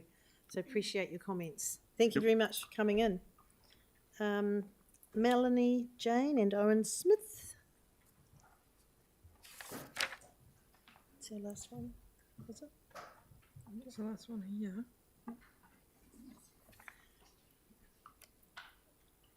Thank you for being here a little bit early. That's really helpful. Appreciate it. I'm glad we were. Thank you. So, tēnā koutou katoa. We are Melanie and Owen. Thank you for the opportunity to raise our concerns around the Westmoreland Cycle Connection proposal today. Our home is in Cashmere Road, which is somewhat clinically referred to in the plans you've seen as a corridor, but actually it's a suburban street where we and our neighbours live and operate businesses and go about our daily lives, and we've made our home there for the last 15 years. Our main concern with the proposal is the drastic removal of all on-street car parks for hundreds of metres on our street. The initial project information pamphlet stated the removal of some car parks. We were thus very shocked and disappointed to see the proposal, and more recently the amended proposal, showing all the parks on our street gone. We are struggling to find another situation in the city where all parks have been sacrificed to accommodate a cycleway. All the other cycleway examples we've encountered have at least some car park provision. We use the car parks on our street, as does Nigel, he's our neighbour, on a daily basis, and feel distressed that under this proposal they will all be removed and replaced with a cycleway that, sadly, for various reasons, we will seldom if ever use. On-street parking is an essential aspect in our lives on this busy road, enabling us to safely enter and egress our property. For example, we always back into our driveway so we can make a safe, well-sited exit in the morning onto busy traffic. This involves parking in the on-street park outside our gate when arriving home, and often waiting till later to safely back our car into our driveway when traffic flow is reduced. Our family, friends, or service people who visit us use the car parks near us rather than driving into our driveway and having to back out into dangerously busy traffic. We're also concerned that the information in the consultation process of this proposal has been extremely rushed, and the people in our street are not adequately informed. The latest updated proposal has only been made available to residents a week before today's submissions and tomorrow's decision. I ask you, is 1 week sufficient or an equitable timeframe for an impactful proposal such as this? So in a quick canvass of our 12 nearest neighbours, that's all I've had time for since I received the amended proposal, most folk I talked to had not even seen the latest proposal or did not know how to access it. So I was shocked to discover that many were not very well informed about the project details. Everyone I spoke to was opposed to it in some way, largely due to the loss of parking. One cyclist neighbour who rides the route every day that I spoke to, he rides that route amongst other streets and cycleways all over the city, and he said he felt the road does not warrant such a drastic treatment.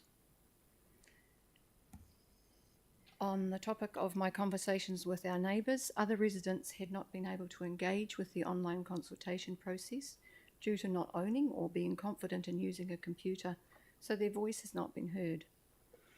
Sadly, most also felt that no one was going to listen to their concerns, and even felt that the decision was a foregone conclusion and that they would not be able to have a say in, despite having very real concerns. So I ask you, is this how the council wants the community it serves to feel? We believe that trust in the council is being eroded by rushing through this inflexible proposal to capitalise on Transport Choices funding with its attendant restrictions and short time frame.